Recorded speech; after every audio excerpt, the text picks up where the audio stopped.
So welcome to tonight's meeting of the Port Phillip City Council. The City of Port Phillip respectfully acknowledges the Yalaka-Willam clan of the Boonwurrung. We pay our respects to their elders, both past and present. We acknowledge and uphold their continuing relationship with this land. I might remind the gallery that tonight's meeting is done under the auspices of a local law, and it requires that members of the gallery must not interject or take part in councillor debate. Any person who's called to order may be requested to leave the chamber. We had a few difficulties in recent events, so I thought we'd just go over the hard line of the local law. The other thing I have to say is that, just as a personal observation, when things get really, amazingly, get really boring, people tend to chatter, and unfortunately it interferes with the conduct of the meeting. So if people get bored, and I completely understand that, could you take your conversations outside? I may invite members, and I will invite members of the gallery to speak for up to 3 minutes on a report listed in the agenda. There's also time allotted in tonight's agenda for public question time. Can I just say as an observation, we'll start at 3 minutes, but if the meeting gets into its fifth hour, we might attenuate that to 2 minutes. Also, could I urge people not to repeat something that somebody else has said, even if they really, really agree with it, because let's assume we got it the first time. If you want to speak, please fill out one of those blue forms that Murray's walking in with now, just outside the chamber, and hand it to a staff member. If you've registered to speak online, please ensure that you've let a staff member know that you've arrived. And please note that all council meetings are now live streamed to allow the community to watch and listen to meetings in real time. In accordance with our local law, you can't film or record this meeting unless you get permission from myself. And I'm pretty free and easy with that. In the unlikely event of an emergency evacuation, please follow the instructions of the emergency warden, who is Rebecca. Okay, let's get going.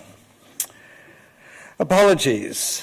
We have one apology tonight. Would someone move it? Moved by Councillor Voss. And that is Councillor Marcus Pearl. And seconded by Councillor Baxter. Move to the vote. All those in favour? That's unanimous. Minutes of the previous meetings. Councillors, the minutes of the ordinary meeting of Council held on 4 September 2019 have been circulated. Are there any questions in relation to these? If not, can I have a motion to confirm?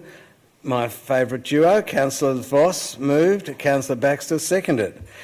I'll put the motion. All those in favour? And that's unanimous. Declarations of conflicts of interest, agenda item 3. Could people raise that both now and when an item comes? But there is silence. Petitions and joint ventures, joint letters, agenda item 4. Councillors, we do not have any petitions or joint letters on tonight's agenda.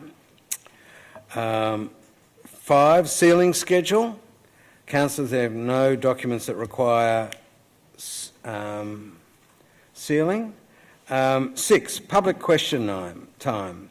We have 4 members who have requested to ask a question or questions tonight. I'll take these requests in the order that they were received. Rhonda Small.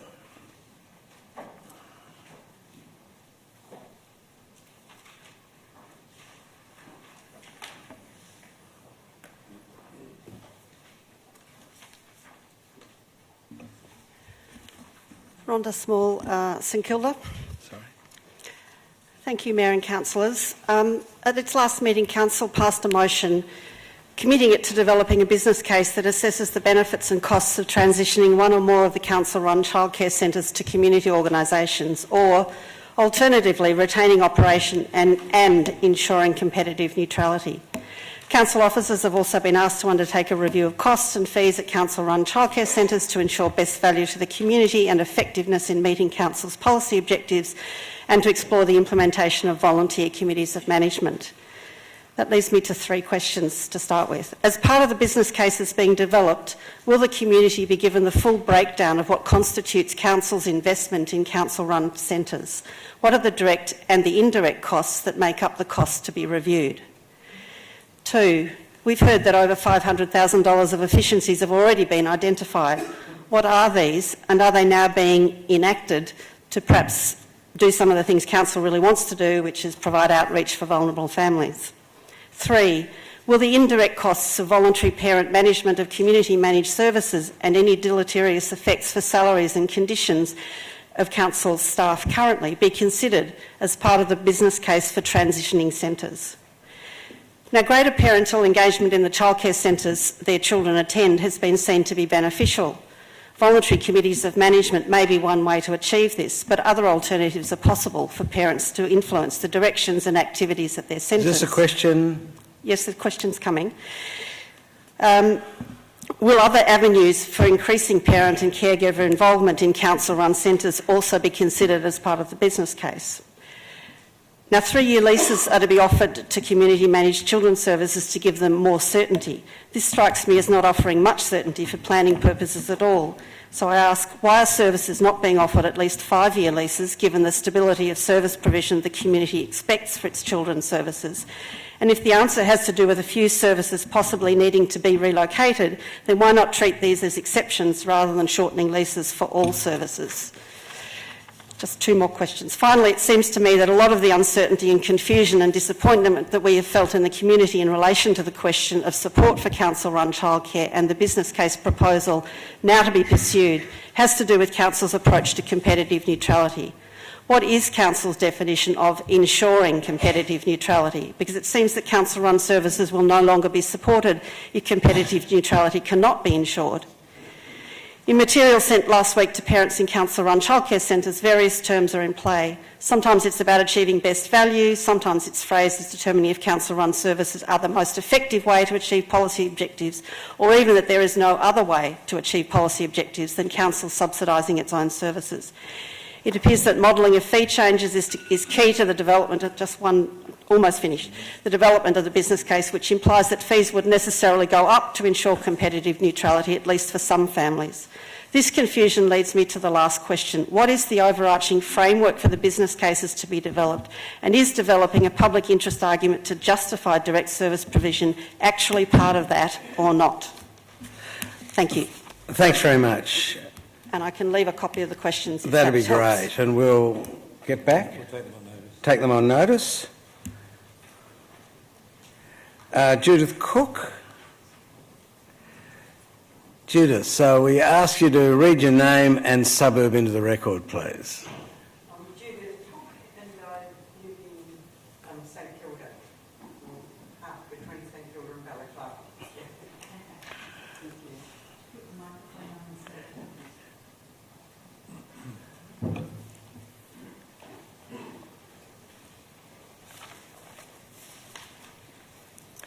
I'm handing around some photos of the state of our rubbish bins in Carlisle Street, and you may have to share them. I printed out 5 copies. And I just feel you probably pay a lot of money to have these cleaned, and they really are a disgrace. And I love living in this area, but when I walk down the street and see people sitting in the street and the rubbish bins are quite a disgrace, I think it's we really need to look at it. And also, photo number 5, there's a fence actually in 133 Chapel Street that's nearly falling over, and if a child walks past that and it falls over, you know, who's to blame?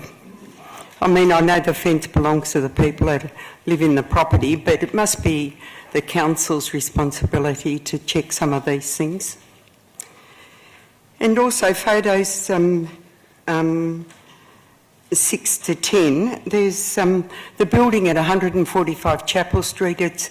I believe it's actually owned by, well, it's a lot of storage here for the Magistrates Court.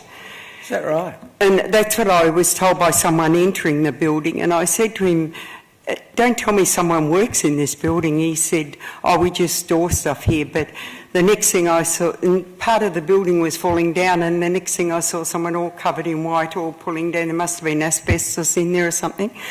But if you go and have a look at it, the fire alarm is just hanging off the wall, and I'd hate to own the shop that's next door to it. So it would be lovely if I could see that you could have a look at this and rectify the situations. Thanks very much. They're great questions. Do you have a question, Councillor Voss? Mayor, I'm not quite sure if someone's going to answer them, but I did have a question about the bins to the officers. So sure. Maybe they should be answered first, and then if that's not answered, I'll ask an additional question. Is that right? Okay, do you want to ask those questions now? Oh, okay. So Ms Cook has shown us photos here of the bins in Carlisle Street that are very dirty on the top. I know recently the depot staff went out and cleaned, I think, nearly all the bins at the top. I'm just wondering, did they do Carlisle Street, or is this since? They are quite recent photos. Right. Ms Davis? Through you, Mayor, I don't have the exact date that they were last cleaned, but they are cleaned regularly, and it is an ongoing challenge. So I'll follow up when I have a look at the photos and talk to the team tomorrow. Thanks very much. Any further questions? Thanks very much, Judith. Stephen Squires?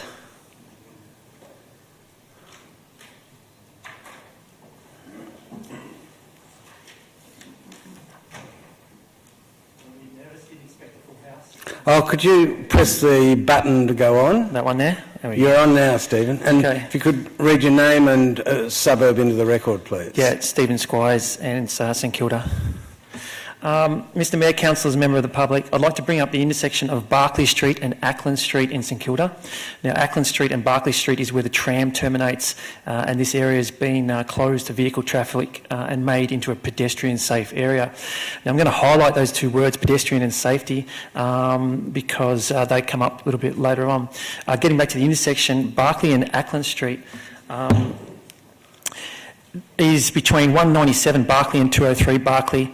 The reason I say the address is because Victoria Police have trouble locating it on their operations computer, yet Google seems to know exactly where it is. Approximately 6 weeks ago, I nearly hit a female who was getting out of a taxi that was parked illegally, and a taxi among many other taxis that were stopped in the middle and to the left along that curb of Ackland Street there. On the night, there were many taxis parked there, and the whole intersection is actually signposted as a no-stopping area or no-stopping zone. Under current Victorian road rules, no vehicle is allowed to stop in a no-stopping zone, and in New South Wales, it actually specifically mentions taxis are not allowed to pick up or drop off fares in those no-stopping zones. Now, on the night, I did inform police. It took 3 000 calls for them to get a vehicle to go around and give a move-on order. Other than that, nothing happened. And 3 minutes later, after the police left, taxis were back clogging up the intersection. They also do U-turns in the middle of that intersection. It is a massive public safety issue, I believe, and considering that I nearly hit that woman, I need to say something. Mr Mayor, since that night I've been documenting evidence and taking photos, reporting to police, yet again nothing has been done. I've also called up yellow cabs and asked them if they could possibly issue a radio message to their cabs to stop them from stopping there. Nothing has happened, so this is my last resort before court stuff, because I do want to take it further. It's not on. What I'm asking, Mr Mayor and Council, is if parking inspectors can be utilised. I've been issued a parking ticket before, parking in a permit zone, and so I know they operate at midnight. It's going to be one ticket inspector. Will probably take about 4 fines or 4 infringements at the one time. Like they do it with phones now, you know what I mean? So that is a major intersection. Pedestrians do walk out in front of cars to get into cabs and stuff. So that's basically my question, Mr Mayor. You know, it's going to be a can of worms, but can council do something or task parking inspectors to really hammer that? Thanks very much for that question. Ms Davis, is this one of yours? Through you, Mayor. Acknowledge your question, and we'll definitely talk to the parking inspectors. We do meet regularly with the police as well. We will follow up with the police ourselves in our regular liaison meetings, and we'll come back to you. Yeah. Police don't seem to take it very seriously, so that'd be great. Thank you. Anyway, thanks very much for your interest. And Jeff Mulhall. Is Jeff Mulhall here? Yes, sorry, my question related to a forthcoming motion about climate, so I don't think it's relevant. Great. Okay, we'll put you down in that other list. Thank you. So speaking of which, I have two other issues. That's the end of public question time. I've got two other issues. I'm going to move that the notices of motion be moved forward after the next agenda item. And I'd like to welcome local Member of Parliament James Newbury. Thanks for coming. I don't think we've got a choice.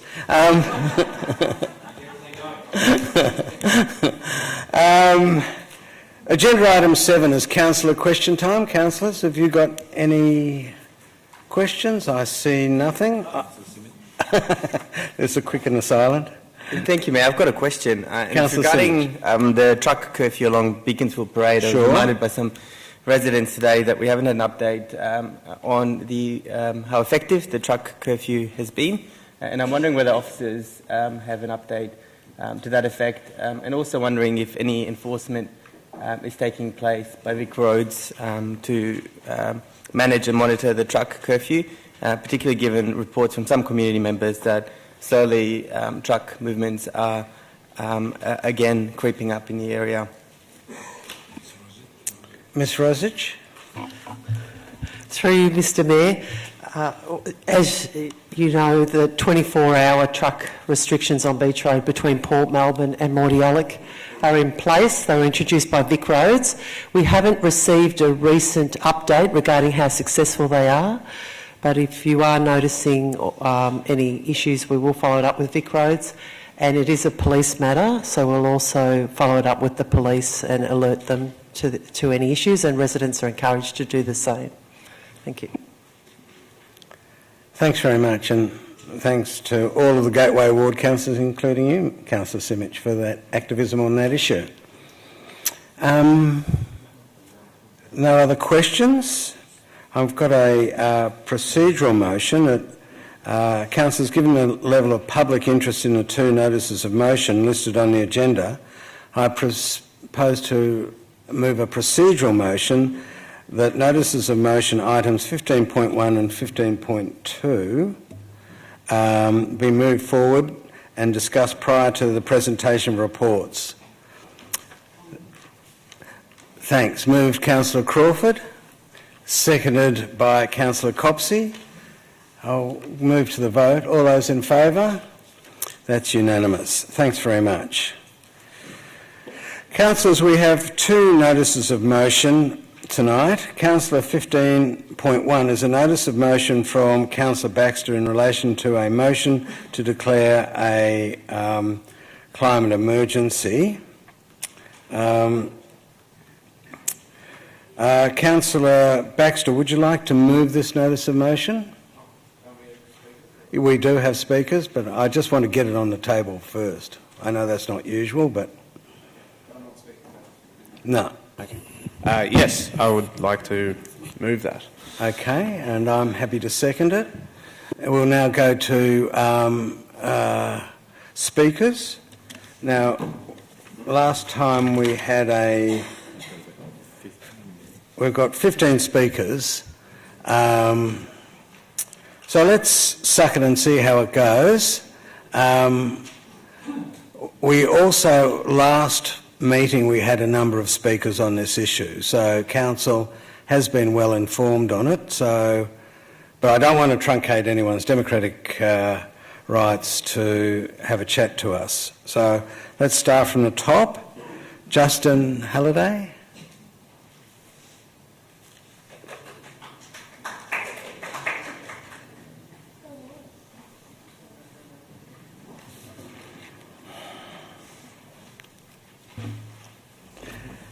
Could I ask you to Could I ask you to give us your name and?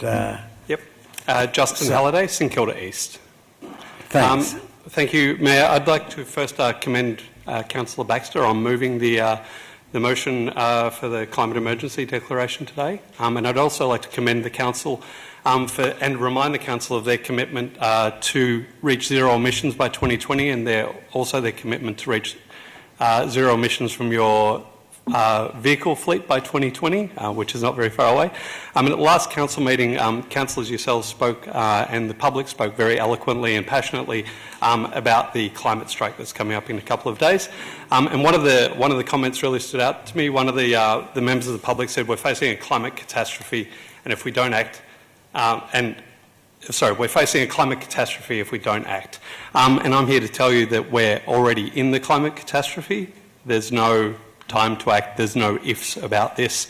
Our planet has already warmed 1.1 degrees, you know this. But what you might not know is climate change is insidious, and due to the lag in the climate system, even if we stopped emitting fossil fuel emissions tomorrow, we still have another half a degree of warming in the system already.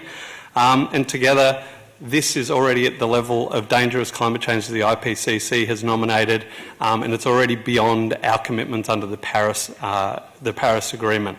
And beyond this, the IPCC projections don't take into account many feedback effects that we're going to see in the future. First off, we have methane emissions from the permafrost thawing.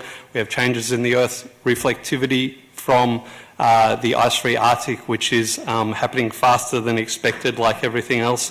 And we have also the impact of global dimming, where our fossil fuel emissions, our pollution, is actually reducing the absorption of solar radiation into the planet already. So once we clean up our atmosphere, we've got another half a degree there. So all up, we're already looking at 3 degrees of warming in our system over the next however long it takes for those to wash through. So that may sound nice. 3 degrees of extra warming, you know, a nice sunny day at the beach. But around the world, this means war, mass migration and famine. And here in Australia, this means droughts, bushfires, food and water insecurity, massive social, economic and infrastructure shocks. And I think last week there was a discussion about the already reaching 415 parts per million of carbon dioxide in the atmosphere. Last time we were at that level, sea levels were 16 metres higher than they are today. So by the time that the impacts of our current emissions wash through the climate system and the glaciers and ice caps have melted to match, this room and most of the rest of the city of Port Phillip will be underwater. And Kyoto was 25 years ago, and you know, we haven't done anything, emissions keep rising, and we keep kicking the can down the road for future generations. Wrapping up. Please finish now. So we have a choice. We can continue with business as usual and have 6 or 8 degrees of warming, or we can do everything we can to forestall the worst effects of global heating, which is why I think we should declare an emergency today. Thank you, councillors.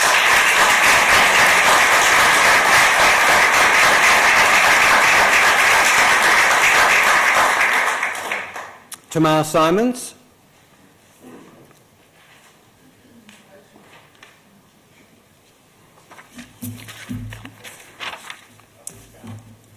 Thanks. Thank you, Mayor and councillors. Tamar Simons, St Kilda. Just over a year ago, I was on maternity leave with my 3rd child and strolling along Carlisle Street when I saw a City of Port Phillip poster asking, "Could you be an Enviro Champ?" Being someone who's always been pretty passionate about caring for the earth, I figured it sounded like me. I shop local, I carry my reusable bags, I avoid waste, and generally try and minimise my footprint. I had an idea bubbling away about a community garden, so I put my name down for this 10-week course run by the Sustainability Department. The course had come out of the Sustainable City Community Action Plan, with Council having, and I quote, identified that it is a priority to develop and implement a sustainable city community action plan and deliver behaviour change and education programs for the community and businesses. In week 4 of the Community Leaders program, guest speaker Bryony Edwards referred to the climate emergency. Believe it or not, this was the first time I had heard this phrase, and at that moment, the penny dropped for me. I realised my personal efforts, while somewhat comforting to me and my family, were really just a distraction from the global political and economic issues. I felt a sense of despair and anxiety. That night, I was up to the wee hours reading about the climate emergency, watching YouTube clips and panicking about the future of my 3 precious children. Through the fog of it all, I was motivated by something Bryony had said that evening. The cure for despair is action. With that motivation in mind, I joined forces with a small group of friends in the Jewish community to form a Jewish climate action group. We've since hosted numerous home-based climate conversations, a large pre-election event that was attended by over 200 people, and an event for our Jewish community leaders. And on Friday, a fairly large group of us will march together in the global climate strike. In the Sustainable City Community Action Plan, the City of Port Phillip set out to support community members to become environmental leaders and unlock potential within the community. I'm in debt to you, the Council, for unlocking this potential within me to become an environmental leader. And now I ask you to support the motion to put forward by Councillor Baxter tonight to declare a climate emergency. Let it inform each and every decision made by Council as we head into these uncertain times. Our kids are relying on us. Thanks.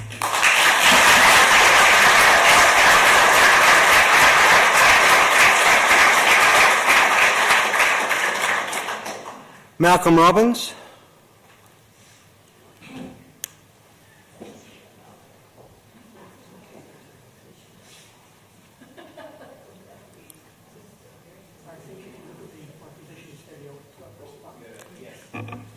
I think if you look at me, my position is fairly obvious. My name is Malcolm Robbins and I'm in Port Melbourne. I support everything the other speakers have said. I also totally support the decision of the Council to look at this motion and hopefully agree to it. However, the issues that everybody's addressing are talking to making commitments, but what about implementing commitments? We're talking about target dates, we're talking about ambitions, but we're really talking about commitments. If we don't have commitments and measurable commitments, then we are not acting as though we have an emergency situation. A document came out today from Paul Gilding, who's one of the world authorities on this, saying that we essentially have to be on a war footing to tackle the emergency. It's like the situation that was here in the UK and in the world in 1936, when the decisions had to be made to mobilise a large portion of the community assets into fighting the battle. Now, a climate emergency is analogous to that, and the commitment has to be made by the Council and executed by the Council, and furthermore made by the individuals in the community to support the Council and pay for that in the short term so they can reap the rewards in the long term.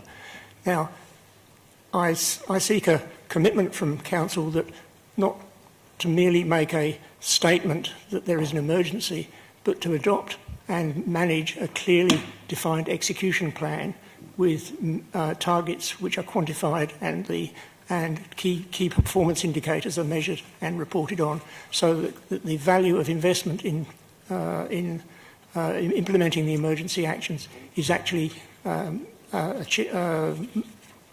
controlled and a quality target is done. So it's not just commitments, it's implementation, and that's my key message to Council. And my question is, and it's sort of answered if you say yes that you're going to implement it, that what is the committed target date, not the ambition for a target date for 100% renewable energy for council operations, and what is the committed date, and not just an ambition, for net zero carbon emissions for the community, and specifically what can you say about how these will actually meet the target of limiting global heating to 1.5 degrees Celsius so we don't disappear underwater in Port Melbourne? Thank you.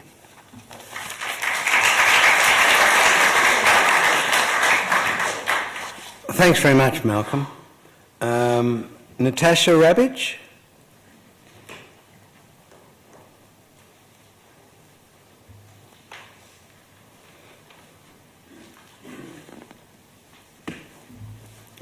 Hello, thank you very much for allowing me to speak, Mayor and Councillors.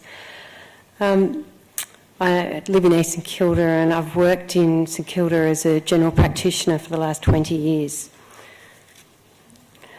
I'm here to strongly urge the councillors to support the motion to call a climate emergency declaration in the City of Port Phillip.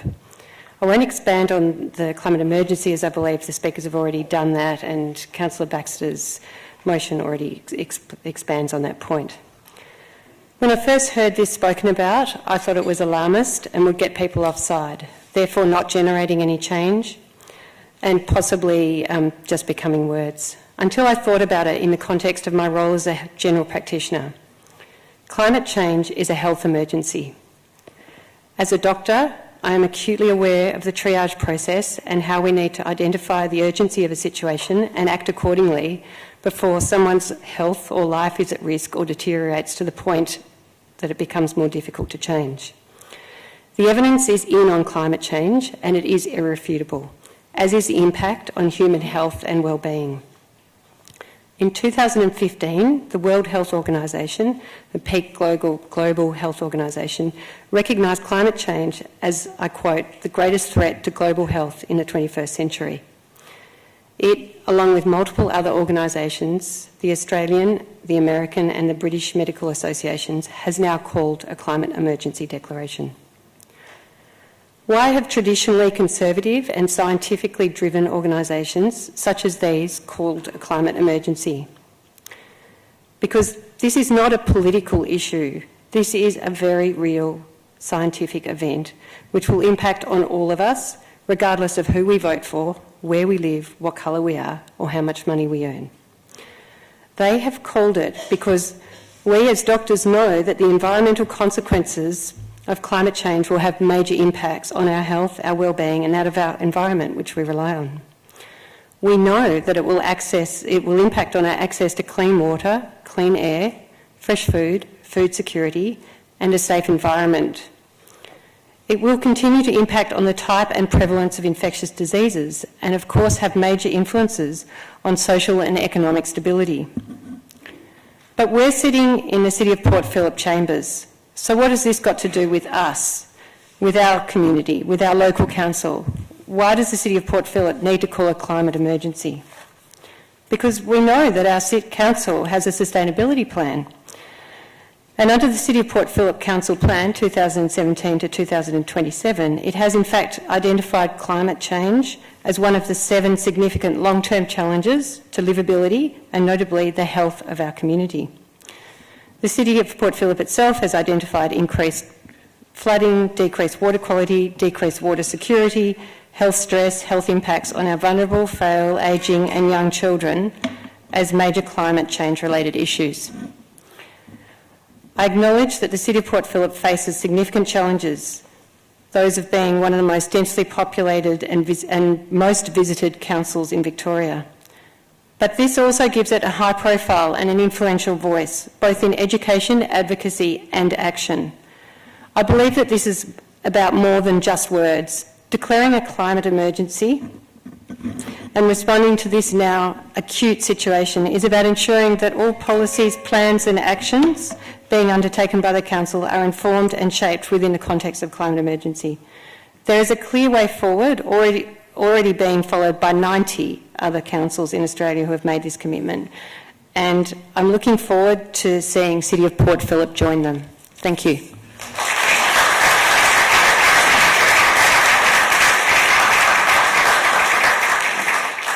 Thanks, Natasha. Jack Halliday? And then Helen Halliday, and then Rhonda Small, and then Coralie Ling. Jack Halliday from Balaclava. Mr Mayor and Councillors, last year Council commissioned an evaluation of its sustainability programs by external consultants. The report repeatedly states that it's not possible to monitor Council's progress effectively because targets aren't systematically set, there's no systematic reporting or monitoring. I quote, "This makes comprehensive monitoring of the city's progress near impossible."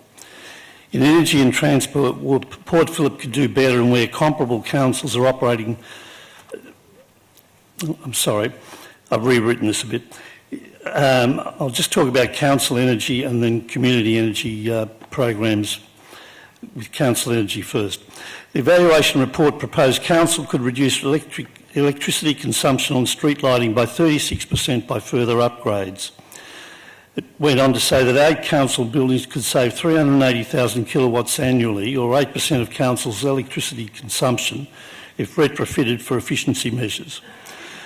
And it pointed out that 6 council buildings have an unrealised solar potential of about 1,000 kilowatts. On community energy, Port Phillip produces overall about 1.7 million tonnes of CO2 annually across residential, commercial and industrial sectors, with about 5 megawatts of solar PV installed. Its target for residential PV currently is less than 1 megawatt over 3 years, whereas Darebin, for example, with 19 megawatts already installed, aims to double PV to 38 megawatts by 2022, and Moreland aims to double from 22 megawatts to 44 in just over 5 years. Now, they are very different municipalities than Port Phillip, but it does make the point, I think, that Council needs to think about a new approach if it's going to make real progress across energy emissions.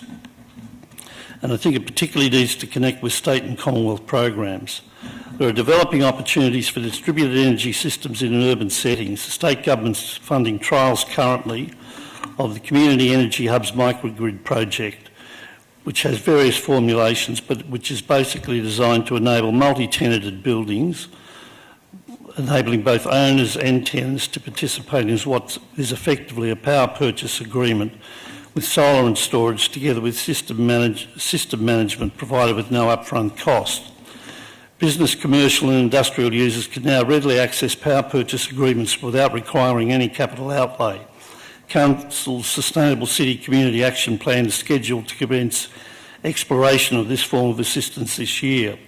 Given the now well-developed models already operating, Council should be considering aggregation and brokerage to assist entry into this area. With energy efficiency and environmental sustainable design, both Darebin and Moreland councils are upgrading their own planning schemes and advocating with the Victorian Government for significant upgrades in the Victorian planning scheme, covering broad areas of building design and construction. And finally, on transport, would suggest it would be timely to bring forward Council's fleet upgrade, which is currently targeted for 2028, especially given the number of diesel vehicles currently in the fleet. That timetable compares with Moreland, which is set 2025 for its upgrade. There are over 80 car share vehicles in Port Phillip. They should be encouraged to begin the transition into EVs, and Council needs to support the installation of charging stations. And finally, both car and fuel imports nationally need to be aligned with EEC standards, not the degraded variants on the market here. Thank you.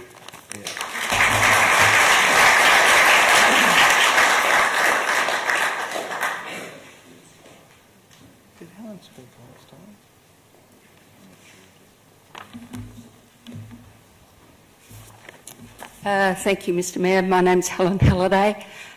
Sorry, we sound like a clan or a sect.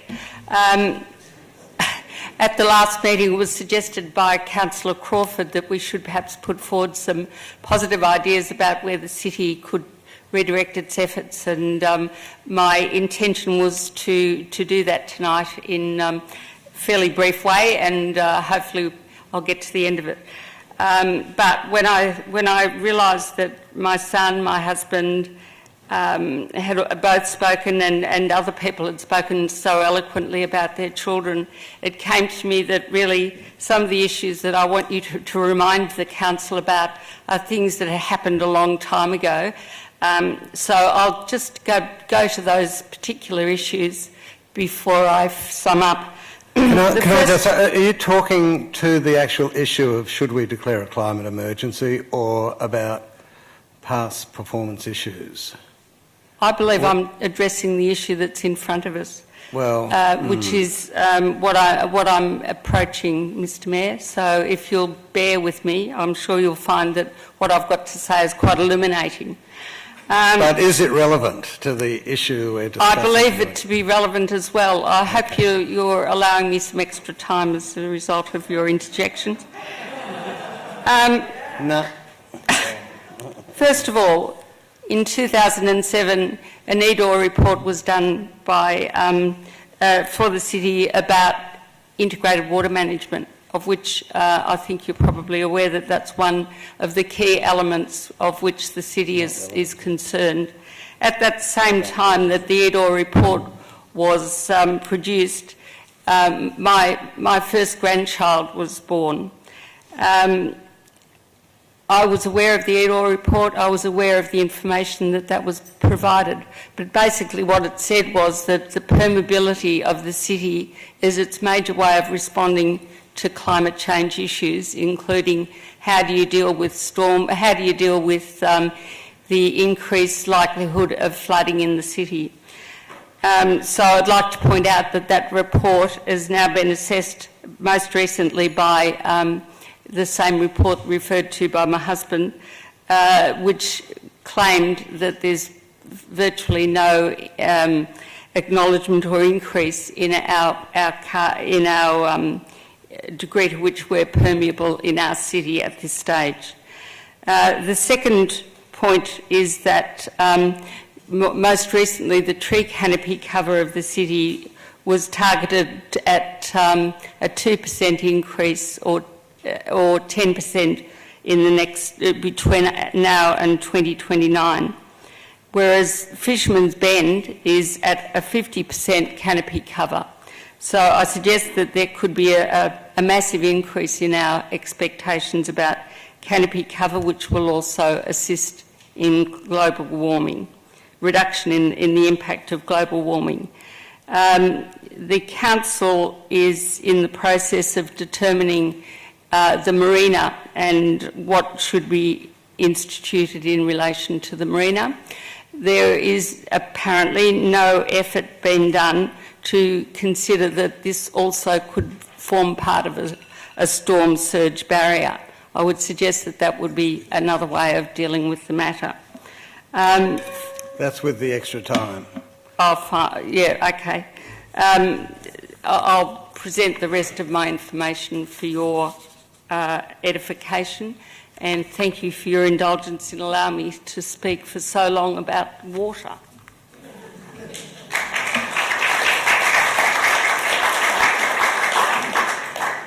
Rhonda Small. What's he?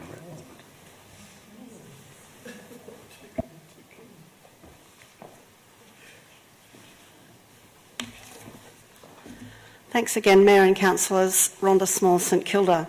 I speak tonight in support of the motion to declare a climate emergency, but I agree with those who say the declaration should not just be a set of words. It needs actions attached. Not all the actions required can be addressed by Council, of course, but one very important action that could be taken is on waste. It seems that right across the political colours of our councillors, everyone would agree that rubbish and waste is core business for local government. And food and garden organic waste comprise over 40% of what we send to landfill, with diabolical consequences for methane gas emissions that are preventable and preventable now. So what do I think is one action that could be an outcome for Council in declaring a climate emergency? I think reviewing Council's proposed actions in Don't Waste It, the waste management strategy for 2018 to 2028, by reconsidering the introduction of FOGO, that is food organic and garden organic bins, as part of its curbside waste management services, rather than ignoring this issue any longer till the much-awaited new technologies solutions might actually fix the problem. Around a quarter of all councils in Victoria now offer such a service. 72 of 79 councils also already charge separately for waste services, and in 2017, 65% of Port Phillip residents surveyed have already told council that they are prepared to pay a waste levy to assist with the rising costs of waste management, so cost should not be a question here. The state government has also issued a paper proposing major expansion of curbside food waste services, with policy to be finalised before the end of the year. Funding is available to councils contemplating introduction of FOGO services from the Australian Government's Emission Reduction Fund. There's even a step-by-step guide published on how to do it well, and lots of experience from other councils. The climate emergency we are facing dictates that we all do something, and we do it now, that we all do our bit. Ensuring food and garden waste doesn't go to landfill is a great place for council and our community to start making a practical contribution to reducing greenhouse gas emissions. Let's not delay on this any longer. And an important postscript. The argument that we have too many people living in apartments to make it work didn't stop European countries with a much higher proportion of the population living in apartments from getting people to separate food from other waste. So we shouldn't let it stop us either.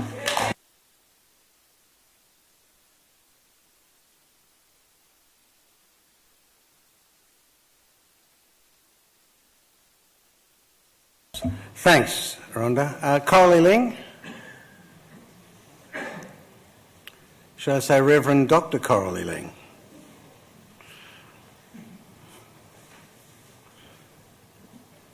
As you said, Coralie Ling and I live in St Kilda.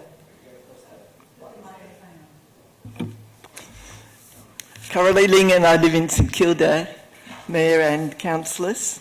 I come as a member of the multi-faith network of the City of Port Phillip, and also as a member of the Older Persons Consultative Committee of the City of Port Phillip. And both of these committees are really supporting the action to declare an emergency for climate change. The Multi-Faith Committee sees it as a moral and spiritual emergency. We are called, we believe, to care for the earth and its peoples as our common home. And we owe responsibility of care and to act in planetary solidarity, but also to act locally. The Multi-Faith Committee has drawn up a letter and it's signed by 15 different groups, faith groups of the city, and it's going to be sent to the Prime Minister tomorrow to ask for action on climate change and reducing of carbon emissions.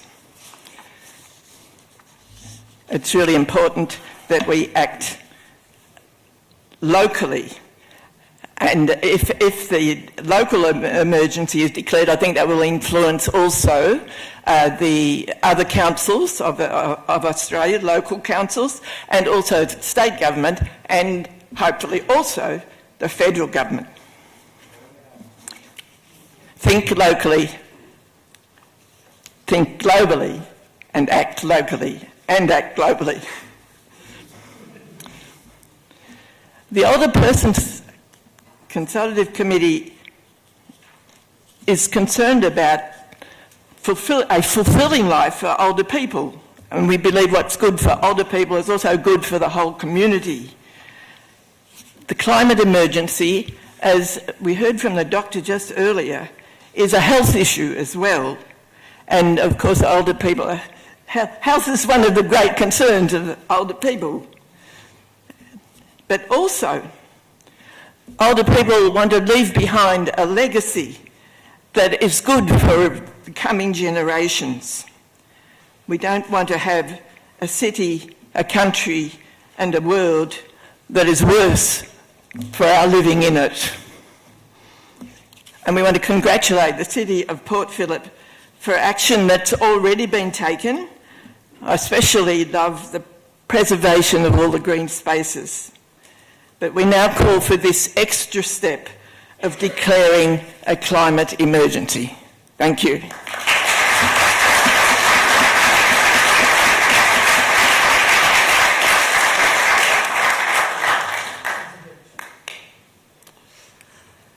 Thanks, Kylie. Anne Callaghan.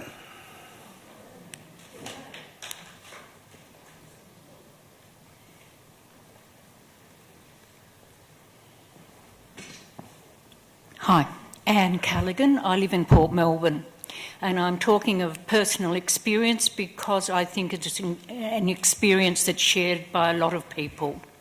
I've got three matters regarding climate change harm that I've already experienced that I expect to worsen in the future.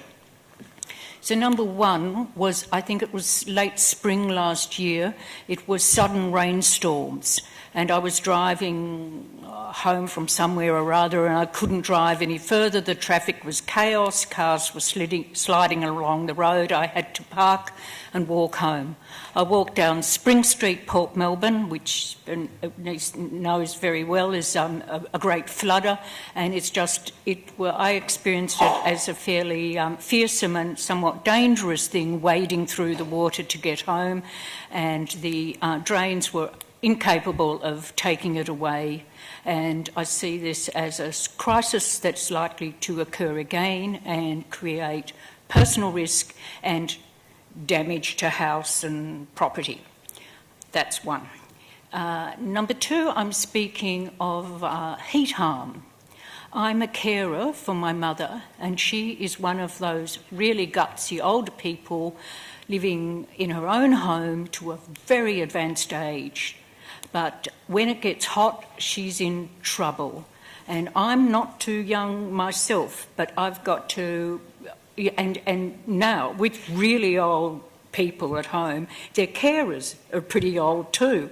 So last year was really quite difficult to try and attend to mum's needs in a continuing heat wave, this is only going to get worse and become a perfect storm of health risk. Yep. The third matter is the environment that I love around Port Phillip, and I'm a volunteer at Westgate Park. And Westgate Park, as many of you know, has been planted with the plants that occur naturally around the Port Phillip and Yarra area. So they're built for the environment. But the heat and the drought of the last years saw many shrubs, trees and simple little things like correa, really heat-hardy things, die. So when Councillor Baxter speaks of biodiversity, I found it really saddening to see those hardy little species bite the dust. So for these reasons and others, I really support the motion. Thank you.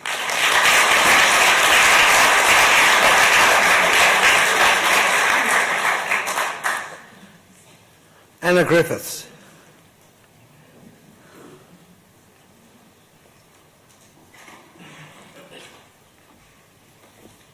Hi. Good evening. Hi. I'm Anna Griffiths. I live in St Kilda. I'd like to thank and congratulate Councillor Baxter on moving this very important, timely, if not in fact overdue, motion this evening. Because we have several speakers, Mr Mayor, and I don't want to cover territory, I'm just abbreviating as I go. Thanks. If 30 other councils in Victoria can declare a climate emergency, so can we. In the failure of the national government to show leadership in the whole issue of climate change, it is increasingly being provided at other levels: state and municipal governments, business, industry, even schools. School students who can see that their futures will involve treading on unmade paths. We can be one of those leaders. Adopting the 7 actions advocated by Councillor Baxter will give the Council a framework in which to make some bold decisions, rather than sticking to its comfortable existing patterns. For example, renewal of the lease on the St Kilda Marina is an opportunity to radically improve water quality, reduce carbon emissions, and reclaim some industrial use of public open space for pleasant shaded parkland and pedestrian access to the seafront. Difficult and unpopular decisions need to be made, but they will be welcome and lauded, and probably, and I don't think we can even consider this luxury anymore, probably not even lose anybody any votes. As an older person, I am deeply troubled by the condition in which my generation, will leave this beautiful planet and our own special part of it. How can I express enthusiasm and encouragement to my grandchildren about their plans for the future and at the same time conceal my despair about what they might have to face, and also conceal my deep sadness at what joys I know they will miss out on because we have allowed them to be destroyed? Worse, how can we be optimistic in the face of young people's despair? Instances of depression and anxiety are rapidly rising amongst teenagers, and I personally know several children who, in current terminology, refuse school. It's probably nothing to do with school, it's probably just deep underlying anxiety about where they're going. And we had the luxury of knowing and planning out our careers and our lives, but that seems to be unlikely now with younger people. I'm sorry, I had a question back there about the marina. I would like to ask whether the Council will actually seriously consider radically changing the use of the marina. Can a marina be something else other than a place that emits enormous amounts of carbon emissions and which pollutes the water down in that part of the bay with goodness knows what? It's a disgusting colour, so I hate to think what's going in it in terms of chemicals. Governments are there to look after the well-being of their people, not just to balance the books. When this government, you, our elected councillors, really face the reality of climate change, and it seems that we're prepared to do that now, we will gain some comfort and pride knowing that you and we are bold, responsible leaders of our small patch of land. My final question could be a rhetorical one, but on the other hand, it may be answered by your actions this evening, councillors. Are there really any valid reasons why you should not support Councillor Baxter's timely motion? Thank you.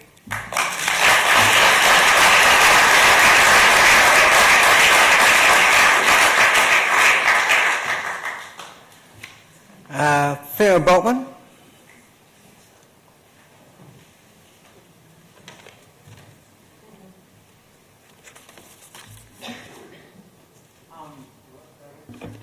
Theo Boltman, East St Kilda. Hi, my name is Theo Boltman. I'm 13 years old, and as much as I would like to daydream about my future without a care in the world, I can't, because our planet is burning. I'm terrified every minute that today will be the tipping point of no return. I'm terrified that we won't be able to recover from the damage we have done. We need to take climate action, and you need to declare a climate emergency, because then maybe the big guys will notice. I refuse to sit back and watch as the future of my children and grandchildren is dangled like a toy by the Australian government. Please declare a climate emergency. Declare it for my children and all the children who will have less and less reason to daydream about their future than I do. Declare it for the beautiful planet who we have neglected, abused and assaulted for decades. And do it for me, a teenage boy who is meant to care about homework and romance, not the state of our deteriorating planet.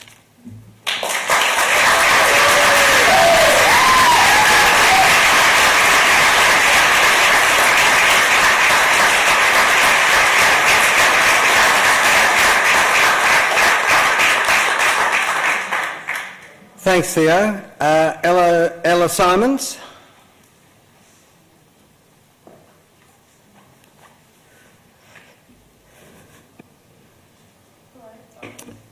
Ella Simons, St Kilda. My name is Ella and I'm 12 years old. I'm here because I need you to declare a climate emergency so that all future decisions are made surrounding this. Recently, I've become very involved with the Australian Youth Climate Coalition and School Strike for Climate. This has empowered me to take action and do as much as I can to fight for climate justice. There are many statistics I could tell you, but I care because I have grown up living in St Kilda, spending time on the foreshore and in our beautiful botanic gardens. Seeing wildlife dying and our ecosystem collapsing and the beaches deteriorating breaks my heart. I shouldn't even have to worry about this. We need you to declare a climate emergency so that everything decided on in Council is with my future and the planet in mind. This is an emergency and we need you to make sure you put this at the forefront of all decisions so that my generation and future generations have a world to live in.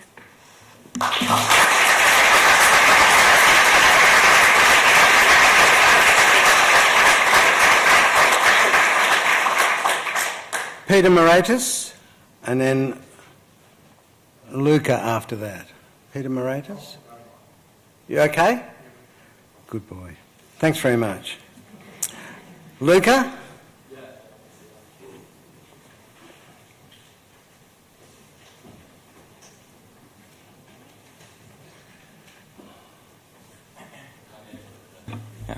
Hi, I'm Luca Cannett, St Kilda. I'll keep this quick as I know there was a lot of speakers tonight. I was in a ecology lecture today and was told a sobering fact I thought it necessary to share in the context of this. Our fossil records show that on average between 100 and 1,000 species will go extinct every year in the past. However, current estimates of rate extinction based on rates of loss of tropical rainforests and the species richness found within such rainforests is 27,000 per year. To put this in perspective, that means that every hour, so basically since we all sat in here, 3 whole species have gone extinct. Remember also, each species is the product of millions of years of evolutionary process. When we see a species go extinct, that is millions of years of unique evolutionary pathway that is now gone and will never ever come back. Such is the nature of evolution. Human beings represent only one species. If every human was to die, that would still only equal the extinction of one species. I will reiterate, this is happening 3 times every hour, 27,000 times per year. We are in a climate and ecological crisis. Take it from my ecology lecturer. Everyone deserves to know this. Everyone deserves the chance to act accordingly, however that may vary from person to person. Thank you.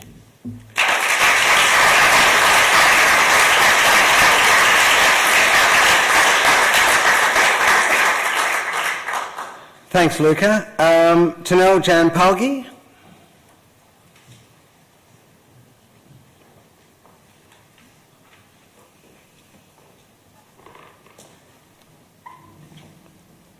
Hi. Hi. I'm straight from the heart of St Kilda, Tanel Jan Palgi. My citizenship ceremony was held in the same building here in St Kilda, beautiful town hall.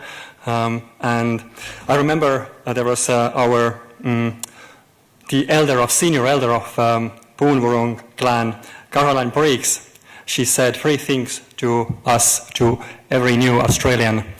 First thing was that we have to take care of the land.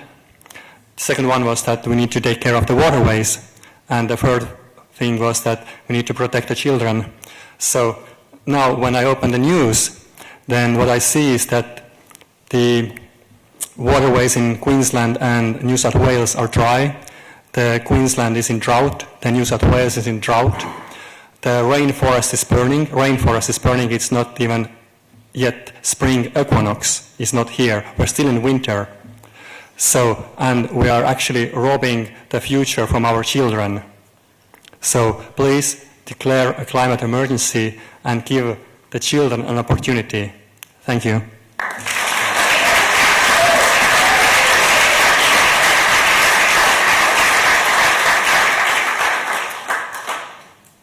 Gillian Upton, and then Jeff Mulhall.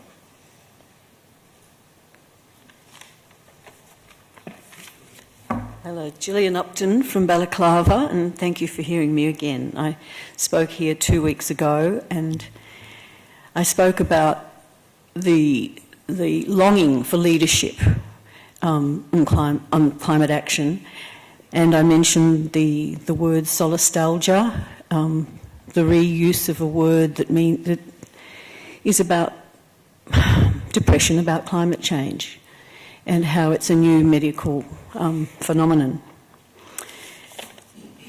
I'd like to talk tonight about the power of words, because I think a lot has been mentioned about the practical recommendations that are here, and I think people say, oh, climate emergency, it's just words. It's not. We've got to look at the power of words. Walking through St Kilda today, just 3 random conversations where I said there might be a climate change emergency declared at council tonight, and one said, oh, thank goodness, and another said, oh, about time. And these were not your usual, these were just random conversations. So it is in this sort of dissonant world that we live in, where there's this vacuum of leadership, a climate declaration is really a declaration of sanity.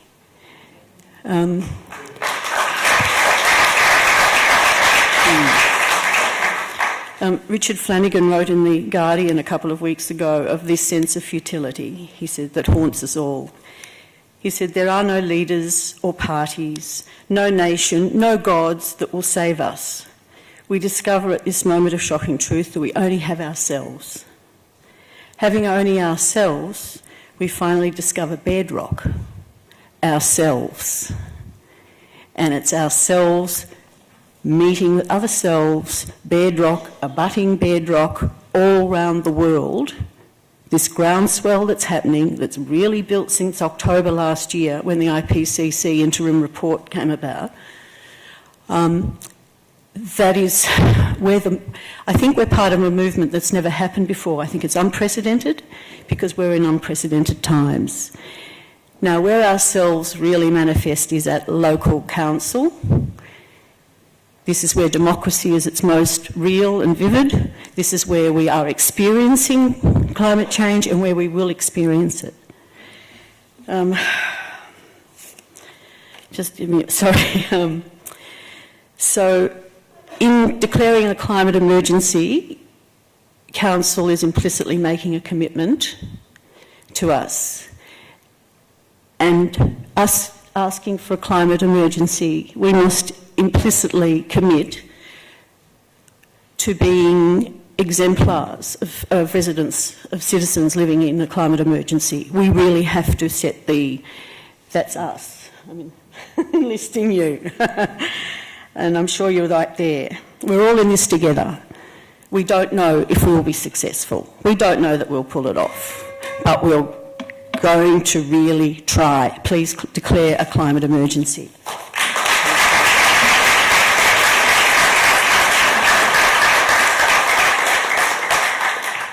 Jeff Moore.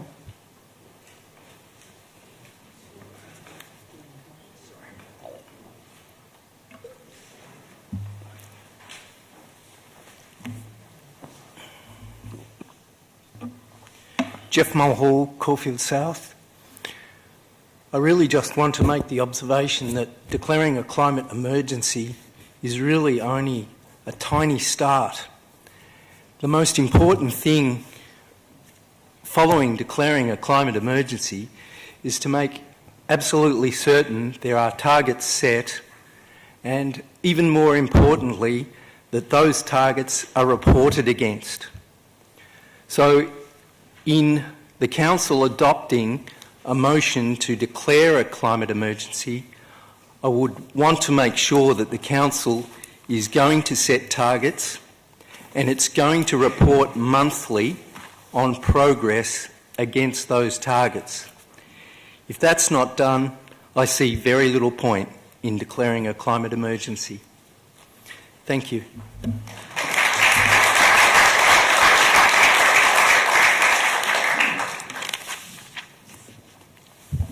Right. Thanks very much. That's our last speaker.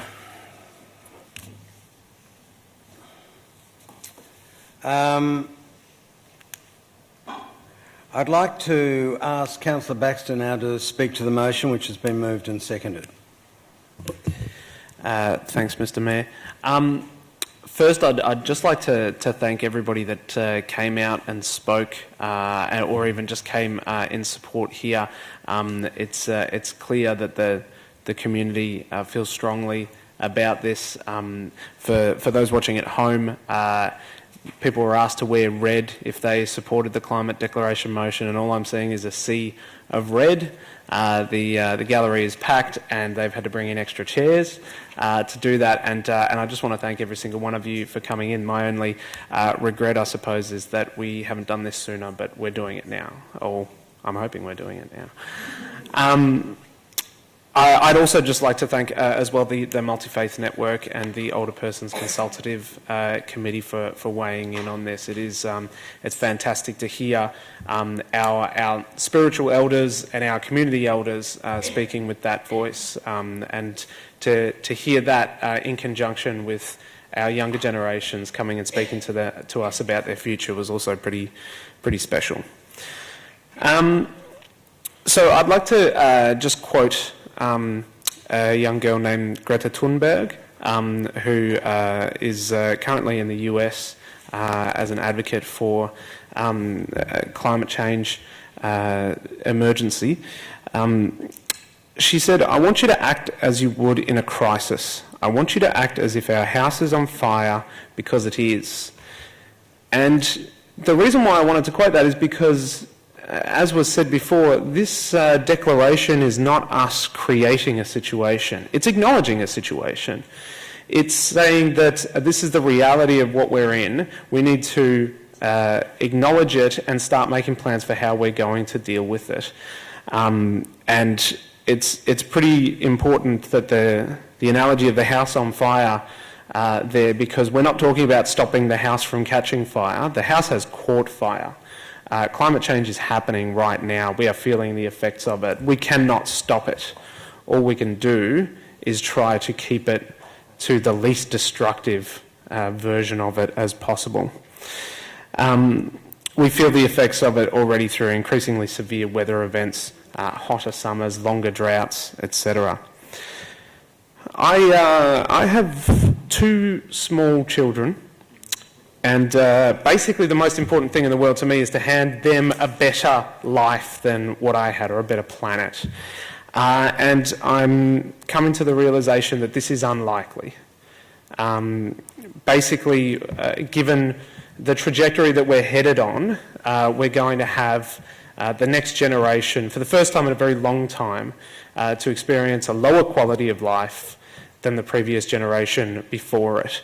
I'm now looking at a situation where I need to think about not handing a better life to my kids, but simply trying to secure their future existence. And that's a pretty horrible thought.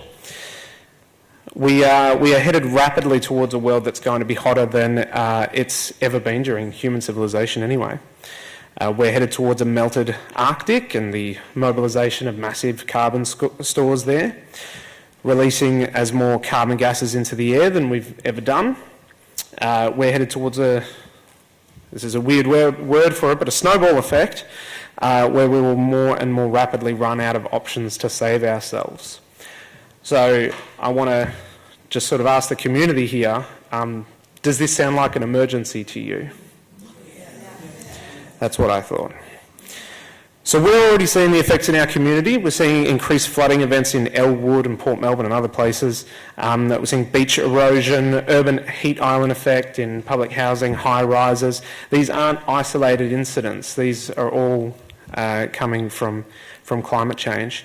As the council of the City of Port Phillip, it's our job to take care of our community. And climate change is the biggest threat to our community. And I'm not saying it's the only one. There are many threats to our community, and we need to look at all of them. But climate change is the big one. Now, I know we're just one council. I don't want to make anyone think that we're going to be able to fix this problem right up by making this declaration. I'd certainly prefer to see our federal parliament and government declare this emergency. But in the absence of their leadership, we are required, as I've found in many moments on council, to step up and take the lead. In the face of a climate change denying federal government, it's up to us to show leadership and stand up for our community. And in doing so, we're joining hundreds of other cities across the world in acknowledging the real facts of this emergency and acting with what power we have to address it. And I acknowledge that it should not just be empty words. I also acknowledge that words are powerful, but we also need to couple that with action. And my motion sets out the actions that we want to see, and the ones that we're already on track for. Because I don't want to say that our council isn't already doing some great things, because it is. But effectively, we must act. Because those that will be most affected by climate change are the ones with the least power. The rich and powerful can find ways to insulate themselves from some of the aspects of climate change, but one day when it's too late for all of us, they'll realise that their money and power were never enough to save themselves. We must act in the name of our children, our homeless, our older people, our disabled folk. We must act. I commend the motion to my fellow councillor.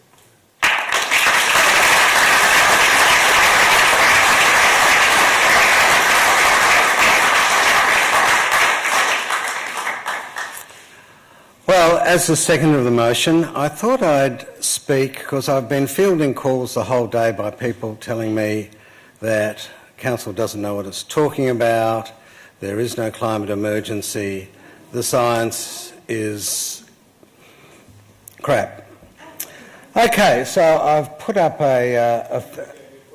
sorry? No, just local residents. So, yep. So I thought I'd just read into the record some of the science as I understand it. I'm not a scientist, but I've drawn on the work of the IPC Fifth Assessment Report and Professor David Caroli. Okay, so I want to start by saying this really reminds me of the smoking debate, where there was people dying from smoking-related disease, and there were all of these correlations. People who smoked, people were unhealthy. And for 10 to 15 years, change was resisted because it was just a correlation. So I thought I'd start with some of those correlations. So if we can go to that, ignore the black line, I'll get back to the black line later.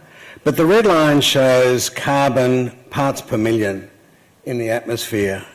And from 1000 AD to 1800 AD, it just chugs along at 280 parts per million and then goes off the chart.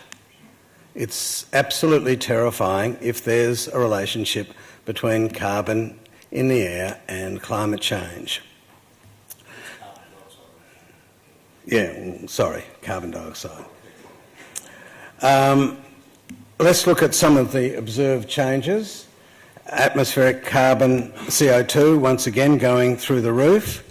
And if you look at the one below, some of the correlations, the top blue lines show the surface temperature water increasing dramatically over recent months. And another scary thing is the green line shows the increased acidification. Carbon dioxide becomes carbonic acid, which makes the oceans more acidic, and that is perilous for crustaceans and corals. So I think some of these are truly scary. And then I just go to the last correlation, sea level rise, in the bottom right-hand corner. So sea level was at 0, and then in 100 years it's gone up by almost 2 metres. It's real, it's here, it's happening. It's happened. Those different coloured lines show different measures of, some are based on beach gauges and some are based on satellites. So we're at the first part of the smoking debate. The correlations have been established. And let's look at the next one, the global mean temperature. It's really terrifying. And you see how at the right end of the graph, it sort of goes up and down, up and down, up and down. I remember about 6 years ago, there was the climate stall, the temperatures had stalled and allegedly climate change had gone away. It hasn't gone away. It's just part of the natural variation of long-term trends. So that's my last slide on correlations. Carbon's going through the roof, sea level is rising, perilous for this coastal municipality, and the temperature is rising, and as Natasha mentioned, perilous for health of all Australians and older residents in Port Phillip. But correlations won't be enough, and I don't want to go through the analysis, but I'll go through the next analysis just very quickly. So the sun radiates at 340 watts per metre squared. So on the top left-hand side, you see all the sunlight coming in. Now the thing is, this is all about a dynamic equilibrium. We're in equilibrium, but if you change something, that equilibrium moves to a new higher temperature. I just wanted to say that science, not me, science has mapped the heat rises, falls and flows. So heat comes in, heat goes out, and that's why we're in an equilibrium. If you change some of those, it's a very complicated system, and this was introduced to me by the IPC assessment report number 5. So heat goes in, and you see all those clouds there, that's the albedo. A third of the heat that comes in from the Sol goes straight out, and that's the albedo or reflection. The point about this slide is that science has not only done correlations, but it's actually mapped the way heat works in the atmosphere, and how if you change something in the atmosphere, it will lead to a new equilibrium temperature, and that new equilibrium temperature will be warmer. Now the final one I just wanted to mention, and I only put this in because people have spent all day telling me that science doesn't matter and science is wrong, and it's all bull dust. But look at that black line. So that black line is plunging. As carbon is rising, that element of carbon is plunging. Now that carbon is carbon-13. So there's various different isotopic forms of carbon. Most carbon is carbon-12, 97-98%. And it's increasing. And why is it increasing? It's increasing because hydrocarbons are anthropogenically made and stuck up in the atmosphere. That proves that Ian Plimer, who is a well-known carbon skeptic, is wrong, because the carbon in the air is not, as he predicted, caused by subaquatic volcanoes, but comes from human-made hydrocarbons. And that's because the prehistoric plants love to gobble up carbon-12 rather than carbon-13 because it's lighter and more yum-yum. So these prehistoric plants would gobble up the carbon-12, they would transform into hydrocarbons and then be used by humans and made to go into the atmosphere. Hence, this is clear, unadulterated evidence that we are the cause of the problem. So why is climate change? So just a conclusion, climate change is real. There are several justifications for it. I felt the need to put some of the science that other people have done onto the council record because I fielded climate sceptic comments all day. I now want to say, why is climate change... is it an emergency? Well, Justin really articulately Justin Halliday really articulately described this. These are feedback processes where climate change starts and then it can accelerate. Some of the models we are looking at could be understating climate change and the impact on humanity by a long way. That's just one feedback loop. There's warming, there's reduced ice. Ice reflects the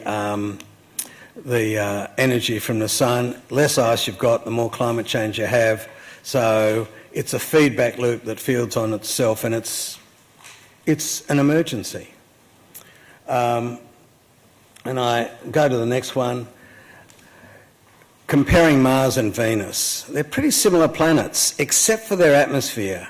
Venus has 96% carbon dioxide in the atmosphere, and its temperature is 462 degrees. Mars has almost no climate change gases in its atmosphere, and it's freezing, below freezing. So, as I say, carbon is not cool, and we don't want to become the next Venus. So, why is it urgent, and why is it personal for Port Phillip? Well, as Tim has mentioned, the Ulster catchment, Elwood, is highly vulnerable now. The Yarra catchment, Fishermans Bend, is very vulnerable. Shakespeare Main Drain, the area behind St Kilda Library, is absolutely flood prone. And I think even Helen would agree that that's flood prone around there. Houses are or will become uninsurable. You know, you can't get insurance for areas in vulnerable floods, inundation zones. It's really serious. 9,000, if there's significant sea level rise, thousands of Port Phillip houses are going to be prone to flooding. Our heritage houses are more vulnerable because, you know, they were built back in the day. Heritage is an important attribute of our city, and they are at risk. Adaptation costs will cost us a bomb, as we have to pay for more drainage and maintenance. And so I say, finally, the precautionary principle, even if we're wrong, even if the science is cockeyed, there's 98% of scientists who publish in this area agree that climate change is real and imminent danger. The small cost of pricing carbon and planning for significant adaptation is just rational precaution. That is why the insurance industry is banging on about this. It's an existential risk for us in Port Phillip. It's urgent, it's local, it's personal. Thank you.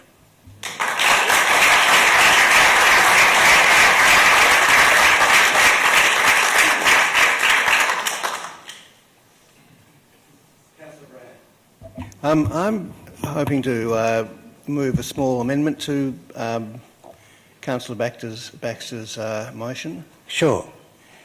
I'm wondering if we could add, we've already got it up there, that's good. It's really an extra clause adding to the clauses of all of the things that the City of Port Phillip does and is doing and should do and needs to redouble. But I just wanted to put an extra clause in about advocacy upwards to higher levels of government. Is that acceptable to the mover of the motion?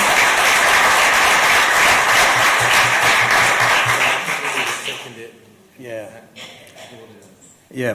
Is there a seconder for the for that? A seconded, Councillor Crawford.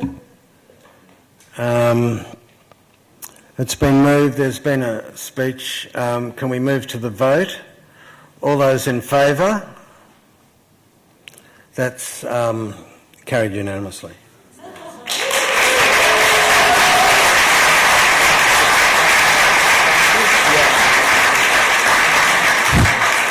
So, with that amendment, that's now the substantive motion. So, could all future and your closing address the full substantive motion? Yeah, I'm just about to go. I just wanted to explain that. No, when he closes. Councillor Crawford. This motion really is your motion. I know Tim's moving it and not to take anything away from Councillor Baxter, but this is a motion that was brought to us by you, so thank you. Thank you for caring and thank you for wanting to give a damn about this issue and your local community. I wanted to, because as I sit here, I do find myself getting more and more depressed, but still hopeful. I wanted to tell you a quick good news story. So yesterday, in the City of Port Phillip, we launched a successful trial, well, it'll be now rolled out, of a road surface that uses plastic bags. So that's a really exciting move forward. So, not that we shouldn't do more, there's always more to do, but we are really working on that space. And I happened to meet the people from Fulton Hogan who deliver all of those civil engineering works around here this morning, and they are really excited about some of the technologies that they're thinking about in a sustainable future. And they've ordered a truck, an electric truck, just to work in the City of Port Phillip because they know how much we value sustainability and addressing climate change in this city. And I thought that was a very cool thing that they told me this morning. So just some positive news before I move on to... I will be supporting this declaration of climate emergency and adding our council's name to the list of organisations that are concerned and communities and individuals that want to reduce our carbon emissions radically and advocate to a federal government that is ignoring this issue. But my ask is twofold. So there are lots of things we can do locally, which lots of you have spoken about, and some may be big actions and some may be small, but they're all necessary and important. I don't want this to just be words, not just for council, but also for us in our day-to-day lives. So I thought of a few things we could do. We talk about canopy cover in the city, but one of the things that we haven't acted on in our strategy is private land. So if you've got private land, planting a tree or vegetating your area is just as important as council doing it on the street. And it's probably easier for you to look after and maintain in these times of harsher climate. So please, plant a tree. Collect your bottle tops. You can donate them at the moment to Envision, which is collecting for prosthetic hands. There's a whole lot of different things that you can do in your community that you might not know about yet. We've got green cones. One of the other things that I've been reading a lot about lately is that soil regeneration is huge in terms of capturing carbon, not just planting trees.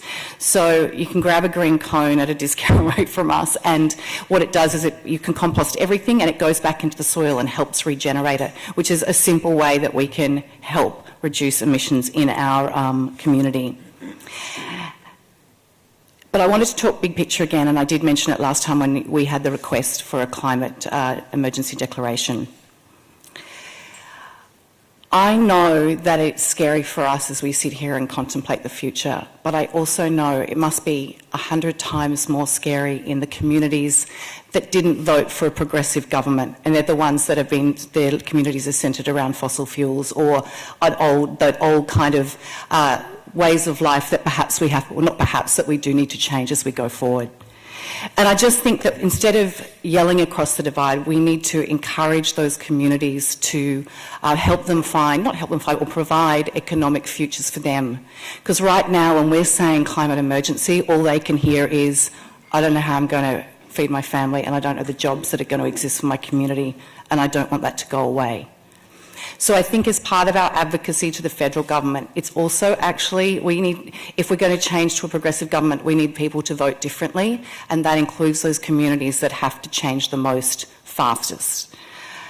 Now, I come from a personal experience. I lived in a small country town in Queensland, and we moved there where my mum's from, and my dad, when we moved back there, Tarong Power Station, coal-powered station, was being built, and my dad worked as a welder on that building of that station, and it made the town swell, and there was prosperity in that area for that period of time.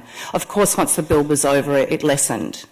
But I understand what it feels like to be in a community where that is the biggest employer, and that's so important to people having futures in that part of the world that they want to live in. I also remember when my parents, we had a hobby farm of 40 acres, and a backburn they were doing got out of hand because the wind changed suddenly. And at age 12, I had a Hessian bag, and I was out there beating back the flames as we realised, you know, this is really scary stuff. which is, I can only imagine some of those community facing the bushfires that have occurred recently at a time when is unprecedented. But I know how scared I was then, and I know what it felt like to be part of a town that relied on fossil fuels. So I do think that the conversation has to be more mature, and we have to bring those people with us, because if we really want to address the climate emergency, we've all got to change. So that's my ask, twofold. Act locally, but also let's change the conversation as we think of the wider communities that have to change the most.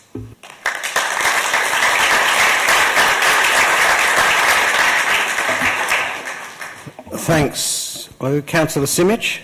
Mayor, I feel completely unprepared as I don't have a PowerPoint presentation tonight. Harsh but fair. But I hope you'll bear with me. Climate change is impacting councils and people all across Australia, and tonight we've talked ad nauseum about that. From rural councils experiencing drought all the way through to inner urban councils like Port Phillip dealing with the effects of climate change in the form of rising sea levels, storm surges and erosion.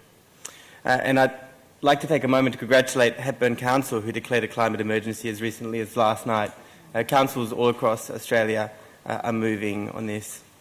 As well as being at the epicentre of the impact of climate change, councils are well equipped and ready to act to mitigate and prevent the impacts of climate change. Of course, councils can't do it alone, but if successful, tonight's motion will send a wider message that our community demands leadership on the climate emergency we are all facing together.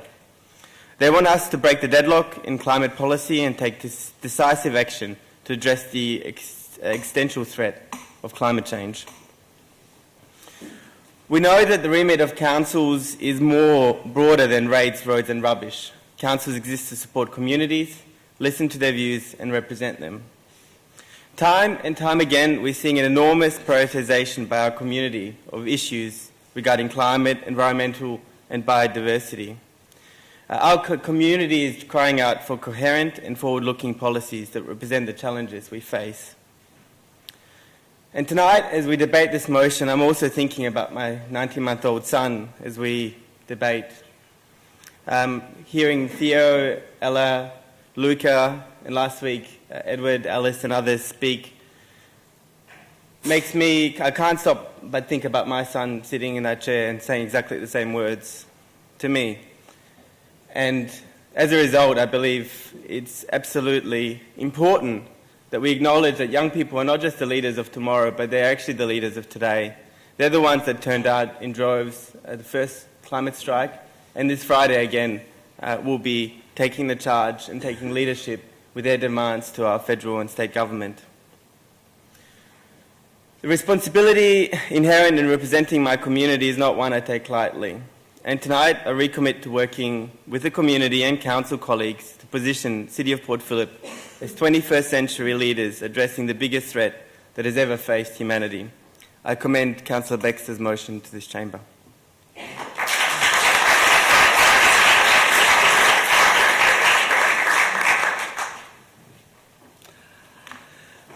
If there are no other speakers... Oh, Councillor Copsey? Thank you. I was too slow.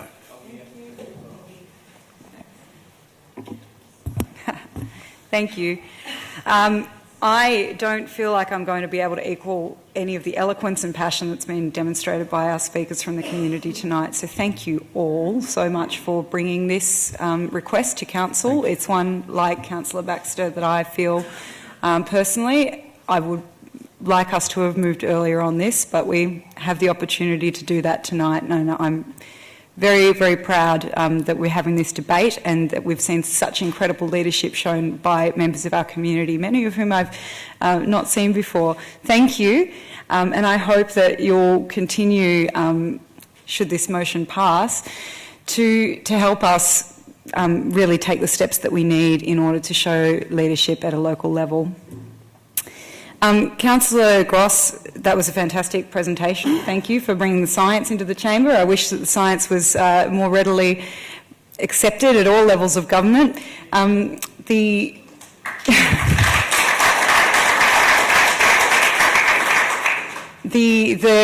comparison you drew between smoking as a public health issue, and climate, which was also raised by our local GP this evening, is a really apt one.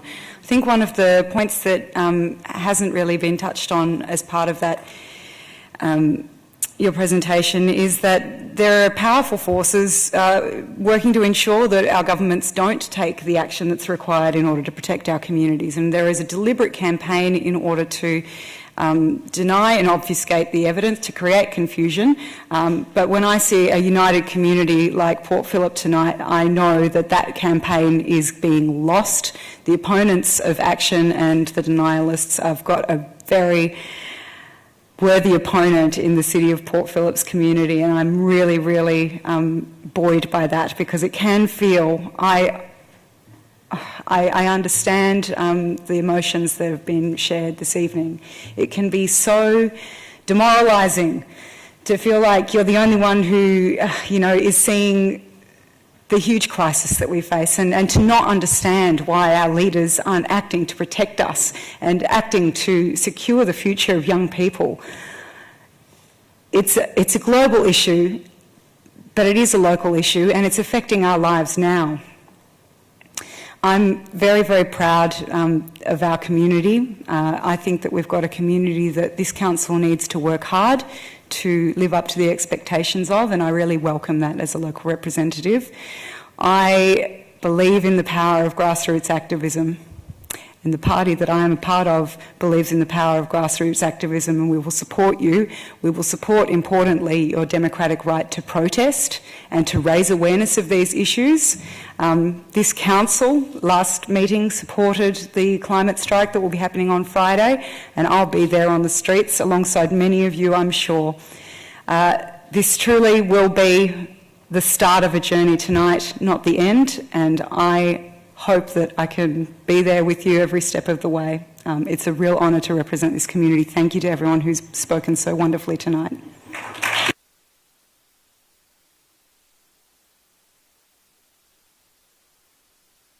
Councillor Brand? Yes, I'd like to have my say too on this. I read Wally Daly's article the other day about the verbal arms race using the word emergency and the dangers of sort of coining it and then having everybody else coining the word, using the word emergency for everything else, which will eventually cheapen the word and defuse it. But when you're faced with a question, are we in an emergency right now? I'm a bit reluctant to use the word, but I absolutely think that we are. So there's no choice about it. We are definitely in an emergency, and we've got to think about what we do in an emergency. It's a climate emergency, it is a global emergency. So what does a small local council do in the midst of a global emergency? Well, it's obviously we're doing lots and lots and lots. We're doing a pretty good job of it. We could do a better job of it, I'm sure. But we are doing our part, but it's a tiny part. It seems to me that we certainly can't solve it ourselves. Whatever contribution we make is going to be a drop in the bucket in terms of what needs to be made. One of the reasons I introduced that that advocacy thing is I see that the hope for valid local government action is that opportunity to advocate upwards to the next layers of government, to state government, and particularly at the moment to federal government, because really the players who are really going to be able to solve this on the international level are the big countries, the China, United States, India, others. It's really a matter of convincing them and getting the conditions right for them to be able to convert to a low carbon economy, and that is what we are all after. Australia has a really important part to play in that because it is an influential nation, even though it's a small one. We need our country to get up there and advocate to them to do what's needed to resolve this crisis, to stop it happening. Australia can't do that if it doesn't actually walk the walk itself. Australia is economically the most able country on the planet, probably, to actually convert to a low-carbon economy. We are the most blessed with renewable resources sort of nation, probably anywhere, and we are individually responsible for more carbon footprint, more carbon greenhouse emissions per capita than any other country in the world. So, you know, we are not going to be able to advocate upwards as a country if we don't actually walk the walk ourselves. We will have absolutely zero moral authority, moral legitimacy to do that. So it comes down again. So Australia has to walk the walk. If we're going to convince our upper echelons of government that we really need to bite the bullet and do something, we need to walk the walk ourselves, and that's what we are doing. Putting ourselves in a position where we are exploring the ways of decarbonising our economy and establishing our moral legitimacy to advocate upwards. And I think even though the upper echelons of where this has to be resolved is miles away from local government, it is a fundamentally important political and moral duty of a council like this is to engage in that. I think it's the only sane and possible way of actually solving this is for local, well, acting locally like this, a local government, local people.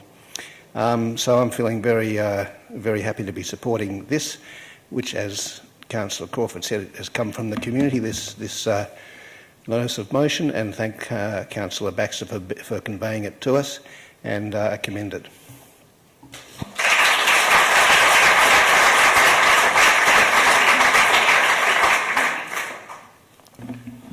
Thank you, Councillor Bond. Thank you. We need to walk the walk, not just talk the talk. I could not agree more.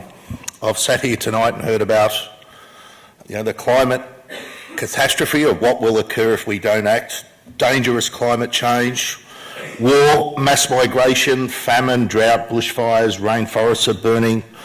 Most of the city will be underwater. We can't do business as usual. We must do everything we can. We're on a war footing. We need commitments. We need more than just words. This motion needs to have actions attached. So, Councillor Baxter's told us that the house is on fire. We need to act now. Heard from Councillor Simic that we need to be 21st century leaders. So I'm going to take a lead from Councillor Baxter's good friend Greta Thunberg, and I'm going to shortly about to move an amendment, and I'm going to ask, we can either be the 30th council to declare a climate emergency, or we can be the first council to ban air travel. So I'm going to move an amendment to this notice of motion. Item 9. That the councillors and staff of the City of Port Phillip be banned from all future air travel in any and all circumstances for council business. There's your walk the walk. Is there a seconder for that?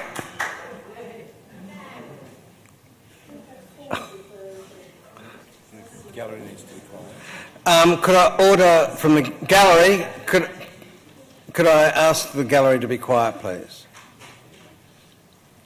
You got a seconder? We got a seconder? The amendment fails. The amendment fails.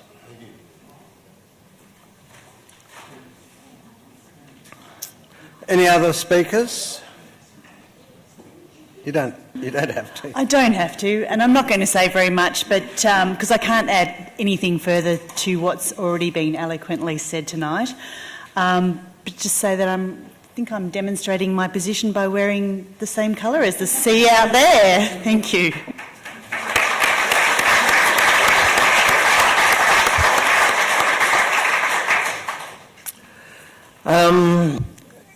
Councillor Baxter, would you wish to close? Yes, please. Thanks, Mr Mayor. And thank you to all my fellow councillors for speaking or dressing for the occasion. I'm, of course, as we all are, incredibly embarrassed by Councillor Bond's ridiculous jokes. This is not a joking matter. This is actually really important. So this is not about piss-farting around. This is about actually trying to take some action. So if this is how seriously Councillor Bond and his mates in the Liberal Party take climate change, then we really have a lot of work to do. Sorry, Councillor Baxter, the CEO's asked me to ask you to speak to the issue and not... So I can't hear you over the thunderous applause, Mr Mayor. Could you please address the issue and not the fellow councillors, please? Sure, I will address the issue. Look, again, thanks everyone for speaking. Obviously, when you're in an emergency, there are going to be people who are uncomfortable with the term emergency. If say, a rural shire needs to declare a bushfire emergency, for example, there are people who will say, "Oh, do we need to?" That might be a bit much. There could be a sense that it might scare people, create a panic. There's a sense that it might create a type of numbness, that the issue was too big to solve. I definitely recognise that there are some people who are hesitant to declare an emergency because of those reasons. I totally understand that. That's a human psychology thing, but you need to do that in order to start taking action, and that's what we're going to be doing tonight. So, in terms of taking actions, I'm very proud of Council's Act and Adapt strategy that we adopted a couple of years ago in terms of the targets that we've set and how we plan to achieve those targets. This is about focusing our organisation and making sure that every decision we make through this organisation is looked at through the lens of the climate emergency. We have some good actions here. I'm not going to say that they're absolutely enough. There are political realities in terms of what we can actually get through council, but they're pretty good. We've got this motion to buttress that, and we'll continue to move forward. Certainly some of the stuff around waste, the situation has changed since we passed our waste strategy, and I'm really looking forward to revisiting some of that stuff, green waste and all that. That's all forthcoming. I want to also thank Councillor Brand for his amendment. The declaration of a climate emergency seemed to me enough advocacy, but having an actual item in there specifying the type of advocacy we'll take is good. It strengthens the motion. I'm very happy with that, so thank you, Councillor Brand. Thank you to Mayor Gross for your lesson. I'm presuming that this was an adaptation of one of your classes that you give. It's always good to be reminded of the science of the matter. It's often, I'm often called an ideologue, which is amazing because I've got all of this science here, and usually the climate change deniers just have their uncomfortableness with the fact that we're heading into disaster. I'm not going to talk much more. I just want to say that I'm hoping that I will see everyone here on Friday at the School Strike for Climate. This is one of the ways, this here in this chamber is one of the ways that we can affect change. Out there on the streets is one of the other ways, and arguably more powerful, we'll see. But I am really looking forward to that, and hope to see you there.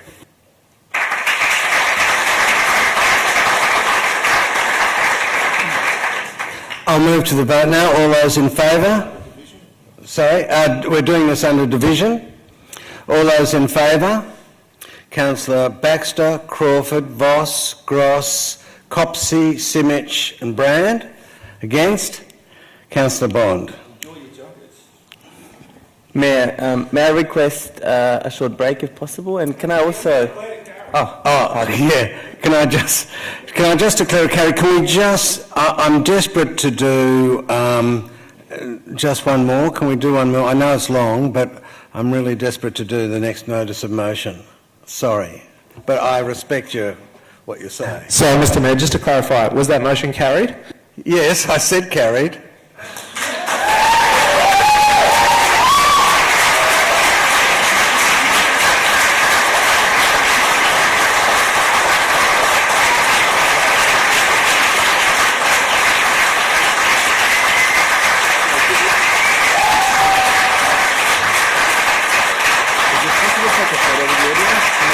Yeah, of course.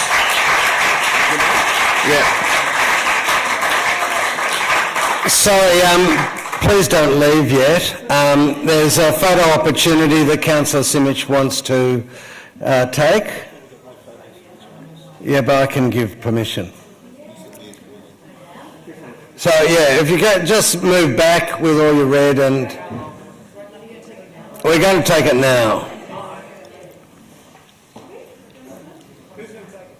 And all those councillors who want to be in it, and I'll take it. I'll take it. I'll take it for you. Maybe you want to be in it, I'll take it for you. No, I don't need to be in it. You want to be in it, Councillor Boss? I think you should just declare a short recess. Yeah, I'll just declare a short recess while we do this photo. I love a photo. Okay. If members of the public, hang on, if members of the public don't want to be in it, they should. Yeah. If any members of the public don't want to be in it, please feel free to go. Just for privacy. For privacy. Okay. I'm happy for you to do something with your arms.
Kindergarten.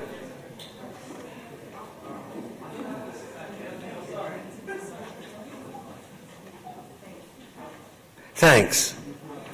Could someone ask Mr. Newbury to return? He's back?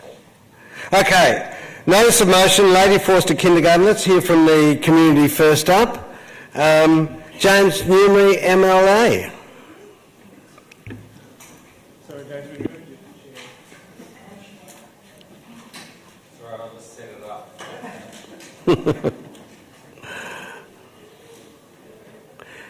James, if you could press the button to, that's the one. Sure. And name and suburb, please. I'm James Newbury. I'm the member for Brighton. I live in my electorate.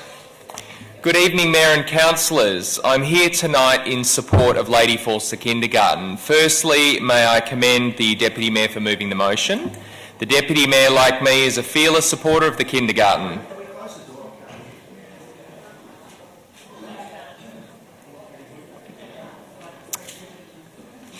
Lady Forster is a unique kindergarten. It's an integrated part of the Elwood community that delivers an exceptional program through its coastal curriculum where children learn about Port Phillip Bay and the foreshore ecosystem. Councillors, on Monday, only 2 days ago, the Deputy Premier of Victoria, James Merlino, wrote to me confirming that the state Labor government will evict Lady Forster Kindergarten from the Elwood foreshore. As his letter says, and I quote, their lease would not be extended past December 2023. We know that the state Labor government has decided to evict the kindergarten because it's determined that the kinder should not be located on a foreshore. The decision is based on a bizarre adherence to state government's marine and coastal policy, a crazy policy which also sought to remove the bathing boxes from Brighton Beach. Tonight, we are here as a community to show our support for Lady Forster and to say that we value the role they play in our community. Lady Forster are leaders in their field. Earlier this year, they were chosen by the state government to host a South Korean delegation who were visiting Australia. The data also proves that we need the kindergarten in our community. The recent work done by Council as part of the childcare review shows that categorically Elwood is short of childcare places. In short, we have a best practice kindergarten in our community and we are short on childcare places. Rather than evicting them, we should be congratulating and embracing our fellow neighbours who spend their time running the kinder and the first-rate educators who teach there. Councillors, 1 month ago, 3 Labor members of Parliament criticised you, Josh Burns, Martin Foley and Nina Taylor. They did so publicly. All 3 postured and purported to support childcare. In fact, only days ago, one of the 3 visited Lady Forster to take photographs of himself with young children. Despite their recent preening and posturing, not a single one of them is here tonight. I say, not a single one is here when it matters. And I'd encourage Council to formally write to each member seeking their support for Lady Forster in writing. I'm here tonight to state my categorical support. Together we, your Council, your representative in Parliament and community can work to stop the state government's eviction plan. This is an opportunity to keep something very special in our community, a service that provides for our most precious asset, our young children. I commend the motion. Thanks very much. No problem. Alison Prasser.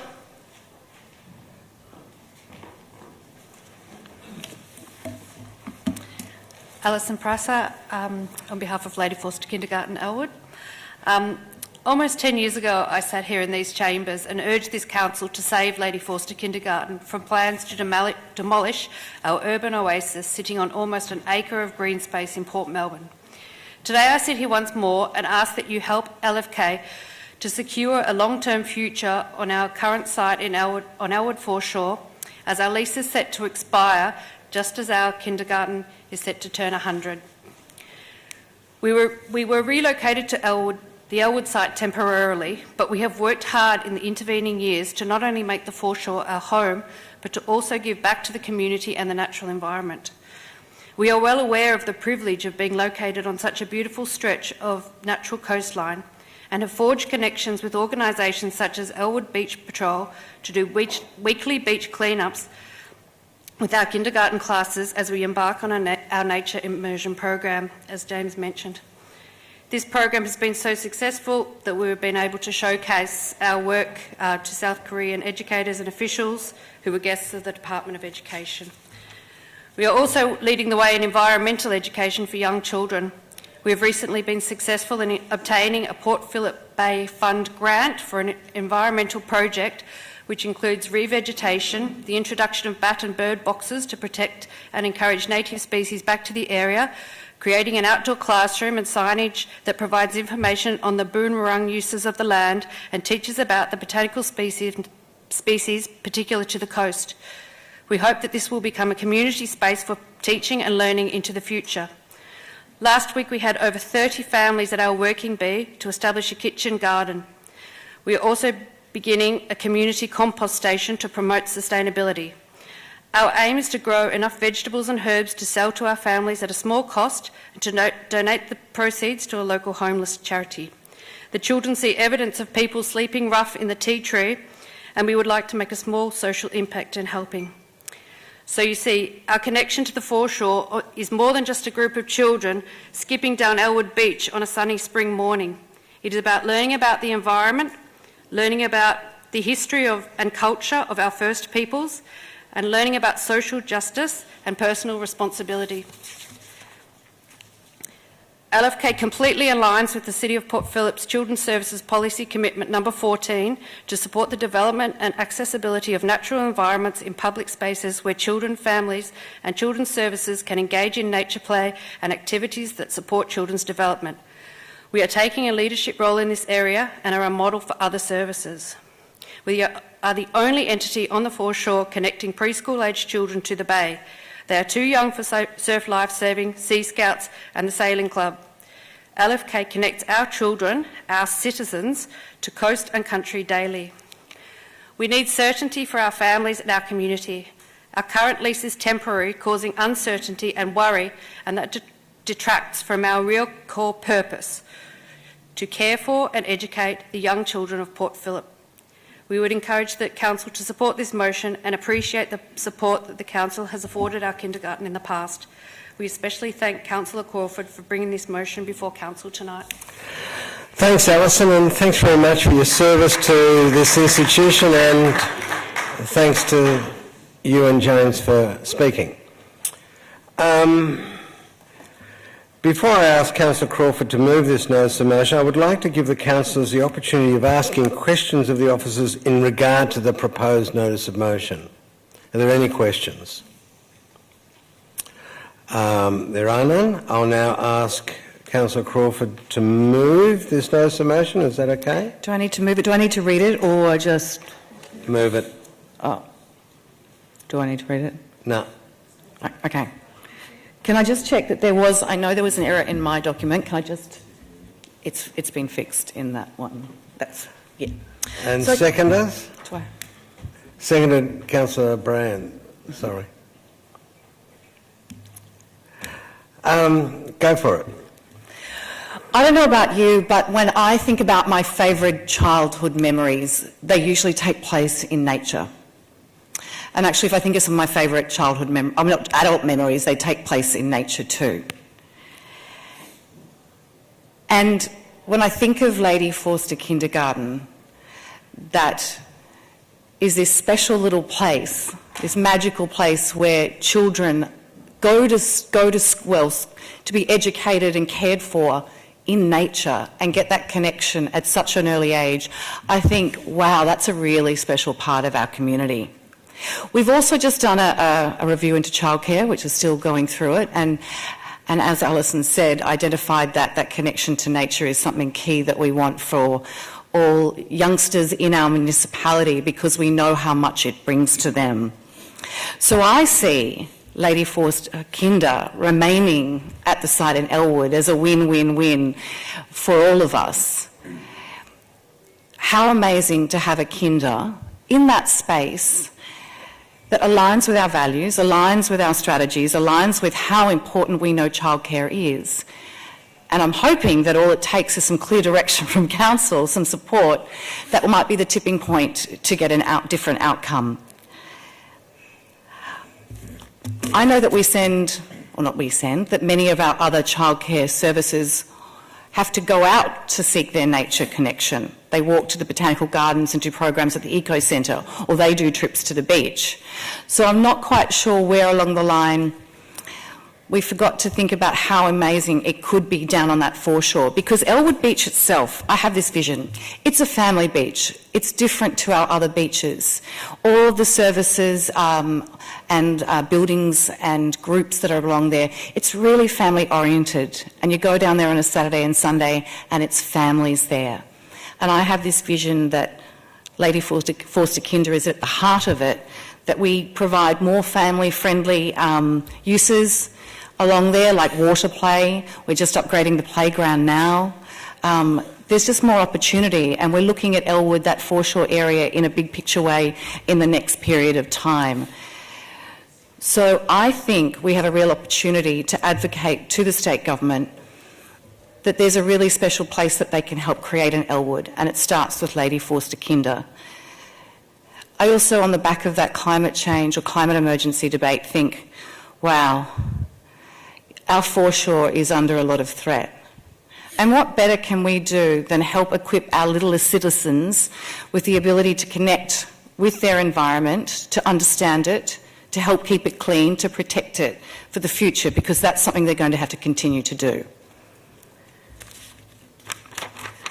I don't really have much more to say, except that if you've ever been there and seen their programs and the amazing things they've done there, I think the only thing you can think is we want to keep this kind of kinder in our community. And I know that parents feel the same, past parents feel the same, anyone who visits there feels the same.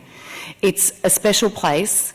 And of course the state is rolling out 3-year-old kinder, so the need for sessional kindergarten in the canal end of the municipality will only grow. So I ask my fellow councillors to think about those times in nature that were really special to you, like visiting my nana at Maroochydore Beach when I was little, and all of those kind of things, and think what a change and what a difference that can make to kids' life if that's the opportunity they get from their starting point. So I commend this motion to you, and I hope that you will support it. Thank you. Councillor Brand? Yes, thank you, Councillor Crawford, for bringing this. I too have been down to the Lady Forster, and it is really a remarkable scene down there. It's a beautiful thing. I do understand the state government's reluctance to allow seemingly non-foreshore related activities onto foreshore. I think it's a policy which is important right across all of our beaches and foreshores as a general rule. So I understand the general principle of why they would want to do that. But I think instead of, if it was just a childcare centre that just needed a home and we didn't have one in the city, I'd be very sympathetic to it. But I can understand that that isn't really necessarily, the only side to the story. Just because it needs a home doesn't mean to say it needs to be on the beach. But I think instead of asking the state government to make an exception for it, I would just ask them to go and have a look at the reality of it, of one of the most incredible, beautiful, inspiring,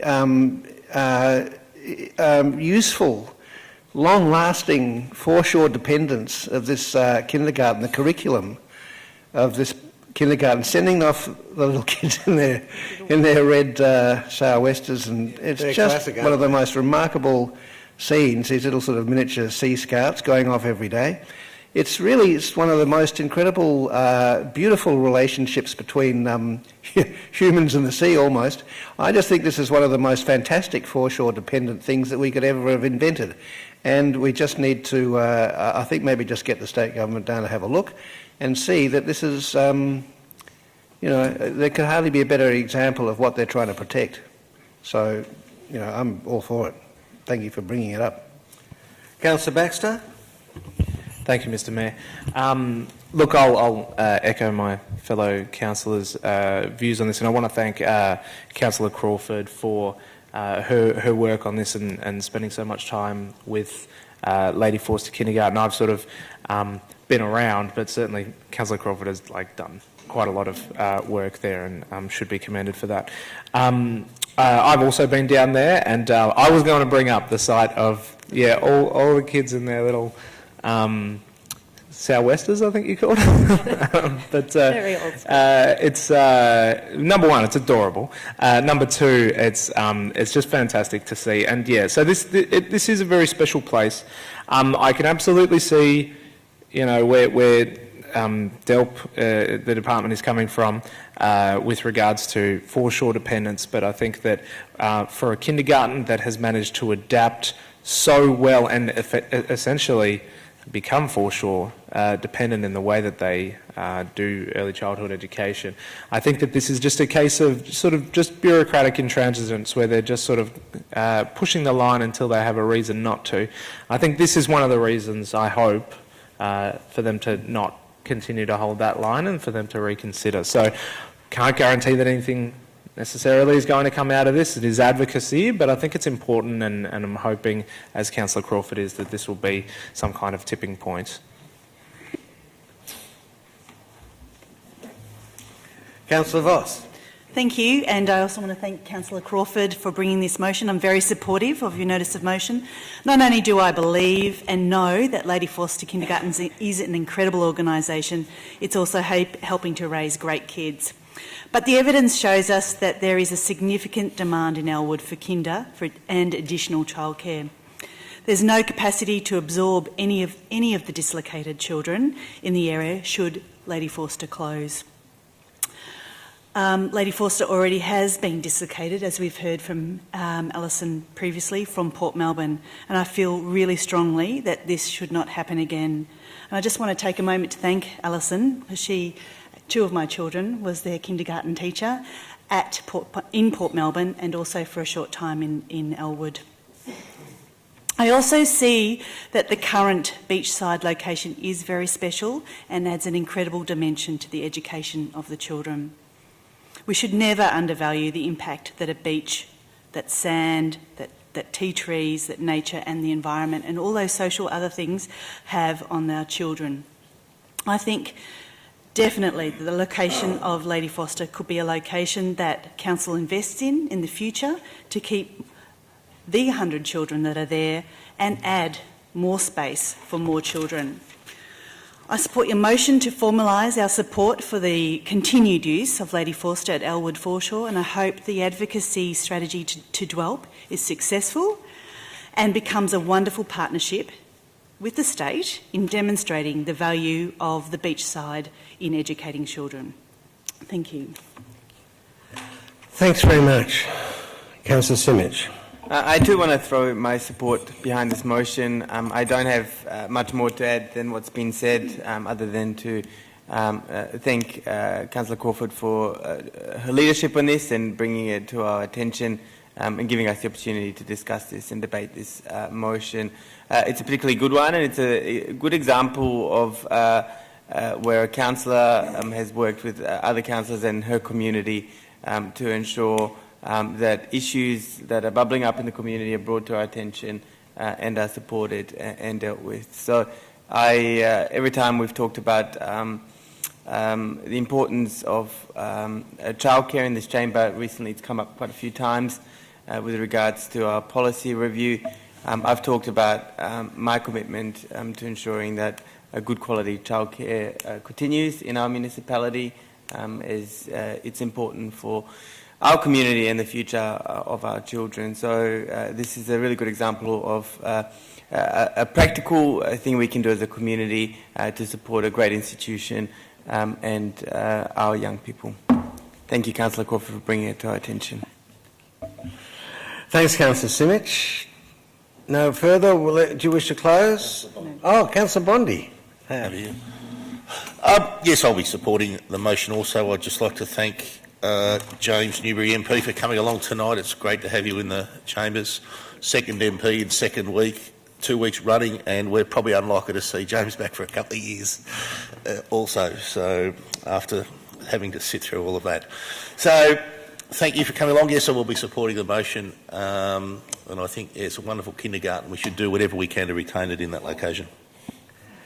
Great, thanks very much. You wish to close? Just quickly, I'd also like to thank James for your support on this issue. It's an issue we share commitment to, so thank you for coming along and attending tonight. I'm looking forward to the advocacy that we can do as a community and as different levels of government together. So I know, Councillor Brown, that you said it shouldn't be the exception to the rule, but Lady Forster Kinder is exceptional, so I hope it is the exception to the rule. I'll move to the vote. All those in favour? That's unanimous. So, notions of motion are now completed. We should have a break. I'm sorry for those people who've arrived. Okay, we're going now back to the presentation of reports. So, 9.1, Victorian Pride Centre, Section 173 licence, about building projections. We have one speaker on this, Peter McEwen.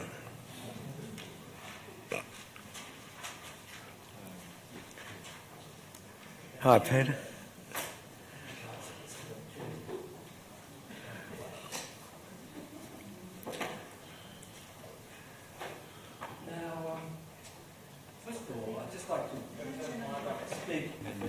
Name and suburb, please. Peter McEwen from St Kilda. Thank you. And I'd like to speak in support of the motion, but also just provide a little context to what's happening. If you've been down Fitzroy Street this week, you'll see that we're out of the ground. And there's a crane, a very, very large crane, which is illuminated in rainbow colours at night and has a name. There was a naming competition. It's called Love. So I guess love is in the air, but it's that is pathetic. It's a landmark in Fitzroy Street and hopefully a symbol of Fitzroy Street's rejuvenation. So the piling is complete. We're talking about the Victorian Pride Centre in Fitzroy Street. The piling is complete. Excavation's almost complete. And we're out of the ground, which is terrific because we've had some real problems in the ground with contaminated soil, $930,000 worth of unexpected costs. And in the absence of any sort of federal government support for the project, we've managed to secure $20.5 million in borrowings, which we'll have to repay, to complete the project. But the project is on track, and this week, next year, this very week next year, we will have practical completion. So 12 months from basically today. Now we come to the portico. The portico is really important for a number of reasons. Partly, it's because it's an essential component of the iconic design. It's also, you may not be aware of this, but it's a key security feature because it provides an additional barrier for external threats, which is important to us because it needs to be a safe place for us all. But the reason for the portico and the reason it projects into the public domain is deliberate because it's actually an architectural expression of pride.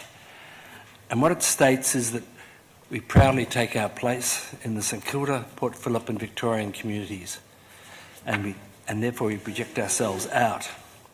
Because it's in a sense the whole building is our civic building. It's an LGBTI town hall, if you like. But economically it doesn't actually make much sense to us to provide. We'll receive no return from it. There'll be no commercial use of it. It's not part of the licensed areas. It is a breakout area on level 1 for the resident organisations, and importantly it provides a podium from which people like yourselves will be invited to join us to see the Pride March each year going up Fitzroy Street. But without the motion proposes a generous contribution of foregone revenue. I can tell you now that without that, the portico wouldn't happen. But we need it to happen, as I said, because it's integral to the building. Now, the last thing I'll just say is that it's taken, this Section 173 agreement has taken 9 months to finalise with Council, and I'd just like to thank Anna Murdoch from your property area for her diligence in getting us to this point. Great. Yep. Thanks very much, Ben. Right. So, councillors, are there any questions? Do we have a resolution? Moved Councillor Copsey, seconded Councillor Voss. Councillor Copsey, do you wish to speak? Thank you for that very exciting update. I'll just reserve my right to close. Councillor Voss? I just think I'm amazed that in a year's time we'll be actually, perhaps attending an opening event. It sort of seems to have been coming for so long, and all of a sudden it's running to the end. So I just want to say congratulations also for coming out of the ground. I am supportive of the portico addition. 173 agreements are never ideal, but in this particular case, I know that we've done extensive consultation and that the Pride Centre themselves have done extensive consultation on what the building looks like, and so I have no hesitation in supporting this. Thank you. Councillor Brand.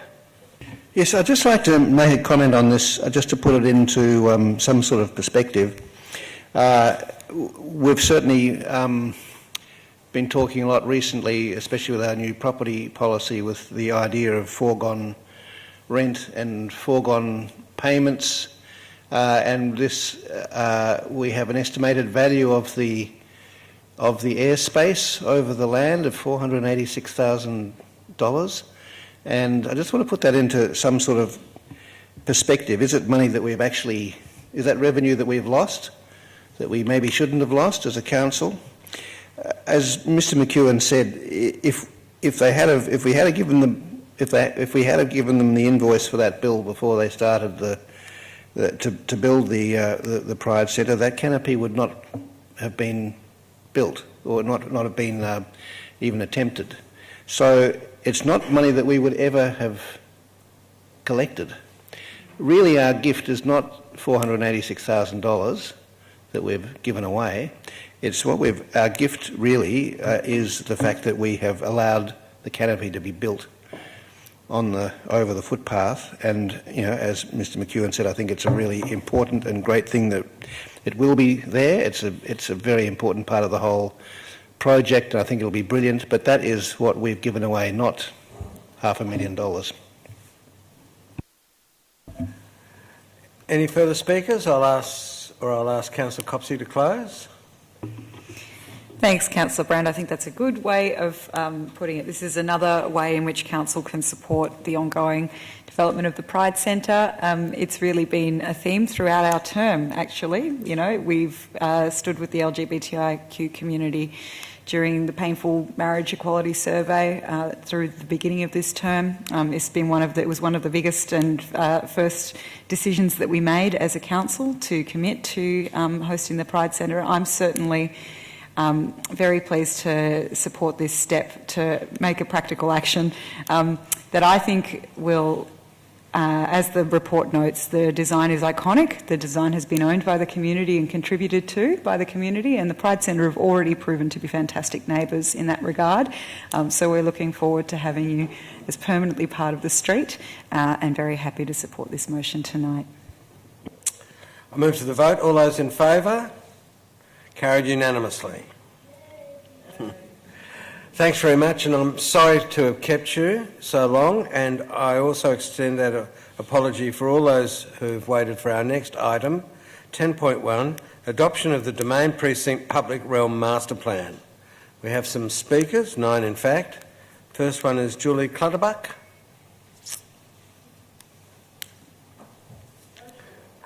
Hi, Julie. If you could read your name and suburb into the record, please. Okay, I'm Julie Clutterbuck. I live in Elwood, but here I'm speaking as President of the Port Phillip Bicycle Users Group. Tonight, we as a community have declared a climate emergency. Let's not let that be empty words. Let's take this opportunity for a practical action. On the issue of low-carbon transport, Council does have an excellent plan. It's called the Integrated Transport Strategy, and it proposes a network of 14 safe cycle routes connecting our neighbourhoods, empowering people of all ages to cycle safely. Park Street, South Melbourne is one such route. On the east end, this master plan shows a high-quality protected bike lane, and this is excellent. However, on the west end, the master plan has a painted lane between parked cars and moving traffic. Paint is not protection. Such a lane will not encourage people to shift their transport modes. Even with the new tram lines on this section, there is space for protected lanes. However, council officers have told us that they prefer to have car parking. I ask council to do two things. Firstly, to amend the master plan to show separated lanes. Secondly, is in the interim, before the new tram lanes are built, to mark temporary separated lanes between the curb and the parked cars. We can do this without losing any car parking spaces, and we can do this cheaply, just as they have around the traffic works on St Kilda Road. This will give locals a chance to experience the amenity of safe cycle lanes almost immediately. That's all I have to say there. Thank you. Claudia Mark.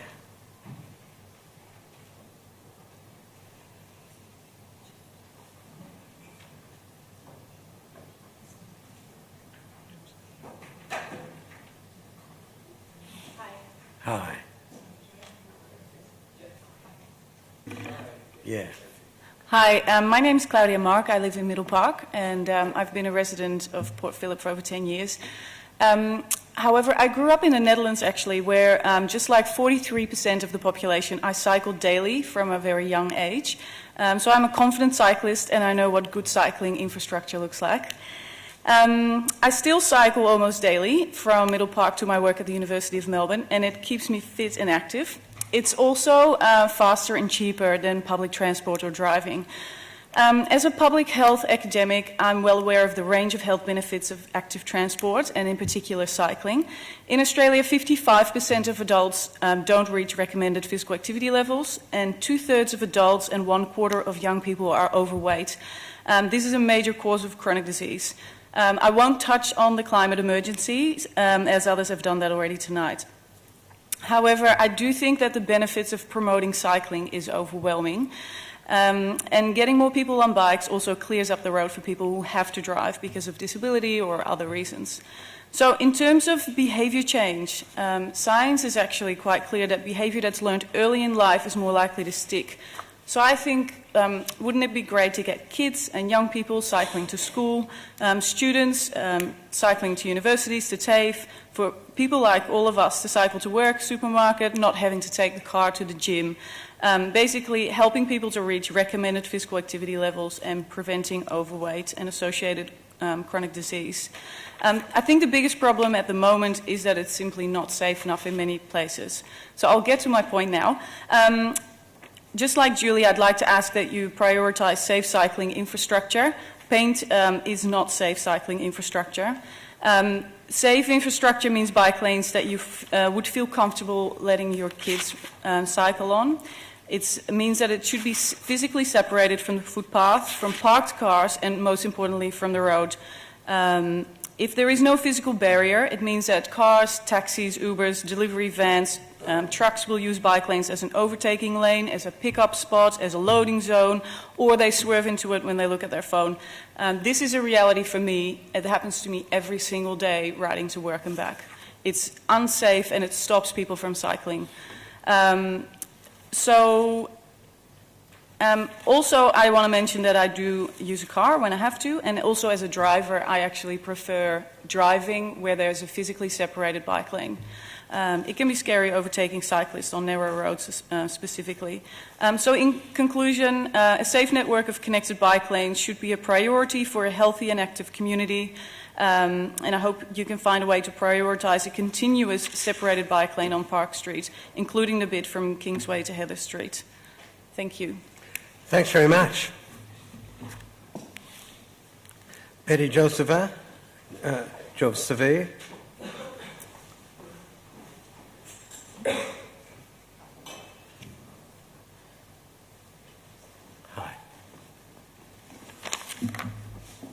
Hello, Mayor, Councillors. Long night. Yes. I'm hoping the Domain Precinct is easier to solve than climate change. Shorter. Okay. My name's Betty Ufjeva. I've worked in the City of Port Phillip for 20 years. I've lived here for 15. I'm a local. I eat local. I catch trams. I ride bikes. I drive. I'm a fashion agent. I have a business on St Kilda Road. I'm an active member of the community. My family also has... look, I'll start from the beginning. I lived on Park Street for 10 years. I had to move out because I actually cannot access my car park. I need to drive to another suburb, to U-turn, and park in my car park. So building a community is great, the trees are great, the park's great. It sure as hell makes me feel better because you've approved a building to completely block my natural light, so the parks are very well invited. But to be that arrogant, where you've blocked nearly 500 residents from easily accessing the car park, it's absurd. Obviously none of you live there because you never would have let it slide if you did.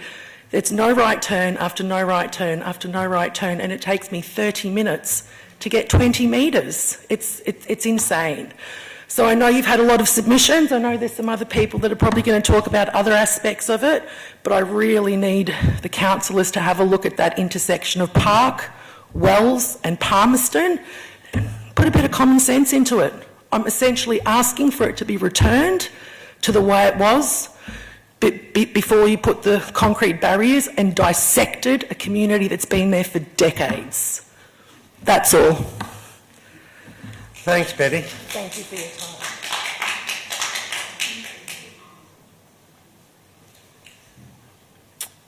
Freda Ehrlich. Hi, I'm Freda Ehrlich, live in St Kilda. Thanks for the chance to present. Look, I actually was going to talk about three things to do with this idea of having a separated bike lane and how important it is to have it all the way through as far as you can, and with whatever money you've got and with whatever money the state government's got. There have been several studies. The 13-year-old study by the University of Colorado, which has shown that not only are separated bike paths safer for the cyclists, but they're also better for cars and pedestrians. And this domain area is going to be the focus of a lot more activity in the pedestrian. It's going to be, they're going to make it a much more livable area. Now, your integrated transport strategy reminds us that the roadworks are at you won't be able to have any more roads here, but the population is growing. The population supports active, healthy alternatives to cars, and that the local community is responsible for emissions. So one logical way is to encourage something active, local and healthy like cycling. And I know that from our presentation at the OPCC, at the Older Persons Consultative Committee, that Fisherman's Bend, according to Councillor Voss, is actually predicated on that assumption that there will be less cars, more bikes, more healthy ways. And what I'm really wanting to say to you after Tim Baxter moved that motion, Councillor Baxter, and said this is a real moment, I would ask you as councillors to be brave, to be courageous. If people have to lose their car park or access to their car park, that will be the way of the future. And I've heard Councillor Gross say the same thing. We cannot fit any more cars in. We have to actively encourage other means of transport. However, as my closing words are, as a senior cyclist, I think I would not advise anyone to cycle on a road that didn't have separated lanes. So I urge you to, I think our local bug has put up a very elegant solution which is temporary, but it could show the way for permanent. Put the bollards there, put the car parking next to, put the bikes first, then the car parking. Don't create another St Kilda Road, which is incredibly dangerous, and that's what I'd like to say to you. Thank you. Be courageous.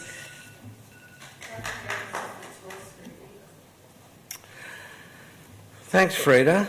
Boriana Stedlova.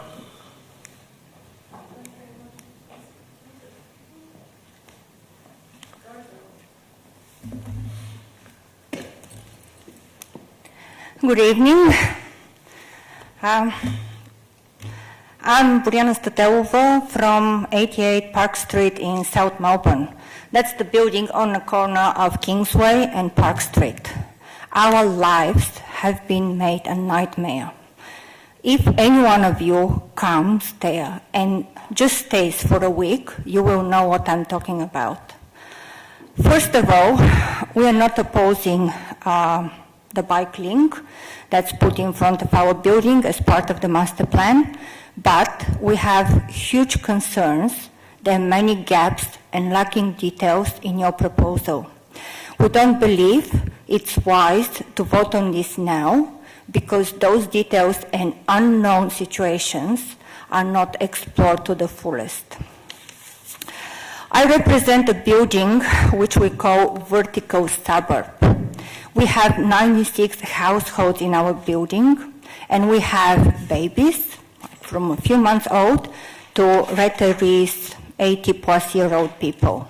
We all have different needs, and what we have in front of our building, our on-street parking, is vital for us. This is where our visitors, young and old, park. This is where our tradies park because we don't have high enough parking to accommodate their vehicles. This is where our emergency vehicles park. This is where the drop-off, pickups happen. And on top of all of this, the only door available for move-in, move-out is our front door of the building. It's the only wide enough manual door. None of this is being considered for our building alone. I'm not talking about the rest. This is our building. There's so many gaps. I have some materials I prepared, and I'll hand them over to all of you after that, with some diagrams according to the plan where you're proposing the loading zone and why that's not wise and why it's not possible, because no one has gone out there to look for themselves what is there and what can happen. There is no consideration with the new developments happening in the area and how that new developments will affect the traffic in the area. So we have many issues with the plan, but in interest of time, I want to talk about the parking. We need our parking on the street. It's vital. And I want to make a point that even on smaller streets with less number of residents, parking has not been removed and was remained there. We need our parking. Building new infrastructure should not mean removing, destroying what is there. What we have was put there for a reason. The second point, I'll be very quick, and the lady before me spoke about it, is the traffic. And I have shown in my diagrams what has been created for us. Thank you.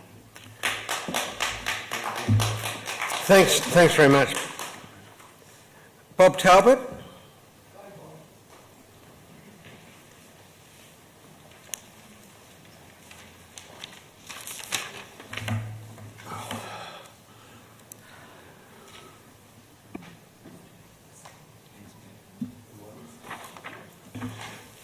Mr Mayor, Councillors, thank you for the opportunity to speak. I live in the Domain Precinct. I have for 15 years. I don't pass through, I live there. And I think that it's really important that when we consider a master plan, we consider it from the point of view of the people who live there rather than the people who pass through it. And I understand it's a public domain, but we live there. While I guess I'd like to say that I've observed the development of the master plan and participated in the consultation process. While residents believe that the master plan has some very excellent features, I think that in some cases it hasn't gone far enough, and in others there are significant unintended consequences of what's proposed. It's defined as a master plan, but it doesn't take into account building design and development in the precinct. I would have thought that current and future planning would have been a starting point of any master plan. It's simply been developed in isolation of the development that's going on and his plans to expand and escalate dramatically in the future. We cannot just develop a master plan for today. It's got to take into account what's likely to happen, and it is apparent that that hasn't happened. During the consultation process, I spoke to one of the council people and I said, are we doing this in the context of what development proposals are planned? And they said, no, that's out of scope. I I can't believe that that is responsible planning. The plan also doesn't take into account the development of Anzac Station, which will be the essential core of the precinct for years into the future. And of course that cannot be fully considered yet because the planning and development of that is still underway. Albert Reserve, the heart of the precinct, is also still work in progress. On that basis alone, the adoption of a master plan proposal at this stage must by definition be considered to be premature. The unintended consequences of the proposal are well documented, and I won't go through them. You've heard some already, and I'm sure you'll hear more, and you don't need any lengthy discussion tonight, having gone through what you've already gone through, I'm sure. But just to cap them, major issues with proposed traffic rerouting are a major issue. The removal of significant on-street parking with no replacement strategy is a key issue. The Park Street link, which is complex, is also unworkable. It's unworkable now, and it's going to be changed again. 3 major road closures make it very difficult for us that live in the area to move around. So there are major issues today before taking into account the significant planned new development in the area. To summarise, the adoption of this master plan without taking into account the pivotal components that are planned, that we know are planned and that are likely to happen is premature. Further, we believe that without taking into account these pivotal issues, the notion of describing the proposal as a master plan is in itself erroneous because it forces one to draw the wrong conclusion. It is a plan, but it's not a master plan. Thank you.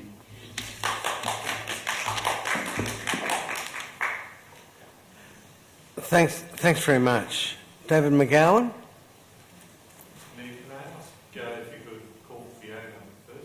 Sure, Fiona Reid.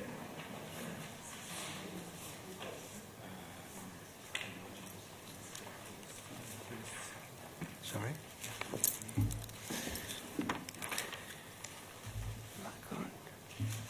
Hi, my name is Fiona Reid and I live on St Kilda Road and have done for 17 years.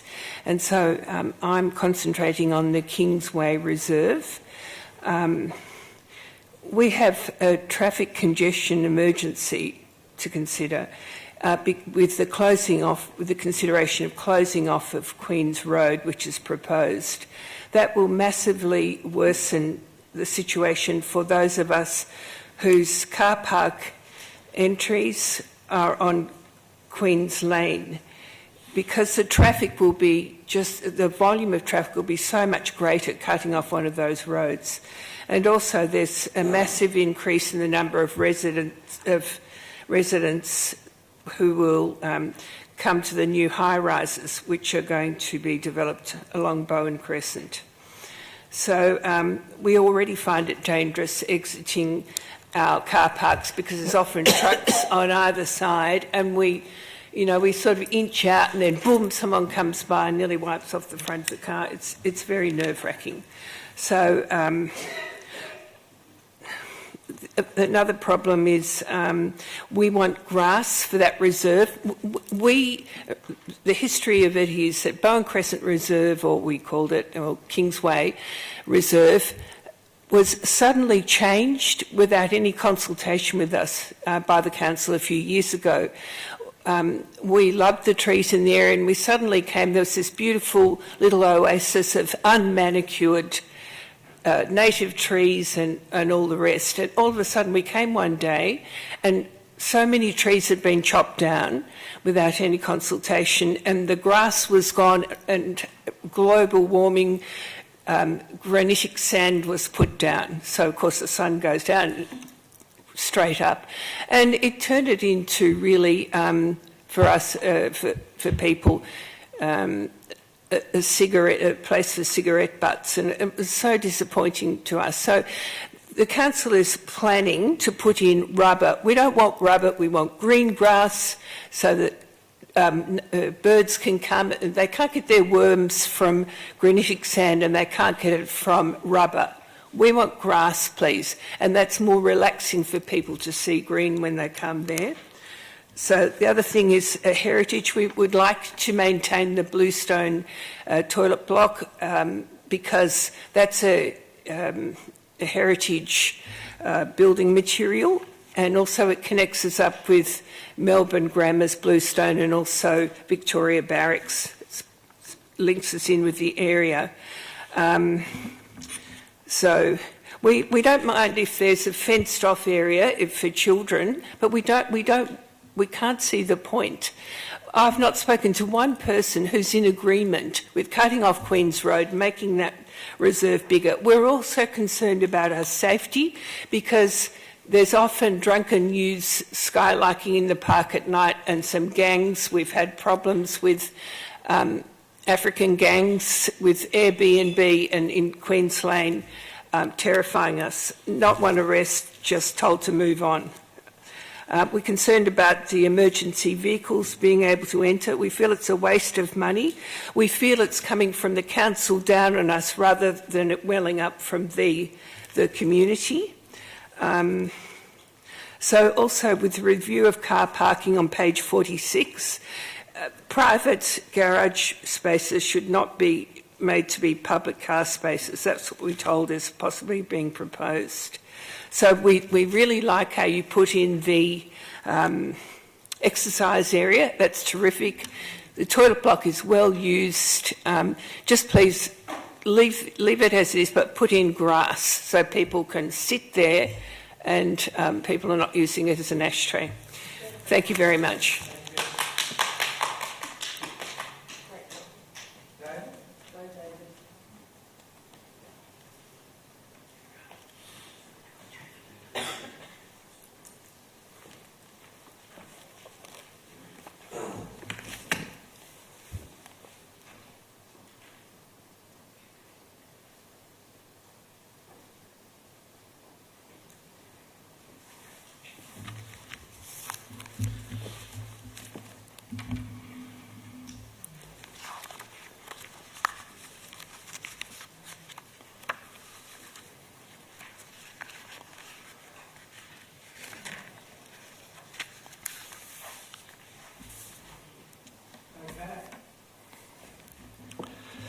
David McGowan. I live in South Melbourne, closer, well, it is South Melbourne suburb, but it's actually St Kilda Road as an address.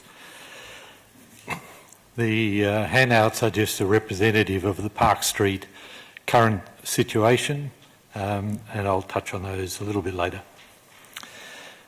Mayor, Councillors, thank you for this opportunity. I'm speaking to you on behalf of the community represented by the G12 Plus Domain Precinct Residents Group. We agree wholeheartedly on the need for a master plan, and indeed there are many good initiatives in the plan, re footpaths, landscaping, street furniture. But there are some major shortcomings. Firstly, the proposed Park Street bike link. The master plan identifies an aim for bike links in Elwood Road, Park and Dorcas Streets. Council's integrated transport strategy, page 40, lists as the first priority in identifying bike routes ease of delivery, i.e. local streets avoiding key traffic and public transport routes. As Park Street is both a key traffic route and tram corridor, it is hard to understand why this is the #1 project in the master plan. The Park Street bike link proposed will remove a further 23 car spaces between St Kilda Road and Kingsway, reduce the width of the southern footpath as it approaches Kingsway by 40%, and both footpaths for 70 metres adjacent to the super stop by 30%. It is also inconsistent with the movements and connections aims of streetscape improvements as per page 42 of the master plan. I'd also add that the artist's impression of the impact of the bike link on page 31 is very misleading, and I can expand on that later if you would desire. We request that councillors defer endorsement of Project 1 Park Street link to allow more detailed analysis of the impacts of the bike link and to enable consideration of other solutions to achieve the desired east-west link. The second major shortcoming is the absence of any strategy regarding what surely must be the heart of the public realm in the precinct, Elwood Reserve and indeed St Kilda Road. Whilst recognising state government's role, this master plan should include strong statements regarding minimisation of the above-ground footprint of the Anzac station and the need for a parking solution for both cars and bikes. The third major shortcoming is the proposed reduction in on-street parking without viable alternatives. Page 53 of the master plan identifies the loss of a total of 183 spaces and proposes to address this in part by converting 50 existing spaces to shorter term. The plan does not recognise an additional 29 spaces lost when Park Street Superstop introduced, that the 3 large public car parks in the precinct, a capacity of 1,069 spaces, either have development permits already or will soon in the future, or will have in the future, near future. 7 sites surrounding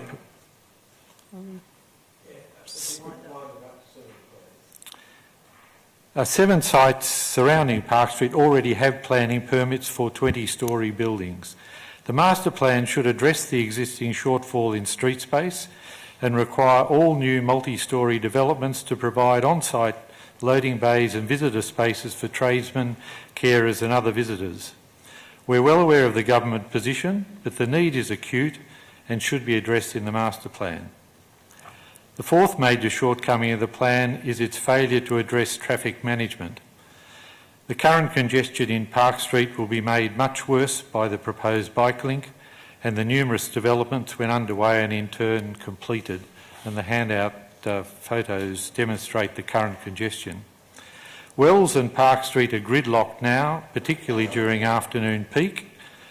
In order to plan for the future, all solutions should be considered thoroughly, including altering or moving the Park Street tram stop. There are too few roads that enable east-west crossing of Kingsway or indeed access to progress northwards along Kingsway from the Domain precinct. Park Street serves a vital role in this respect. The master plan document notes on page 21 that a placemaking approach is community driven, and on page 22 under urban context analysis that council engage with the community to ensure that the master plan reflects its views and aspirations. The late submission made by the G12 Plus residents group was the result of concerns that despite community input made in the workshop or written in response to requests for comment on drafts, the community view as expressed by individuals has been undervalued. It is our view that this master plan has major shortcomings that should be addressed before it is adopted. I thank you for the leeway. No worries.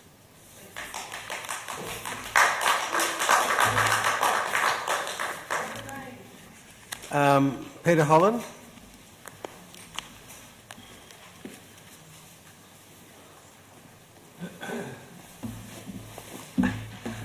Peter Holland, St Kilda, member of the Bicycle Users Group. I strongly support the Bicycle Users Group submission that the bicycle lanes in the Domain should be, both the temporary and the permanent ones, should be separated bicycle lanes. Now, I know that the Council prides itself on evidence-based decision-making, and the research is quite clear. On-road marked bicycle lanes are not the optimal solution. They're unsafe, and there's a mountain of research on this. I just want to focus on one study because it's very recent, very Australian, very authoritative. This is a study funded by the Traffic Accident Commission of Monash University. It's published in the authoritative international peer-reviewed journal Accident Analysis and Prevention, And the lead author is Dr. Ben Beck from Monash University. He's the Deputy Head of Monash University's Emergency and Trauma Research Unit and the President of the Australasian Injury Prevention Network. So he's an independent expert, and this was the largest study in the world of its kind. And it gathered data in Melbourne from 60 cyclists who were fitted up with a machine to measure how close cars came to them when they were using different pieces of bicycle infrastructure. There were more than 18,500 individual events, so it's quite a significant study. And there were two major conclusions. First, they found that on-road bicycle lanes are dangerous. They actually reduce the distance that motorists provide when passing a bicycle. If you don't have a marked lane, the motorist sees the cyclist as another road user and does an overtaking manoeuvre. However, if there's a marked bicycle lane, the motorist thinks, this is my section, that's the bicycle section, I'm entitled to pass here. And they found that the average overtaking, if there was a painted lane, was 0.4 of a metre closer to the bicycles with the on-road bicycle lane than the situation if there was no lane. Is that right? So the conclusion is that the on-road bicycle lanes are dangerous. They're unsafe, and that's why 22% of road injuries to bicycles are caused on the painted lanes. The second conclusion that the study found was that motorists, whether it's on roads without a lane or roads with a painted lane, motorists pass too close to bicyclists. They found that in the normal road zone with a 60-kilometre speed limit, almost 1 in 3 cars passed within 1.5 metres, which the author described as a close pass. 1 in 17 passed within 1 metre. So that's illegal in most states, and it would be illegal in Victoria if the recommendations of the Parliamentary Committee are accepted. And they found that 124 passing events came within 0.6 of a metre. That's terrifying. So the conclusion of Dr. Beck and his colleagues is that in order to improve safety and in order to improve cycling participation, we need infrastructure that separates cyclists from the roads. So I strongly support the bug position. On-road bicycle lanes are not the solution. Separated bike lanes are the solution. This is not a matter of convenience. This is a matter of life and death. Thanks very much, Mr. Holland. That's all the speakers we've got. Is that right? Councillors, I'm going to ask for questions. I'm aware that there's an alternative motion which may answer some of the questions. So I just wanted to ask first, what are you planning with your alt motion? Still putting the motion. Yep. Oh, right. Yeah. And what does it... I haven't got it in front of me, sorry. Okay. Are there other questions? Councillor Simic. I'm just wondering, so we've had some additional feedback tonight, which adds to the feedback we've received from the community on this plan to date. I'm wondering if officers can just set out the consultation process that's taken place already, and what opportunities exist for additional feedback, like the feedback we've heard tonight, to be incorporated. Is an alternate recommendation the only opportunity at this point, or will there be other opportunities along the way as we continue to work with the master plan and review it potentially as well? Ms. Becker? Louise, Mr. Mayor. Yes, there's been fairly extensive consultation on the master plan, going from a place identity consultation that occurred in September last year, where we had a workshop and had a number of people attending that workshop. In May this year, we did another level of consultation with the community on a proposed design response, so testing some of the ideas that came out of the place identity work. We had a pretty good attendance with the workshop. We advertised it and actually got submissions through that process. And through that process, we prepared the draft master plan that's before you tonight.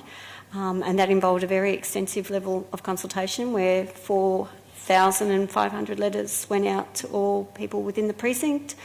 There were boards up at certain sites within the precinct showing what the proposals were for those particular locations.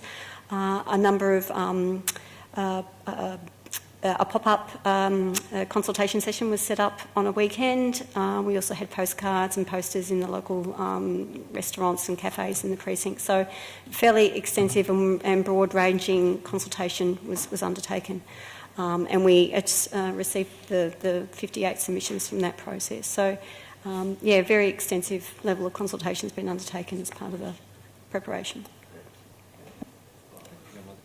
You got another question, Councillor? Just to follow up, just on along the same line of questioning. So, what's the status of the master plan if it's adopted tonight? How will it impact on the decisions that councils and other stakeholders make in the future? And are there opportunities to continue to review the master plan if adopted tonight? Through you, Mr. Mayor. Yes, the master plan, once adopted tonight, will essentially be an endorsed document that can actually provide future direction for public realm projects. Those projects will obviously also be part of the public spaces strategy that Council's preparing. It'll also require that a number of those projects that are identified in the master plan will go through further levels of consultation. So, and then the master plan actually does identify that fairly clearly, that a number of those potential projects will have another layer of consultation. So this is not the end of the conversations with the community. It's really just to start looking at how we actually have that further detailed discussions. Councillor Crawford? I'm just interested to hearing from the community tonight, and this is not my end of town, so I'm getting clarity as we sit here. Has there been any thinking about alternative protected bike routes down like Dorcas or along Albert, as opposed to trying to squeeze it in with that Park Street? Has that been a consideration that Council has ever thought about, or have we always just thought that Park Street was the one? Because it does seem like we're cramming too many dangerous things in the same space. So I just want the question is, have we considered alternative routes, and is there room to still do so if we haven't? Through you, Mr. Mayor. Both Park Street and also Albert Road connecting into Crawford Road, they're both very strategic bike corridors that's in our ITS, so it's not a matter of one over the other. Essentially, both those corridors are very strategic for our overall bike corridor network. Park Street eventually leads into Moray Street, which takes into South Melbourne, so that's part of our strategic bike network. The Albert Road to Crawford Road is a strategic Shrine to Sea corridor, which goes down to the bay. So essentially, obviously, there's the provision of the tram network in Park Street, but what we have planned and designed is that there is the capacity to have a separated bike corridor on Park Street, and also the capacity to have the intersections on Kingsway. We have the capacity to actually have safe intersections on both Park Street and also Albert Road as it intersects with Kingsway. So they both are quite strategic. So just looking at the map though, has Dorcas Street been considered? And because that still links into Moray, because that doesn't have a tram on it. Is there a reason that that's not possible? The problems or the constraints that we have at the moment with Dorcas Street is there's no at-grade safe intersection at that location with Kingsway. But in saying that, Dorcas Street has been identified by the state government as potentially part of their strategic bike network, but it would actually mean that the state government would have to do a fairly significant intersection upgrade at that Kingsway-Dorcas Street intersection. So it's probably more a longer-term opportunity, but definitely not something that could be implemented in the short to medium term. Councillor Voss? Thank you, Mayor. I just wanted to also ask a question around the bike link on Park Street. When was Park Street identified as being a strategic cycling corridor?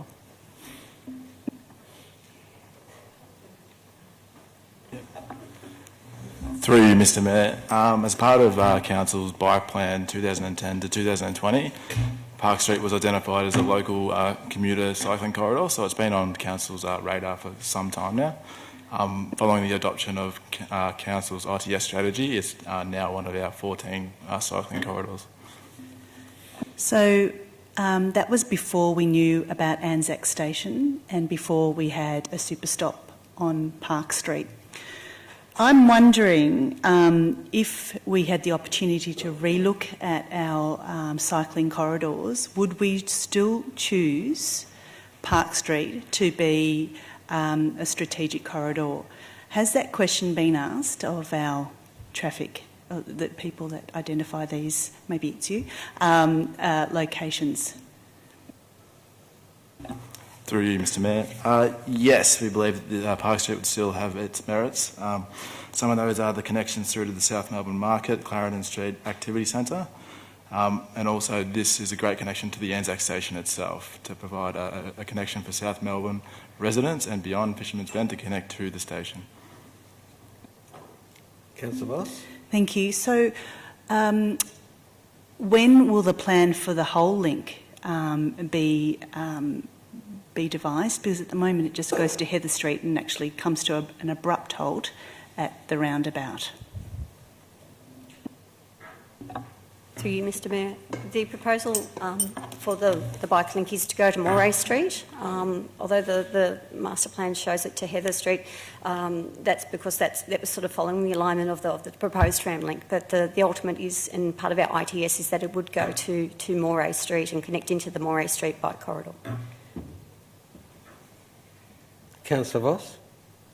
Thank you. I'd like to take up a couple of the questions around Queen's Road that were, Kings Park, Kings Park Reserve, and the Queen's Road closure. Now, in the master plan, it does say either partial or full. I'm wondering how are we going to make that decision whether it does get fully closed or is partially closed?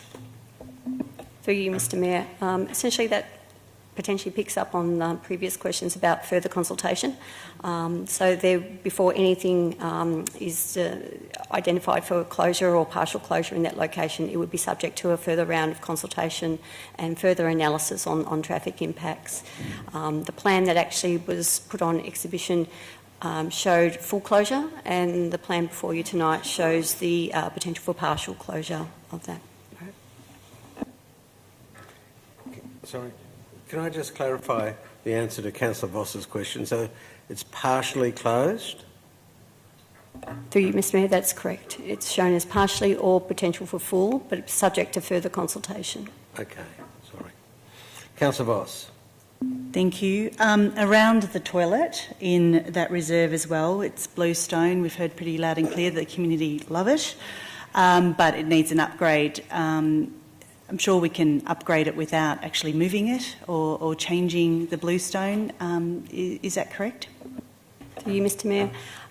The strategy behind the relocation of the toilet block is to essentially bring the toilet to the facilities that are currently in the park. The facilities are further to the south, and also to open up the viewpoint and the vantage point of the actual park from a design point of view. We've had discussions, and there's a high possibility that the use of the bluestone that's already that the current toilet is made of can be used for a relocated toilet. The other issue with the current toilet block is that it's currently not DDA compliant, and I think Council's policy is to make our toilet blocks compliant. So as part of all of that, there's an opportunity to build a new toilet block, definitely opportunities to use the bluestone as part of that new development of the relocated block. Councillor Bond?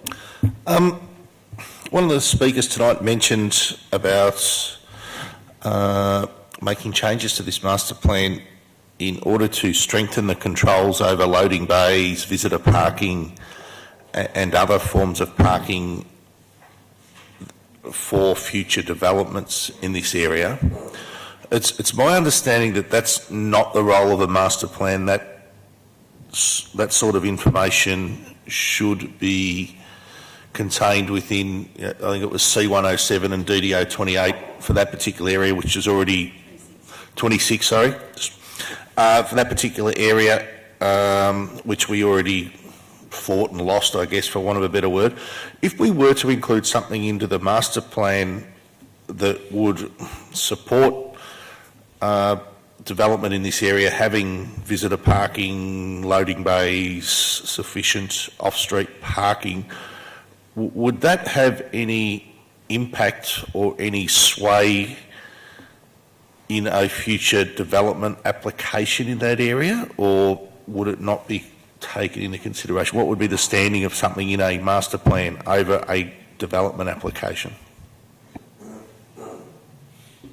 Through you, Mr Mayor. The domain master plan is essentially a public realm master plan. So for those type of controls would really be in a more planning, as you say, a planning document. And our understanding is that there's currently requirements in the scheme and through the DDO 8 26 and also I think clause 22 of the scheme that actually provides for the provisions for loading areas within developments. So there are planning controls that actually can achieve that outcome. What the master plan can actually do, and I think there's recommendations in the master plan, is to look at the current parking provision and actually making some allowances in some locations for visitor parking, but also for loading areas and short-term servicing. So that's an outcome that the master plan is looking at for on-street parking. Just to follow up, the controls in DDO 26, I believe, are discretionary, not mandatory, which is, as we know, with discretionary controls, they're very hard to have implemented if the developer really doesn't want them. Would there be any possibility that including something into this master plan would strengthen those controls, or would it just in no way whatsoever be taken into account? It's nice to have, but it wouldn't be considered when assessing an application, or wouldn't give any strength to the existing controls in DDO 26. Through you, Mr Mayor, those controls would really sit within a planning master plan, because then they would have effect through the planning scheme, whereas the master plan is not anticipated to have effect through the planning scheme for the private realm.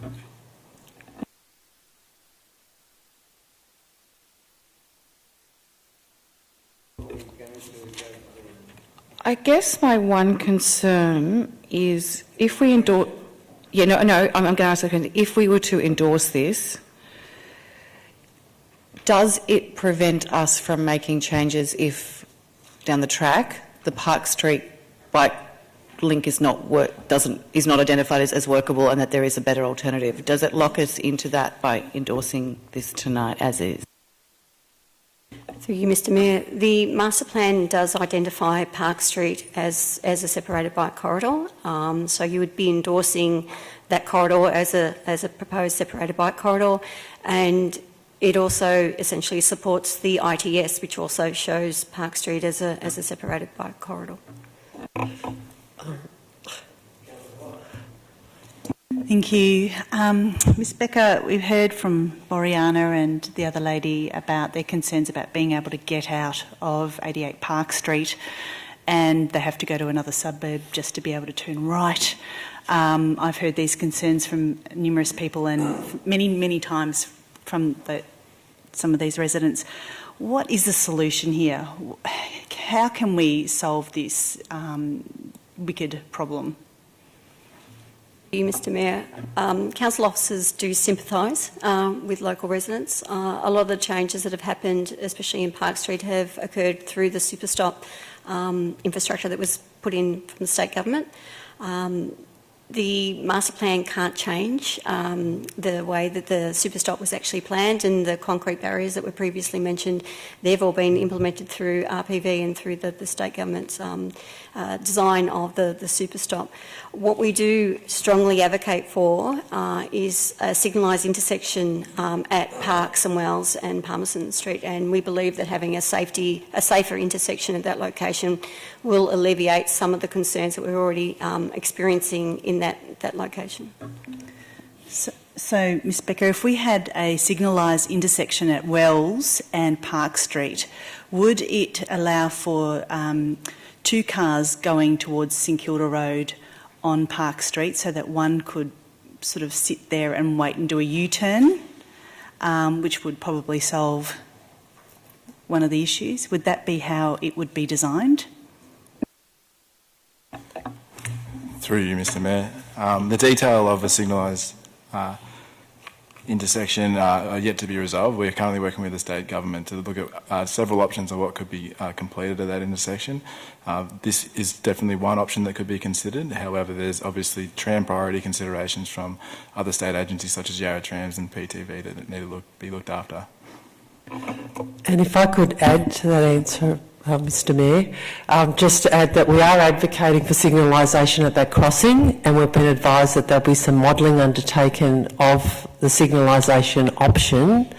And just to clarify in regards to the Bike Street bike lane or corridor, we will be undertaking obviously detailed designs and bring that back to councillors for consideration.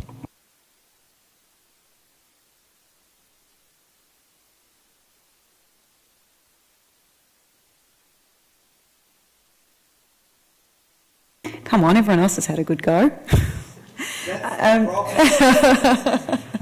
It's never going to be an early night tonight. If officers could just, it actually does follow on from Ms. Rosick's comment just now. So, not wanting to steal Councillor Voss's thunder on the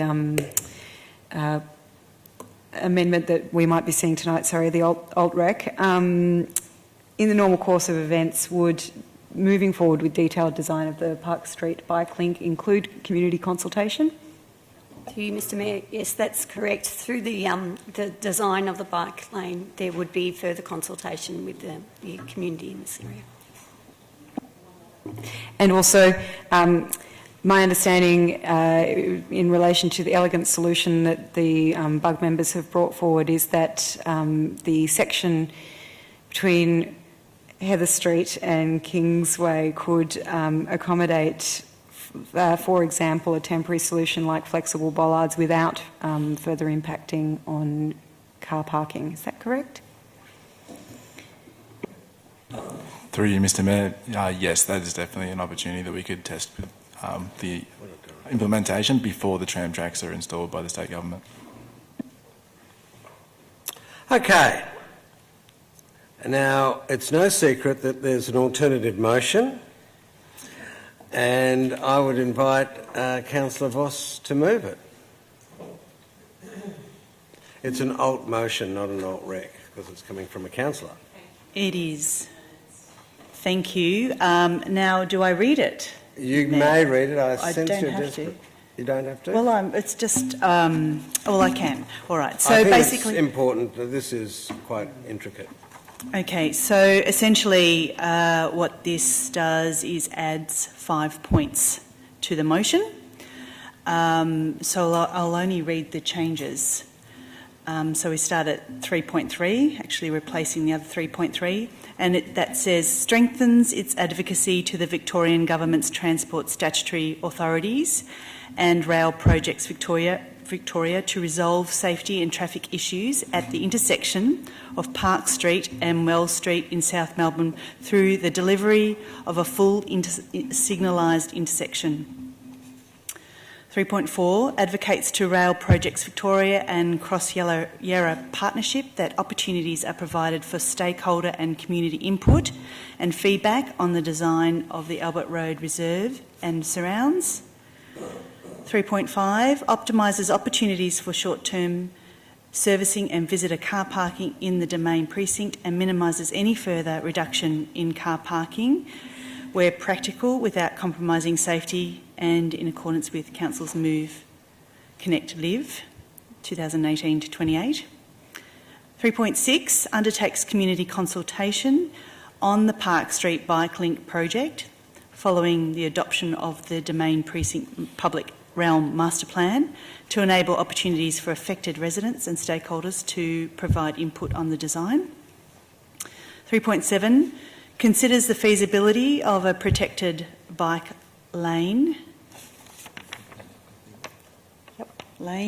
in the section of Park Street between Kingsway and Moray Street as of the feasibility...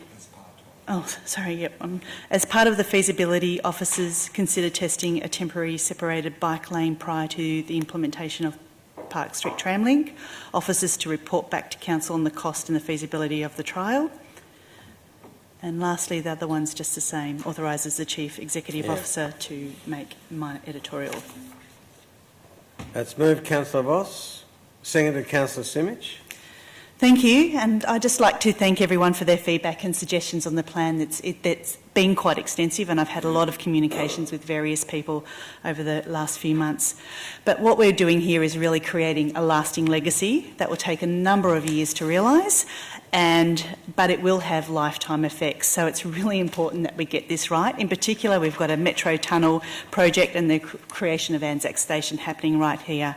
This area is a really incredible area. And it is adjacent to amazing locations like the Shrine, the Albert Park Lake, and of course the St Kilda Boulevard. There's a lot going on in this area as well. We've got a central bike lane that'll be happening down St Kilda Road. We've got Albert Reserve that's going to be redeveloped. We've got Shrine to the Bay project, which we've heard before. Anzac Station again, the Moray Street changes, as well as there's 22 new development applications that have been approved, and so there's significant height and population that is anticipated in this area, unlike that we've seen before, really. So, as I said, this project's been widely consulted and has had terrific feedback. But the aim of it is really to improve the public space within the precinct. It's not about doing a planning scheme amendment. We know that there's been 5 projects that have been identified and lots of other improvements, simple things like additional bins and things like that, which will actually make a big difference in the area. It'll improve the footpaths, the roads, the trees and the streetscapes. But as I said, it doesn't provide any guidelines on building heights and setbacks. And we heard from some of the speakers that perhaps it hasn't gone far enough and perhaps it's premature, but it's very deliberate that this is only to do with the streetscape and not a planning scheme amendment. And I hope, and I want to address that because there are a lot of shortcomings in the current planning scheme amendment, but I hope that that will come back to Council soon and we will have another go at resolving that. I'm keen to see further work coming back to Council on the planning scheme to resolve these limitations. This project doesn't make any suggestions regarding the Albert Reserve, as this is subject to its own plan. And again, I've heard from the community that it all needs to be integrated and part of it.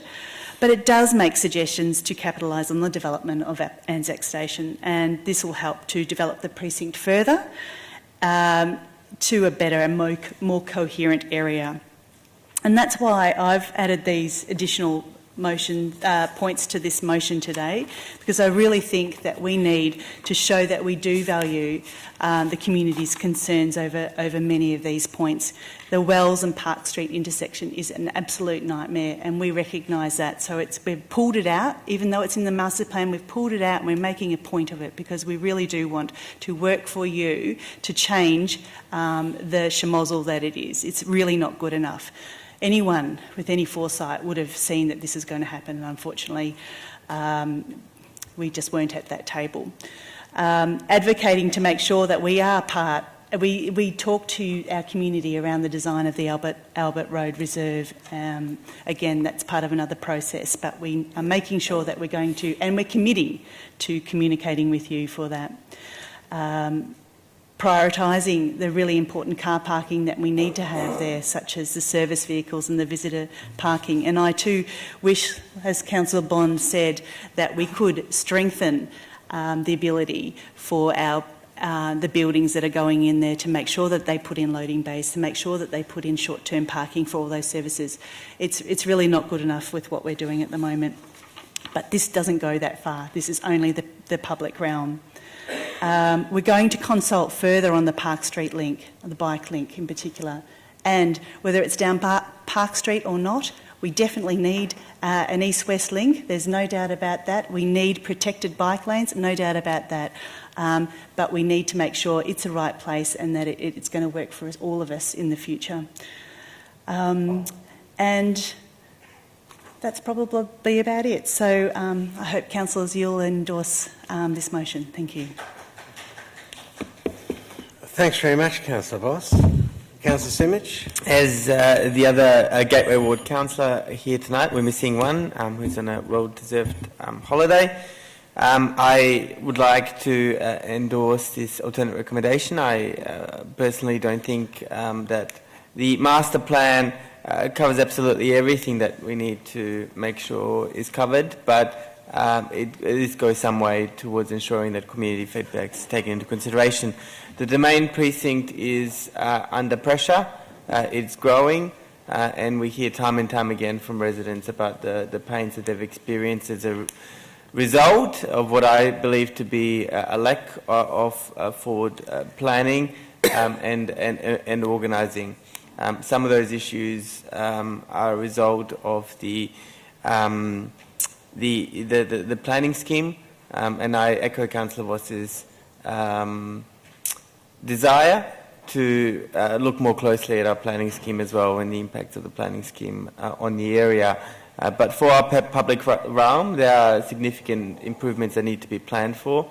I'm really buoyed by the fact that officers have again reiterated that this is not the end of the process. This is a point in the process where we have had quite significant consultation, but we recognise that more consultation is required once we start and once we get to the specific projects.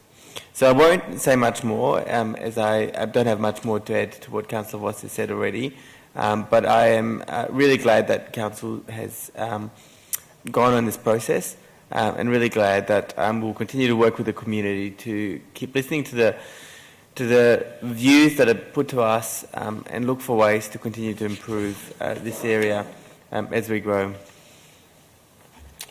Thanks very much. I might have a quick word. I want to say how a lot of the stuff that was said tonight by the people who came from the community really resonated with me. Betty and Boriana talked about just how terrible it is to drive down there. Look, I've been caught on the wrong side of a loop around going from one suburb to another 2 times in a row now. I will never go down Park Street again. Maybe that's working, but you can't avoid it. I can. I'm from St Kilda. So I was really persuaded by what you said, and that's why I really welcome Councillor Voss's resolution.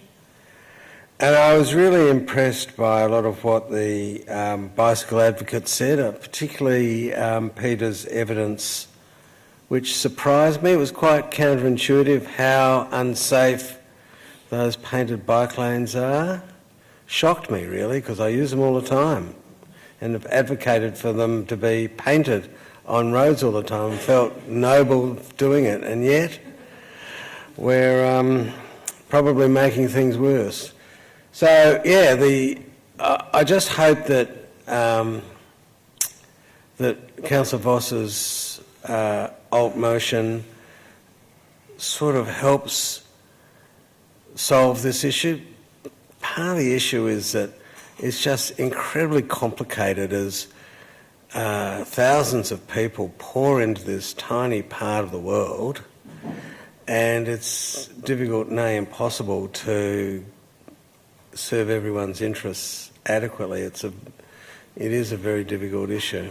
But thanks very much for all your evidence. It was great and very plausible. Councillor Copsey. I'd actually like to move an amendment to the alt motion. Sure. Motion. Did I say it right that time? I'll give you 9.5. Never give 10.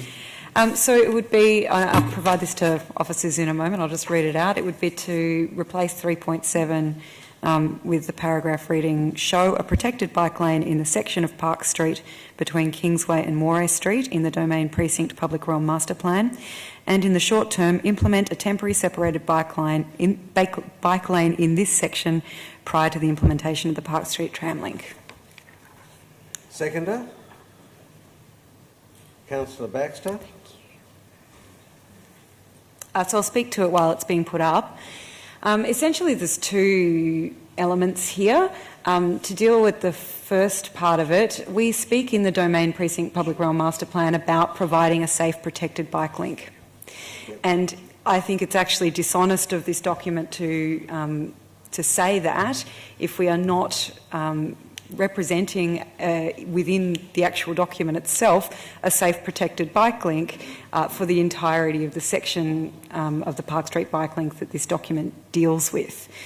For those who have looked closely at the documentation, and there are clearly plenty in the room tonight who've done that, thank you very much for your detailed consideration and for participating in the consultation. You will have noticed that Section D currently, which is the section between the section closest to Heather Street, does not show a separated bike lane in the plans.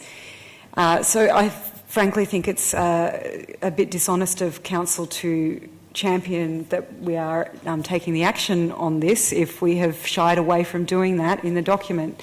As officers said, this has been an identified active transport and sustainable transport priority for nearly a decade, and yet here we are when it comes time to actually implement our policies, we aren't doing justice to the aspiration that's expressed unless we actually follow through. Thank you very much to Mr Holland for covering off on the evidence. It certainly accords with my experience as a person who rides sometimes in the municipality, who also takes public transport, walks, all of these things. We know that protected bike lanes are required for safety for everyday road users, not just for cyclists, but also for pedestrians and drivers to negotiate this shared space safely. And also, what's a really important part of that is to encourage increased cycling and active transport, which is a really strongly held policy position of this council. And, you know, frankly, as someone who enjoys riding, I wish that more people felt safe to do so. I went to my GP recently just for a routine thing, and we're talking about, you know, whether or not I'm physically active enough, which I think is debatable. But one of the things he said to me when I said, well, I ride my bike, he said, you don't ride on the road, do you? We can't continue implementing substandard infrastructure for a really large and growing segment of the population who use our roads. And in fact, protected bike lanes are better not just for the people riding in them, they're better for those using the roads around them as well. So I think we need to actually follow through with the aspiration in this document, and that will be achieved by showing a protected bike lane in the section of Park Street between Kingsway and Moray Street in the Domain Precinct Public Realm Master Plan. I know Moray goes a little bit further than the master plan, but as we've heard, that's where the link is planned to join up with our strategic bike corridor. So I think that that's warranted here. And in the short term, implement a temporary separated bike lane in the section. As the bug has pointed out, it's quite possible for us to put in some temporary infrastructure that in the interim will actually make the road safer for everybody who's using it, encourage cycling patronage, and also just make sure that people are who are going to be using that road. Let's face it, if we're putting in the lane there are going to be people riding along that road and walking along that road and going to public transport along that road and driving along that road, and we need to make sure that the infrastructure that we implement is actually safe for use from day dot.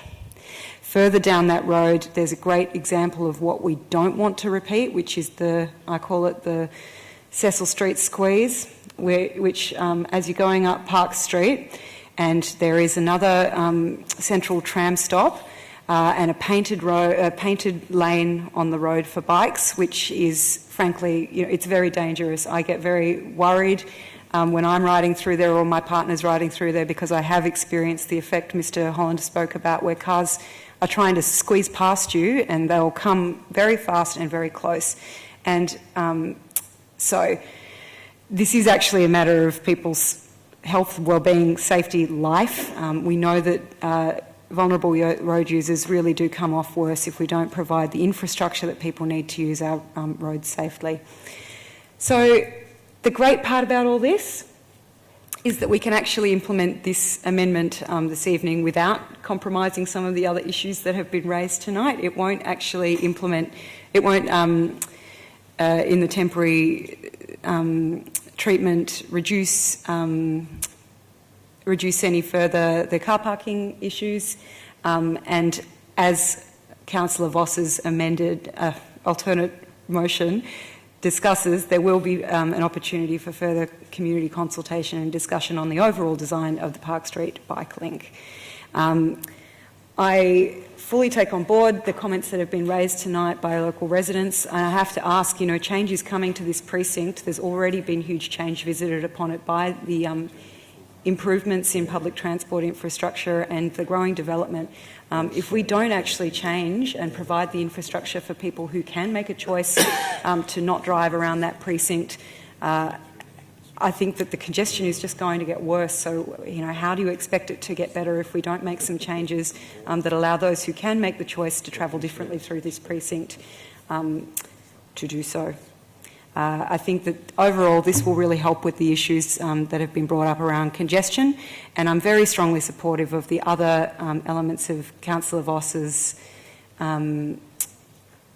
motion, which speak to the issues that we've seen around signalisation. We really need to make this, it's a bit of a dog's breakfast at the moment. We need to make it work for all road users. So I really hope the Council will support this amendment this evening.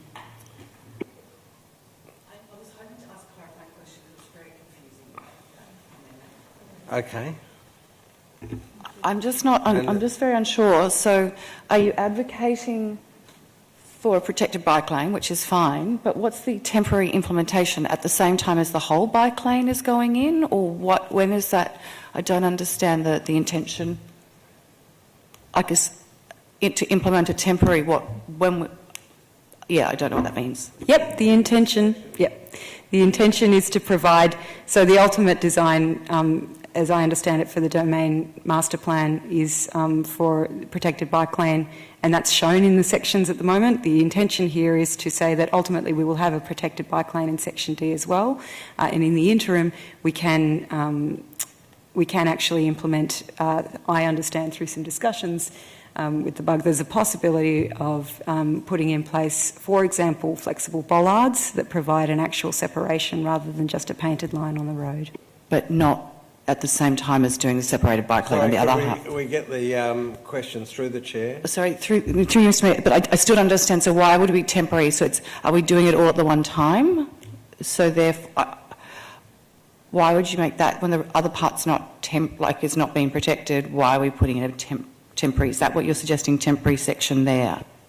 So from discussion with officers and some of the community members who've contacted, the point of this is that I understand there is some uncertainty around the final design of the tram link within this section, which is going to impact on ultimately the detailed design of the entire bike corridor. However, in the interim we can put in place a temporary section that will mean that we have our options open once the final design of the tram link is determined.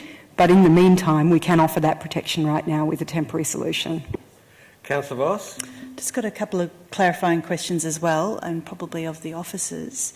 What is the cost of implementing this? Is it covered within any of the budget that we've got from the state government to implement the protected bike lane? Mr. Mayor, the government funding for the bike corridor would be able to fund if it was line marking, and that's why in that you will see that there's another sentence in there about officers to report back to council on cost and feasibility. So probably one of the recommendations would be that that would still remain, that detailed a bit more of the costing. Yeah. Oh. Sorry, through Ms. Becker, we're talking to the amendment, which is to implement a temporary bike lane, not the struck out piece. So what would be the cost of the soft bollards and implementing it, and do we have existing budget for it? And could you also clarify if we need approval of other authorities to do that temporary bike lane, please? Through you, Mr. Mayor. There's currently no budget set aside for that temporary bollard treatment, so we would have to do that further assessment, but also have to do the assessment of essentially how much that would cost. And through you, Mr. Mayor, just to clarify, an estimate could be, up towards 100,000. So that's 50 to 100. We're not exactly sure, but it would cost money that isn't currently in the council endorsed budget. And Mr. Mayor, Ms. Baker, could you answer the second part of my inquiry, which is would we require approval of other authorities to implement that? Through you, Mr. Mayor, no. Councillor Voss? I am trying to visualise whether you could have car parking, a separated bike lane by temporary bollards and cars. How would you park your car if you've got those flexible bollards? Is that possible? Through you, Mr. Mayor, yes, the clearance of the buffer, which would be around about 1 metre to 600 millimetres, could be achieved so that you would have a bike lane which would be ranging from 1.2 metres to 2 metres, a buffer which would include those flexible bollards ranging from about 600 to 1 metre, and then you'd have a parking lane which is just standard practice, and traffic lanes, and they'll be replicated on both sides. And there is enough room in this section. When the tram tracks do come in, there would not be enough room to provide a protected bike lane without the removal of curb or reconfiguration of the curb. Councillor Crawford. Oh, sorry, can I just get some order to this debate? Yes. It's been moved as an amendment. The seconder hasn't spoken. So, okay. It's a governance question. Okay. Can it be an amendment if it's adding a possible up to 100 grand to them? Can be. Oh well. Can it be an amendment? Can I just get advice when it's adding that much budget to the motion? Yep. Okay. The seconder wish to speak.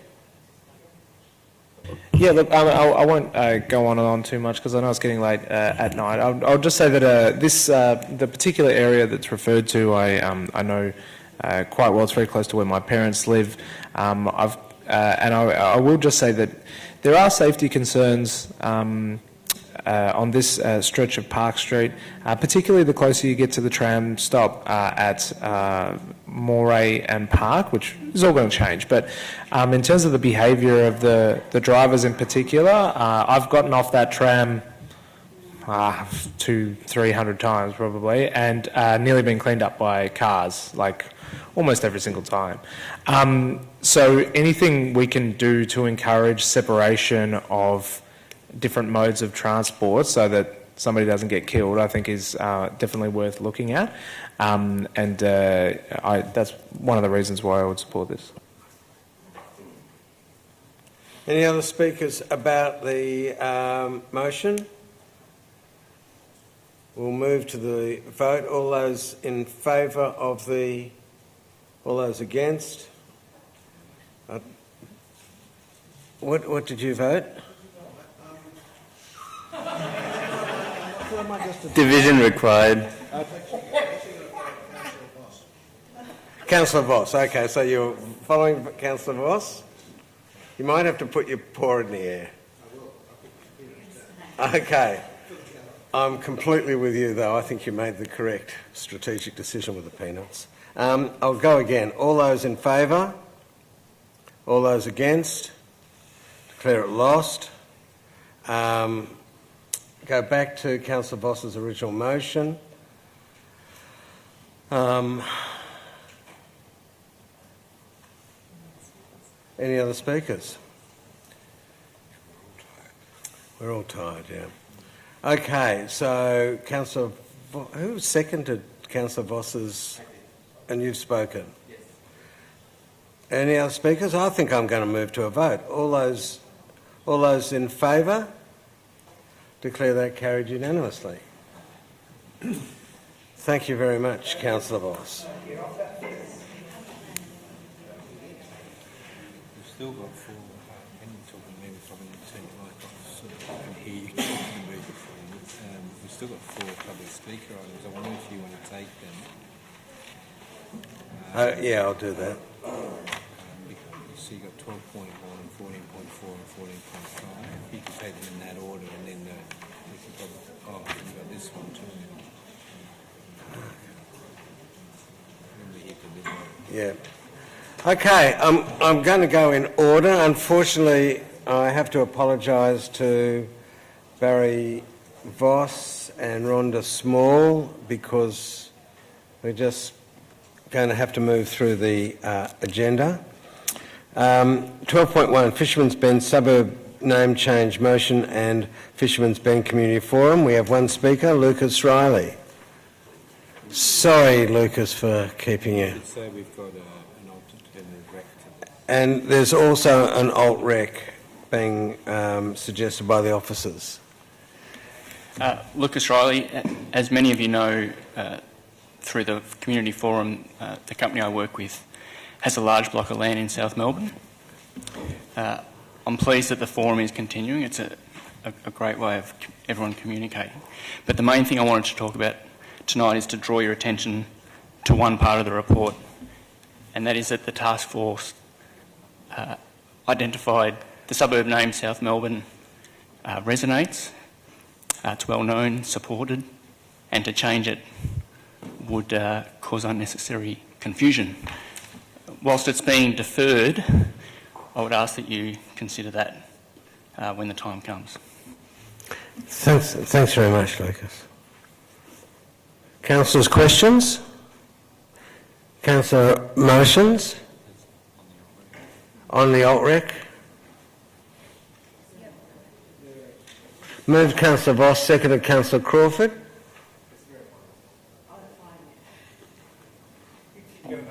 Thank you, Mayor. The alt-rec is just to ensure that the Fisherman's Bend Business Forum at Clause 5 is included in the forum membership, as they've been part of it anyway, so it's just really formalising that. And I fully support the forum being more flexible around meeting times and activities, as well as encouraging a wider range of the community to contribute and attend, and that's what this report sort of, one part of the report talks about. I've seen momentum continually to build within the community, and there's such a lot of knowledge and opportunity for our residents to engage within this format. Also on the names, I think it is important that we do defer this process going forward, as there is quite a lot going on in Fisherman's Bend, so I'm happy to take that advice. On the subject of Montague versus South Melbourne, I hear equally both the same way. There's many people that grew up in the area, and they refer to that old area as Montague. In fact, many people, there's actually a Facebook page and they talk about it all the time. So, you know, it will remain to be seen what it ends up being, whether it still remains Montague or even indeed something else. So I support the recommendation. Thanks very much. Councillor Crawford? Any other speakers? Move to the vote. All those in favour? That's unanimous. Thanks very much. 13.1, Delegation to the CEO, Placemaking Activities, 12-month review. Do we have any questions? Thanks very much, Lucas. There's no questions of councillors. Do we have a motion? Moved Councillor Voss, seconded Councillor Simic. Do you wish to speak, Councillor Voss? Do you wish to speak, Councillor Simic? Well, I think it's important to acknowledge that it's been a really important process which has engaged different parts of our community already. I think it's important to acknowledge that the success of the program has probably been different in different areas depending on the level of engagement from community. I've been particularly involved in some of the placemaking activity and discussion around South Melbourne. And I have to say that I'm really buoyed by the suggestions that have come from the community to co-design and to come up with ideas to continue to improve the area. And I see a lot of potential for us to really build on those ideas and begin to implement them. And officers have done a great job at identifying some of the easy things to do in the first instance. Some of the things will take longer and require further consultation. But it does really feel like it's working. And so I'd like to commend our officers, particularly the CEO, who's brought a lot of this thinking and work to us. It's been a particularly good way of engaging the community. And when I've attended the different sessions, I've seen different people around the table and people who don't normally necessarily engage with council feeling like they've been listened to. So it's working. It's important that we keep going, and it's important that we maintain the same delegations because they're also a big part of the success of the program. Thanks. I just want to make the quick observation that it was a confronting, exciting suggestion that we make this massive delegation to the CEO. It wasn't so massive, but it has made us much more nimble and flexible, and well done. Do you wish to close? Move to the vote. All those in favour? That's unanimous. 13.2, St Kilda Esplanade Market Annual Report.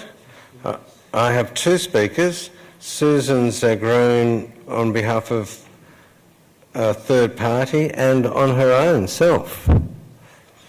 Is Suzanne here? Oh, right, sorry. Once again, my apologies for making you wait.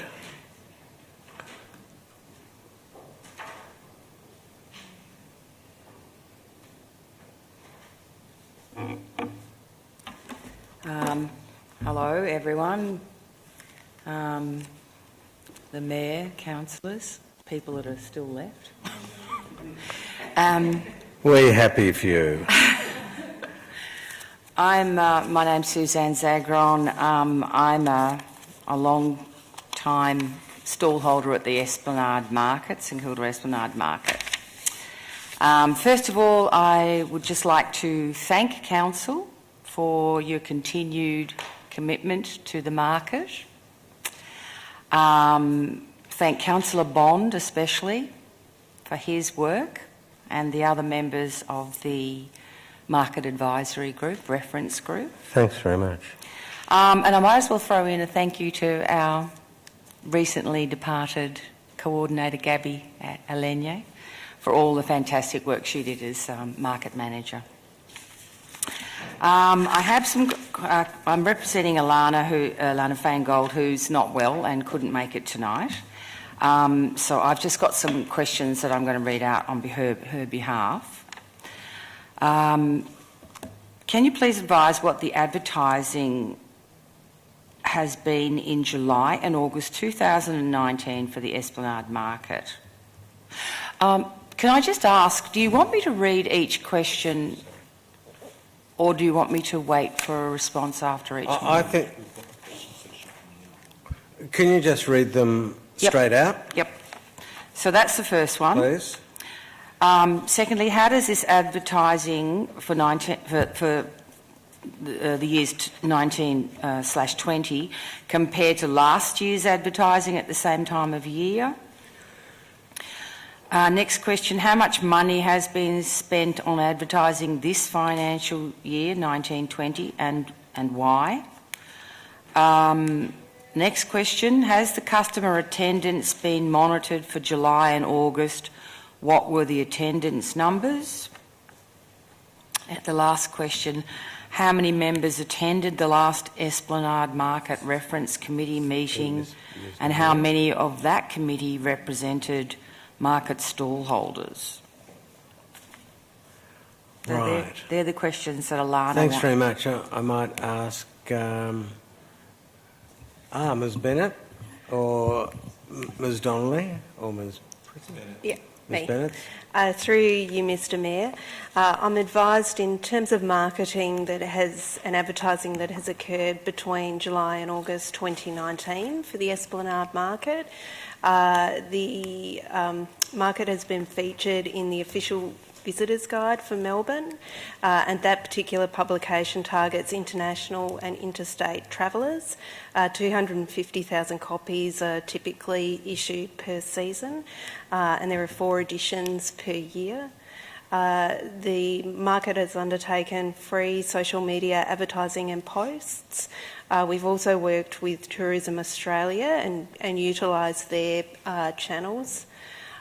We use avenues such as Google AdWords, and we also undertake search engine optimisation to increase the prominence of the Esplanade market when people undertake Google search.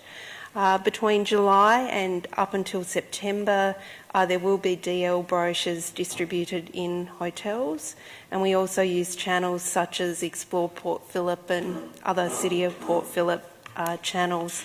Shortly there will also be some new decals and bin wraps in the area. In terms of the second question, the cost of advertising in 1920 compared to the same period this time, I'm advised that it's been slightly less for the last 3 months. In part, that is because the market has a significant anniversary next year, the 50th anniversary, so some of the marketing spend has been allocated there. Also, some of the advertising that we've previously undertaken has been 12-month printed publications, so there's a bit of a difference in terms of some of the timing. In terms of how much advertising money has been spent to date, so that we can get a really accurate figure, I'll need to take that question on notice, just so we can get an up-to-date figure.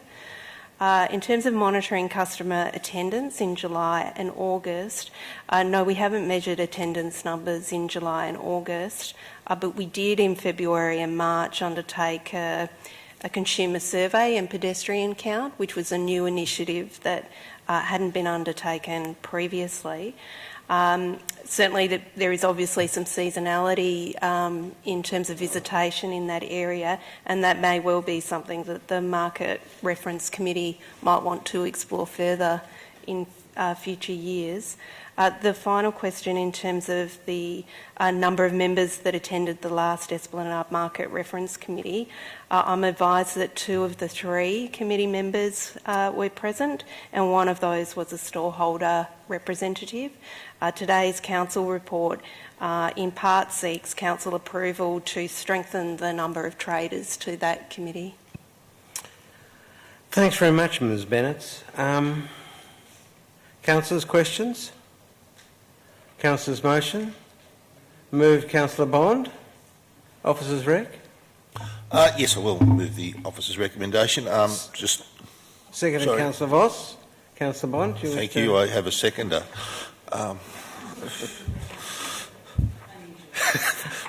First time tonight. Yeah. This is also the first time that an annual report for the Esplanade Market has come to council chambers. It's not something that we've ever done before. I think it's a sign of probably the growing maturity of the market down there. That, I think it's safe to say it's being fairly well run at the moment, and has been fairly well run over the last couple of years, to the point where we can now start and come along and report not just to councillors and council, but also to the community what is happening down there. I'd just like to thank Suzanne. I know was on the reference committee for many, many years and did a lot of work, as well as being on the traders committee. The July meeting, the attendee representing the traders at the July meeting was Dave, who's sitting about 2 metres behind you. thank you, Dave, for coming along and everything you've done over the years for the Esplanade market as a long-term storeholder down there. Also like to thank Marlo and Gabby, and I presume Gabby's sitting at home watching it on the internet if she hasn't gone to bed about 3 hours ago. But yeah, Gabby's been wonderful for the market over the last couple of years, and I know Marlo has stepped up into that role temporarily at the moment. And is doing a wonderful job down there also. So thank you to the two of them who have, been great advocates for council down there at the market and have represented council very, very well. I know it's been a tough winter. It's been a wetter winter than it ever has been, or not ever has been before, but a wetter winter than it average. I'll avoid climate change references. We've also had the closure of the Novotel, which has impacted the traders. I think most traders down there have noticed it is quiet. I don't think we quite realised how many of the people staying at the Novotel wandered across the road on a Sunday morning or Sunday lunchtime and did a lap of the market before they headed off to do whatever it is they do, whether they go to football or that sort of thing. So I think the closure of the Novotels had a bit of an impact, so we're adjusting to that also. But all in all, I think it's a wonderful report here, and thank you very much for Marlo and Gabby for putting it together and bringing that to council. Thanks very much, Councillor Voss. Susanna, could I ask you to resume your seat? Well, yeah, but I did have some questions of my own. I was representing Alana's questions. Oh, you had your opportunity, I thought, when you spoke first. Well, I paused at the end of Alana's questions to see whether council wanted me to go on or not, and I assumed that you needed to respond to Alana's Point questions. of order. Yeah. Mayor, we're in the middle of a debate. We're in the middle of the debate. Can I ask you this to is really resume your seat? inappropriate. Thanks. So that's it? That's it. Sorry, it was Democracy at work. My misunderstanding, but the rules are when we're in the middle of debate, we proceed. So can I at least forward these questions Sorry, perhaps point to of you? order. Absolutely. Forward them, but for the moment, could you please resume your seat? Yeah, of course, of course. Councillor Voss? No, thank you. Okay, any other speakers? Okay, I'll now move to the vote. All those in favour? That's unanimous. Thanks very much. I now intend to go to the items which have people with them.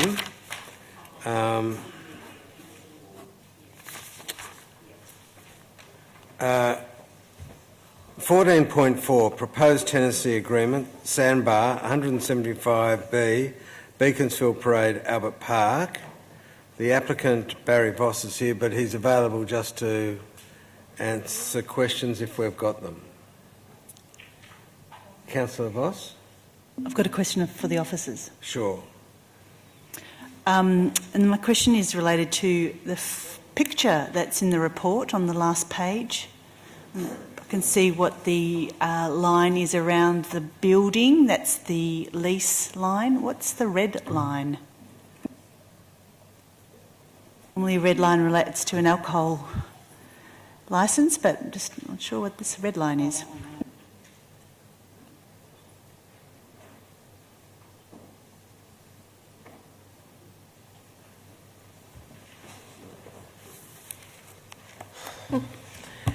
Through you, Mr. Mayor. That's actually the line from where we've taken it on Intramap, so the line of the parcel, not the line of the lease area.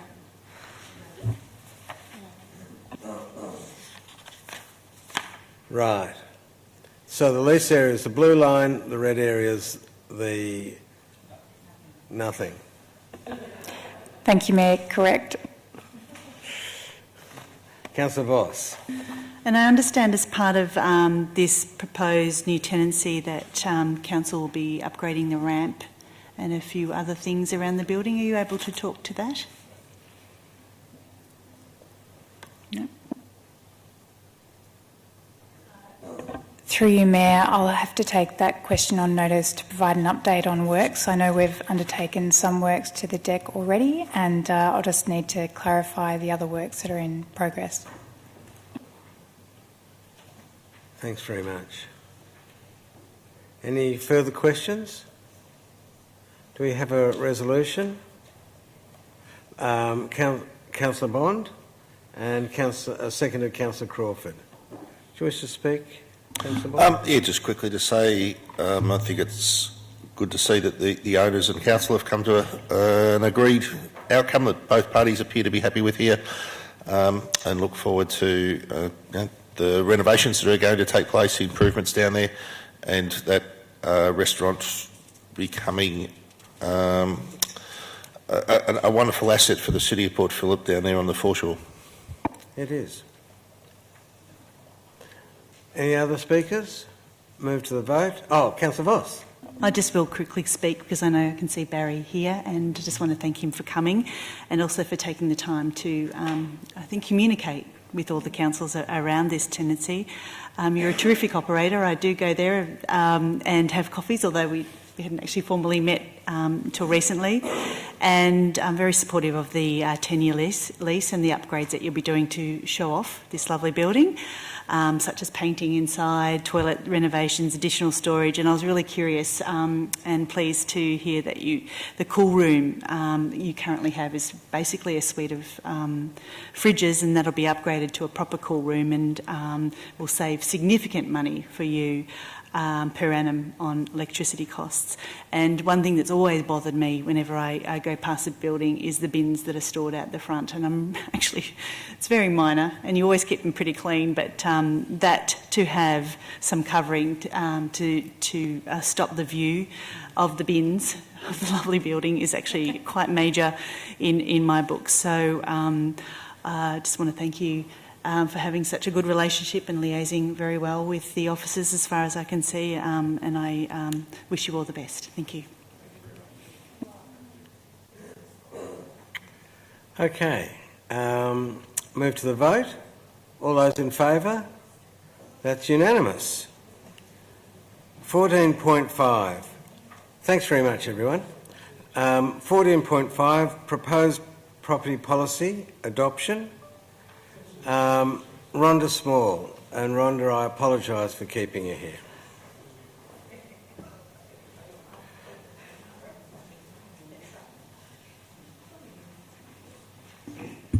Thanks, Mayor and Councillors. And I should say that I wasn't the planned person to speak to this tonight, and I'm not as prepared as I might be. But there are a few issues that I'd really like councillors to be cognisant of or thinking about in getting to the point of adopting this proposed policy. I participated in the stakeholder workshop that was held on the draft policy a few weeks ago, as did a number of other community members and stakeholders.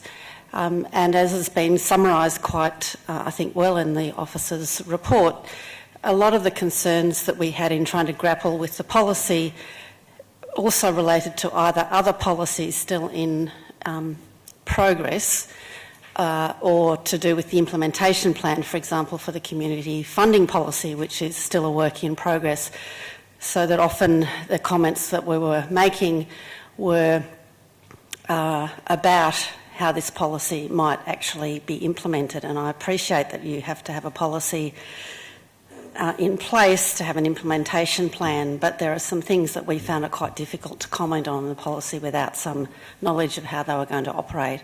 And quite a bit of that was around issues, for example, the definition of community benefit, the potential burden being put on community organisations to justify their community benefit and the need for a discounted rental, which appeared to us to be possibly quite a burdensome process. We recognise that there are organisations that are different, they do different things, they're providing different services for council, but how that all gets played out and the actual burden on these community organisations and how their voluntary efforts can actually be counted. And there's some acknowledgement in the policy before you now that will happen where there are measures to count them, but often we know that isn't always straightforward. So there's those issues around, particularly for community organisations, what extra burden this policy and its implementation will put on them in trying to continually justify what they do. The other area of concern that we have in the community line support, Phillip, and what's expressed in our submission but also at the workshop, is the question of length of leases, and it came up a lot. And, you know, we've seen a few examples already tonight of the need to go beyond an up to 5-year lease, whether it's either in the community organisations or for commercial operators. So the standard up to 5-year lease, and then whatever the process is to try and negotiate something beyond that, which might be for reasons of planning and staffing, not just because of market, of sort of capital improvement. So we think about childcare centres. Is it reasonable for them to only have 3-year leases when, you know, they've got all the issues of being an ongoing service that is incredibly important to the community? Are they going to have to justify themselves every 3 years? What are the implications of a service operating in a building that has a much higher market value than a similar service in a building that doesn't have as high a market value? How do they justify their service any better than the other? I mean, these are just questions that I think as councillors you really need to be thinking about. And it might be that they're in the implementation and not just in the policy. But this up to 5 years as the standard, I think, is going to be highly problematic. If you look through the register of leases to date, you'll see many of them have more than 5-year leases currently. So the implication of going to standard 5-year leases and then a whole lot of extra process to justify a longer lease, I just think could be problematic. That's all I can put together at this point. Thank you for your attention. Well, I think that actually summarises the fundamental issues involved in the pricing of these leases. Okay, thanks very much for that. That was good. Councillor Copsey? No other if we have no other speakers, I would like to ask a question of the officers. Go for it. It's really taking up one of the central themes that Ms Smalls raised and that did come through in a number of the submissions, which is a community concern that we're treating community organisations in the same way that we would treat commercial tenants. And so I'm wondering if officers can... I'd like to ask to what degree the policy actually recognises the contribution of community organisations and applies principles that recognise the difference between these and commercial tenants operating out of council premises. Through you, Mayor, the previous policy didn't speak or define commercial leasing and didn't talk about management of commercial properties at all.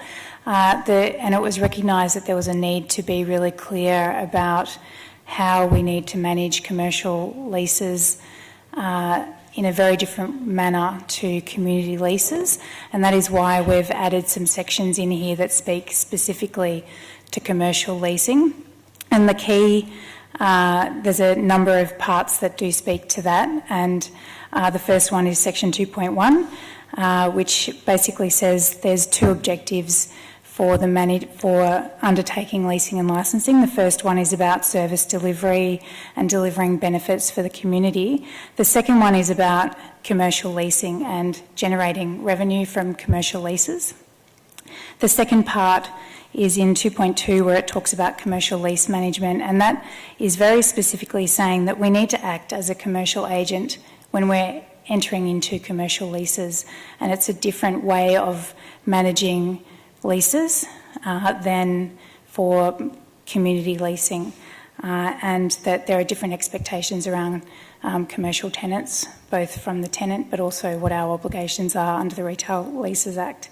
The next section that talks to specifically commercial leasing and picks that out, is the rental amount in 2.8, and it talks about that commercial tenants will be charged a market rent, a market-based rent, whereas community-based tenants have the ability to be eligible for a discounted from market rate, and the level of that discount depends on the decision-making of council about what the level of and type of support will be for that particular organisation. The next section that it talks to, it specifically is the method of council support, where again it just highlights that only community tenants are able to apply for a discount to rent or other types of support that are associated with the property. Councillor Brand. I've got another related question for the officers.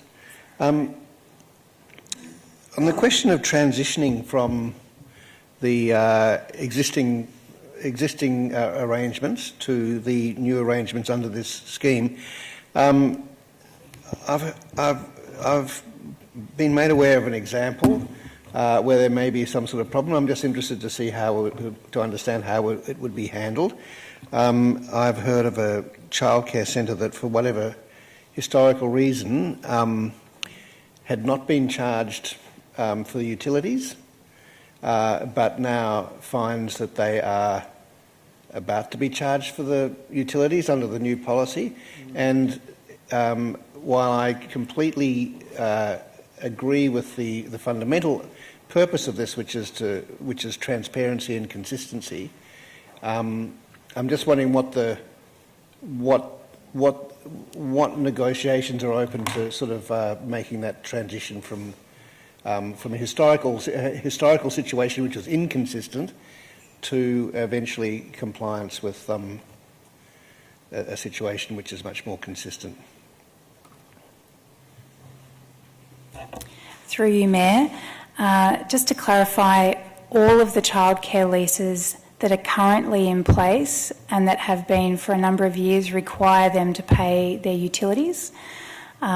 We have been rigorously checking all of our tenancy arrangements to make sure that everybody who has agreed to pay certain things are in fact paying those things that have been agreed, and as part of that have identified a number of tenants who are not paying the things that they need to pay, and so we're making sure that we're enforcing the agreements that have been put in place.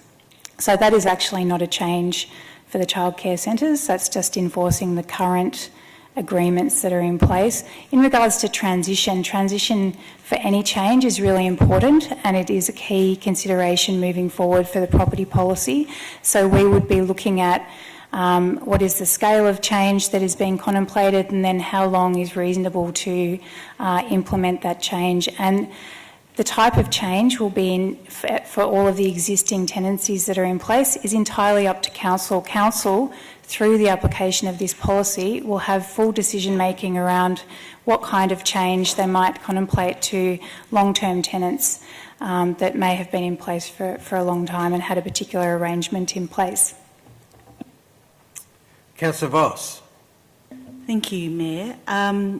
So each year, as I understand, Council will determine an annual budget for the total community property grant to be issued through the community funding policy. This will include those community groups using the buildings that are already within a lease arrangement, and also new arrangements that come to be renegotiated. Could there be a situation where the officers believe that a group qualifies for a grant under the criteria and the budget doesn't allow for it? Through you, Mayor, the way that the grants process might be implemented has not been worked through yet. The City of Sydney have undertaken a similar approach, and we've been looking very closely at what they do, but the details around how the community funding policy would be applied specifically to the leasing and licensing arrangements and the associated support from council has not been determined. That's part of this next stage of work, and so that piece of work needs to be done, including looking at all of the scenarios that might come up and how they might be managed. Councillor Voss? So I'm also wondering how we will account for this in our budget, which is value, not necessarily money. You know, how are we going to account for this? So through you, Mr Mayor, there's already been changes in accounting standards that now require us to, in our annual report, to account for the value of subsidised leases. So we have to actually provide a market value and report that in our accounts already. So from an accounting perspective, over time we'll get more certainty and better information on what those market values should be. We're going through that process at the moment, but essentially it'll be represented as money in and value out. So it's a zero sum accounting. So at the end of the day, we have revenue accounted for, but we also have expenditure in terms of the value of services provided. And when we talk about being transparent, where will people be able to see this information about the discount that will be received, as well as what the value of that community organisation provides?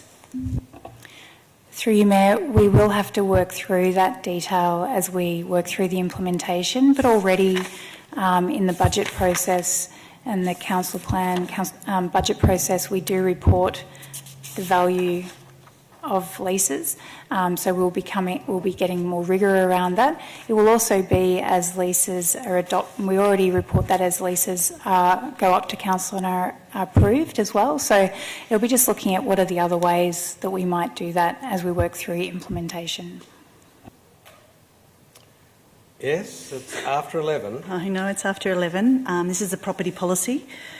So how will the eligibility criteria be determined, and will council review or endorse this? I can sort of see in the example that we've got in attachment 3, the lease renewal assessment, but it's quite opaque in that it only gives you, say, 40% and 30%.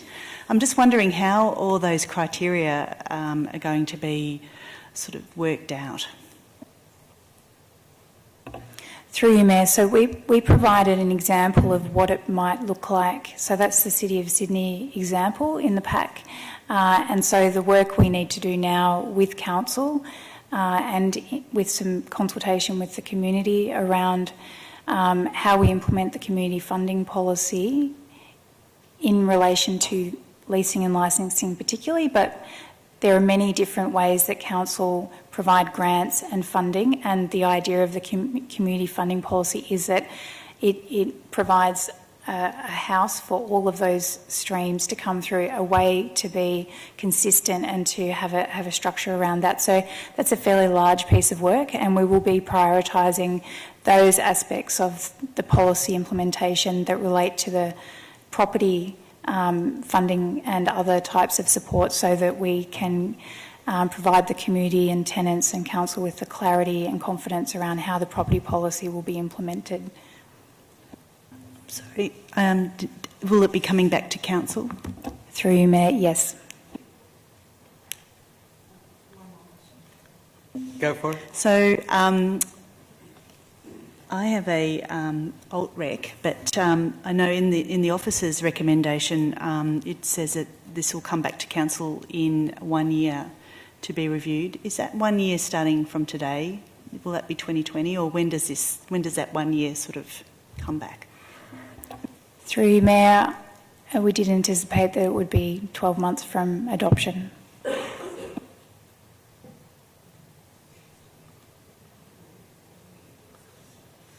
Okay, councillors, are there any further questions?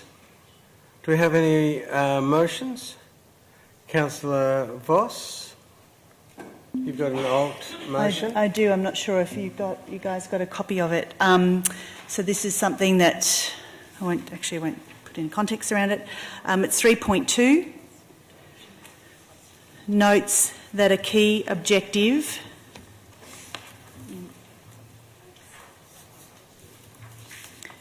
for council in entering into leases and licences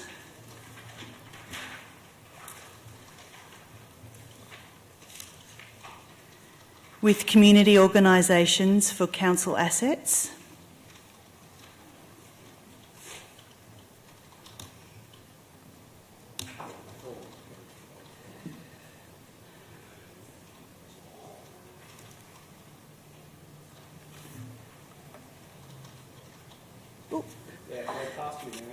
is to support these organisations delivering services to the community and promote health and wellbeing, social, environmental, cultural, recreational or economic opportunities and benefits in the City of Port Phillip.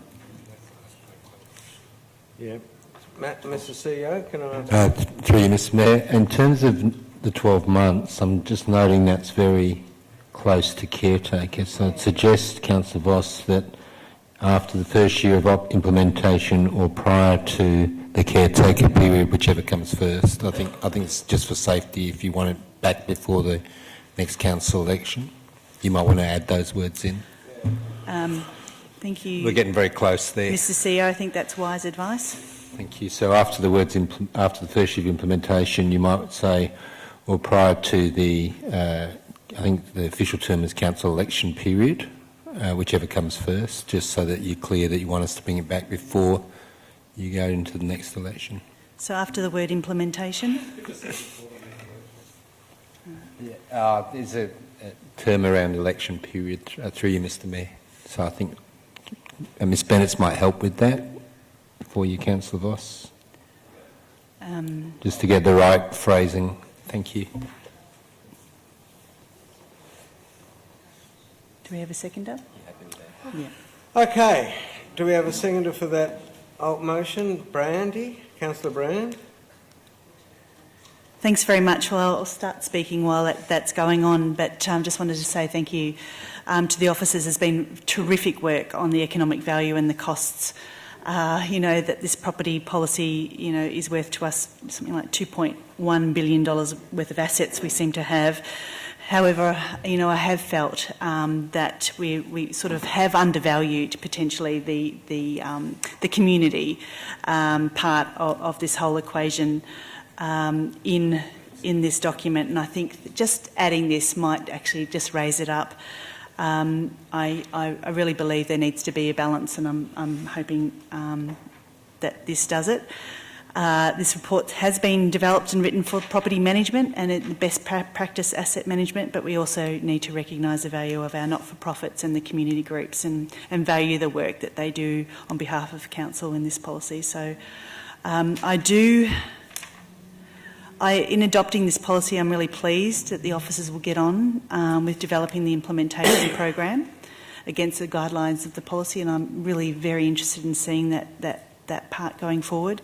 It is going to take a lot of work and hand-holding, particularly in the first couple of years as each agreement comes up for renewal. And I am looking forward to 12 months' time in reviewing it and seeing, you know, how has it gone? You know, has it gone as expected?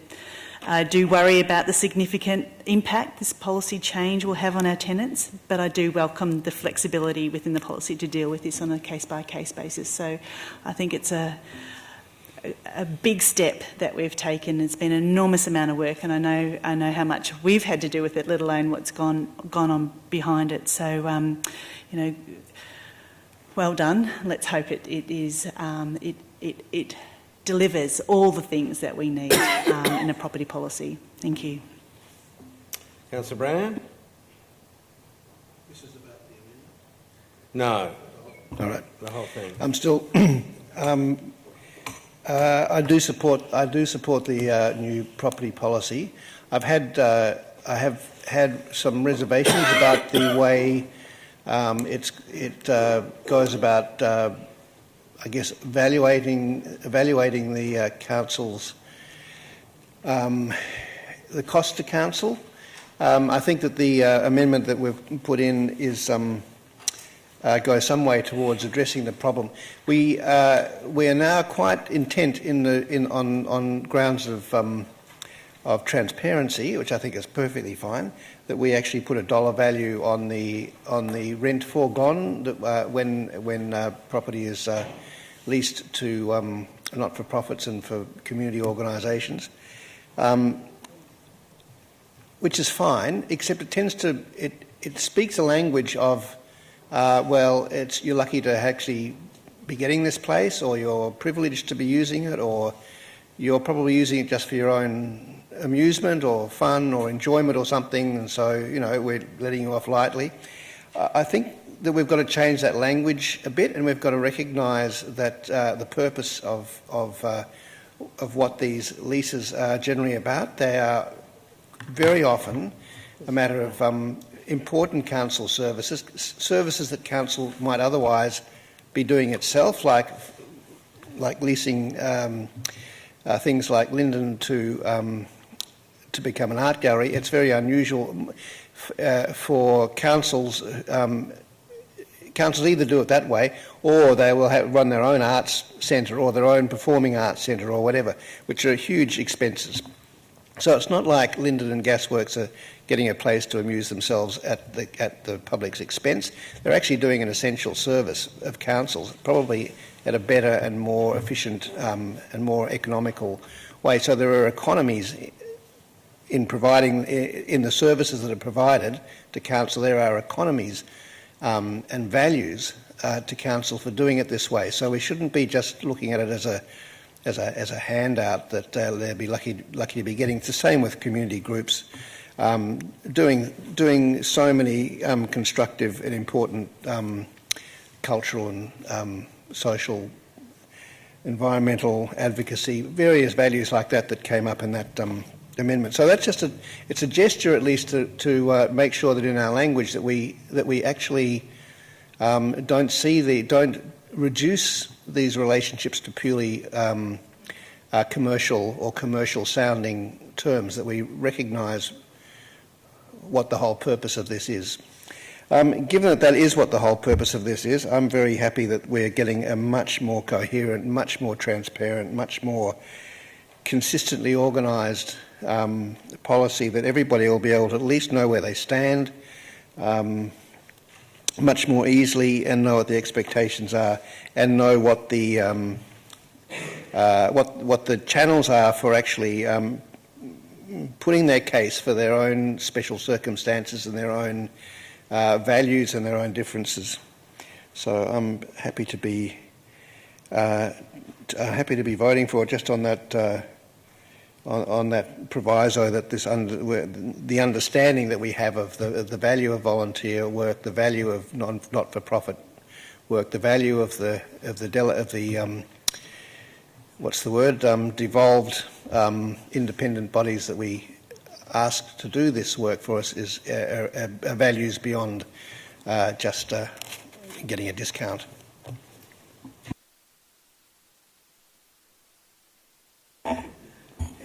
Yeah, well, look, this is an incredibly important policy, and I welcome the discussion and questions we've had on it tonight. Since getting on council, we've been talking about this policy, and we've been saying we're doing things in the interim now, waiting for a property policy, which will make it clear as to how we'll engage. So I'm really glad that we've come to this point tonight, and just wanted to celebrate that with all of you, because it has been hard work to this point. I really also value the alternate recommendations. So the alternate point that was put by Councillor Councillor Voss and Brand, and I was looking for a B word. It's particularly serious. We have to finish this. We've got major contractual stuff to talk about at midnight. We can't stuff around with too much flim-flam. Please, let's speak, finish, move on. Thank you. Turn your mic off, Mr. Mayor, please. Sorry to interrupt. I don't know where I am anymore. Look, I really am glad that we are acknowledging the importance of ensuring that our community organisations are recognised for the work that they do, and that that's not lost in our property policy among all of the other steps we've taken. So I'll leave it there. Thank you. Any further speakers? Do you wish to close? I'll move to the vote. All those in favour? That's unanimous. I now want to go back to 14.1, election period policy. Once again, there's an alt-rec or is an alt-motion? Through you, Mr Mayor, there's an alt-rec and we've changed it slightly from the version that was circulated, just to give greater clarity. So if I'm sorry to do this on the fly, but under the second part there, we just wanted to put the words in for use or for purposes other than usual community use. So we don't want to restrict the use of community facilities. So that's now the officer's recommendation as up there. Happy to answer any questions on that. So this is an alt-rec? From officers, correct. Great. Okay, questions? Slightly different. Through you, Mr Mayor, to answer that question, the change other than that circulated is in 5.6.2. We've just put the words in for purposes other than usual community use. So we still want to be able to hire them out to community groups for normal use during the election period. Okay, there's no questions.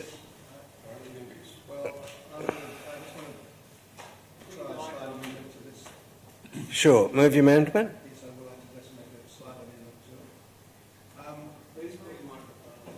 I'd like to put a slight amendment to it. The original idea of that the 5.6 clauses was to allow circumstances where there'd be things like candidate forums. Don't speak to the amendment. Sorry, Councillor. Okay. I want the amendment. Okay, the amendment would be where it says where it goes to the not aligned with organisations that are not aligned with political. I would change from not aligned with to candidates. So it's just one line.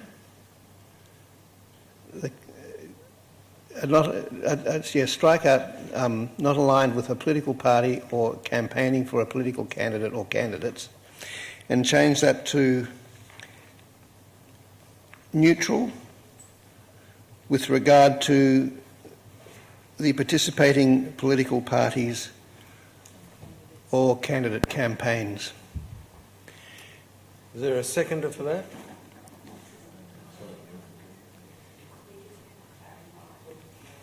Clarify what it is. Yep. So it would read groups or organisations who are... No, hold on, candidates is not right there. Well, that's not... Oh, I see, that's been changed. God damn it. Council facilities may only be booked. Council facilities may only be booked during the election period by persons, groups or organisations who are from R onwards, I would say, are neutral with regard to the participating political parties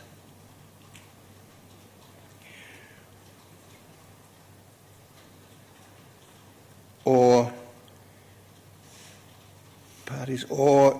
candidate campaigns. And that would just, that's exactly right. Would you like me to explain why? Okay, so it's been moved and seconded. That amendment. Councillor Copsey. Now that I've seen it, I don't. You don't want to? Apologies, Councillor Brand. It's not your amendment. It's not Can I explain why? Well, no, let's see if we've got a seconder. No, if you don't get us. Okay. Okay. The aim was just, it's a small possibility, but it seems. But the idea is to have only obviously candidate forums would have to include all candidates, and the people who organise it may be sort of completely neutral bodies or separate bodies. But it is possible for the participating parties, like the political parties, to get to collaborate together to actually do a candidate forum together in a collaborative way to put it on, but they would be ruled out by the previous one because they are all aligned with political parties and campaigns. So I'm just saying that they would, but this slight change of wording would be that they would be treated as a neutral organising body. There'd be a neutral organising body that would be able to do that together in a collaborative way. They wouldn't be ruled out from organising a candidate forum like that. Councillor Voss, do you wish to speak? So you're moving. So you're moving the whole motion. No, I'm just making an amendment to it. You're moving it with that. So it hasn't been moved, but you've suggested this. Well, I was just making an amendment to it. It hasn't even been moved yet. Well, I'll move You're moving the whole thing. Okay. Okay. Yeah. So that now is a substantive motion. No.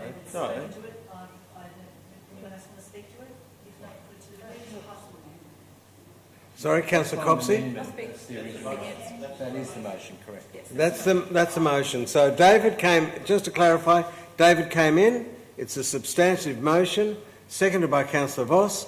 Councillor Copsey wishes to speak against it. Yes, I understand where this is coming from. I have been sort of thinking about it all day, and I think, unfortunately, that where we've landed is actually in my view, it's an unreasonable limitation on the ability of people who are politically active within our community to participate in political communication, and for our community to engage for the purpose of informed local democracy. I sort of understand where the amendment is coming from. I see that the organisation doesn't want to be seen as partisan. In my view, allowing candidates or people who are politically active locally to use council facilities doesn't necessarily create that perception. So I think it's a little bit heavy-handed, although I do understand where it's coming from.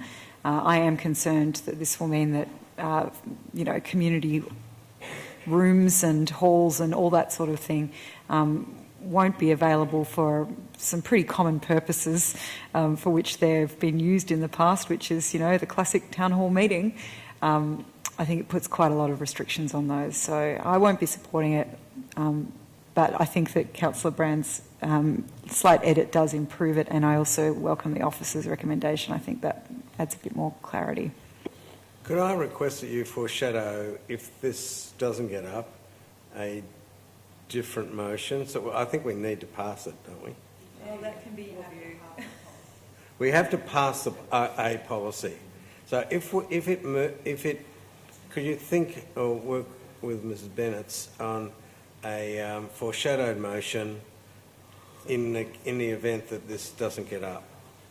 Okay, I'll foreshadow that should this not get up, I will move the original motion with clause 4.6.7 within it and deleted clause 5.6. Great. Okay. Councillor Simic. I'm really sorry to do this, but I would like to move an amendment to 4.6.7. That's fine. Just in the wording of it, because it's just irking me, because it's not very clear with what it's trying to achieve still, in my view. So I'd like to move an amendment that says, where a councillor has been appointed to an external committee or board, and then add the words, it is expected that they will attend meetings of the committee or board during the caretaker period.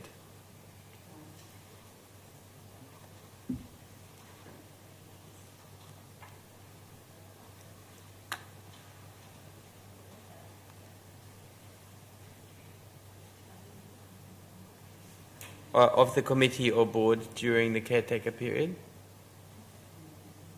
And then, however, yeah.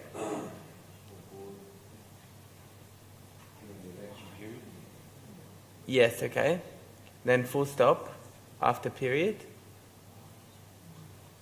And then, however, the councillor may only attend, so then continue it as it was. Okay. Does that make sense? Yeah.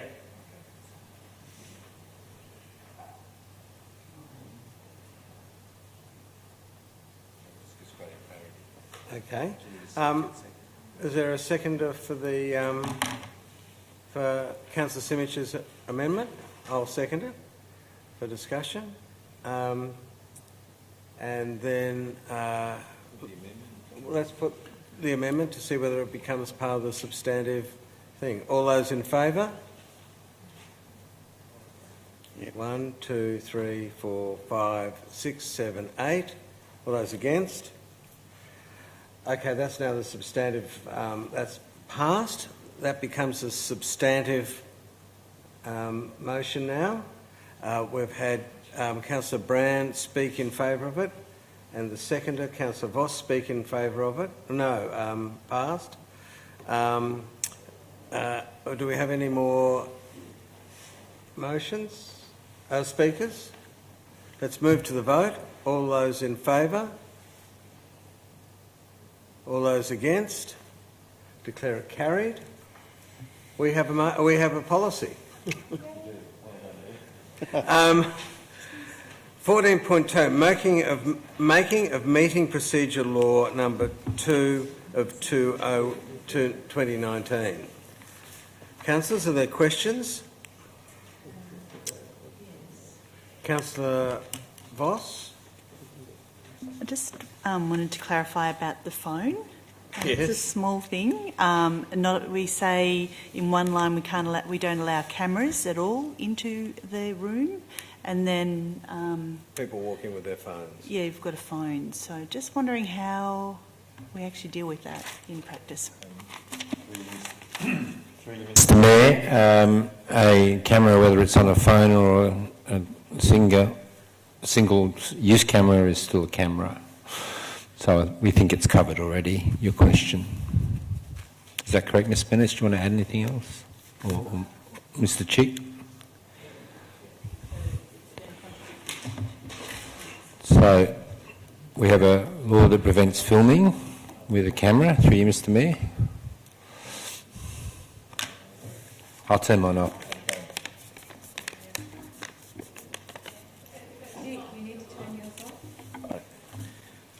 Through you, Mr. Mayor. We believe it's covered in clause 65(7), where it says members of the public cannot take photos, film or otherwise record, so that would include phones as well.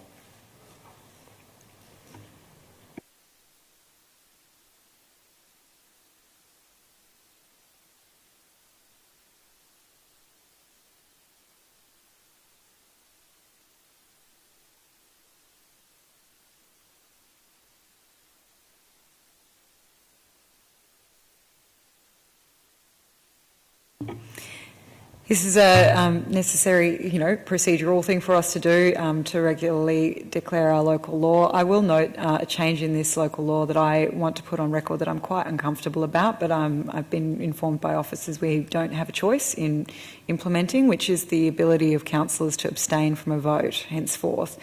I think that we're elected to this chamber to make decisions, and so I'm not particularly pleased to see this change. It'll be a change in practice from what we've commonly done in Port Phillip during this council term. But yeah, I've been informed that strict interpretation of the governing legislation means that we must provide that ability within our local law.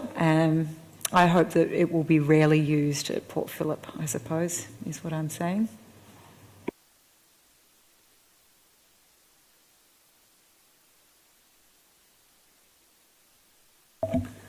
Councillor Brand. Yes, just on that point, despite my behaviour about an hour ago, I also disagree with Where would we be without you, Councillor Brand?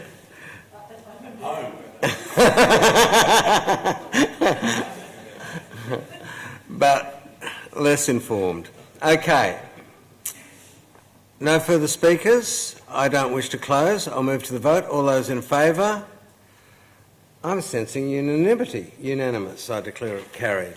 14.3. Proposed discontinuance and sale of road abutting 1 Little Graham Street, Albert Park. Question, Councillor Voss? The question is, how did we know about this piece of this piece of land?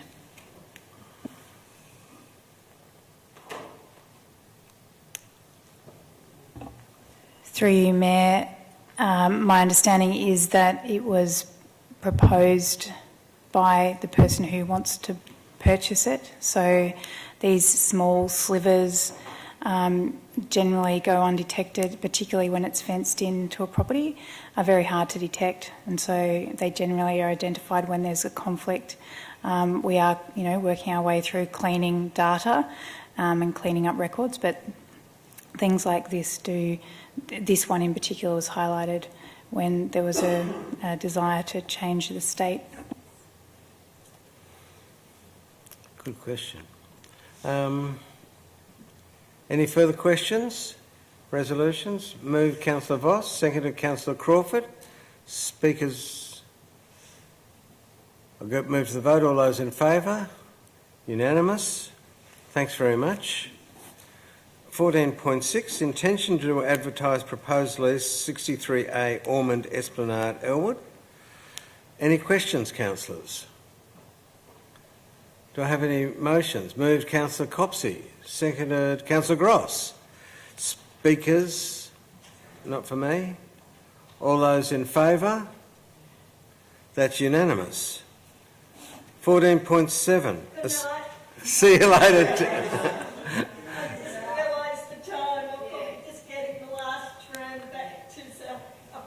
Well, good luck. 14.7, Assembly of Councillors. Moved Councillor Voss, seconded Councillor Copsey. Speakers? Move to the vote. All those in favour? Against? Declare it carried. On my records, that's about it. Yeah. Reports by councillor delegates. Urgent business. Councillors, do you have any items of urgent business? Confidential matters. Councillors, we have one confidential item tonight listed on the agenda, and in accordance with 8C of the meeting procedure law, CEO has requested that I have consented to adding a further confidential item relating to a confidential contractual matter. So, closing the meeting, I'll now call on a councillor to move that the meeting be closed. Councillor Bond and Councillor Voss is seconding it. The meeting be closed to members of the public in accordance with section 89, subsection 2, paragraph D of the Local Government Act. Thanks for hanging around.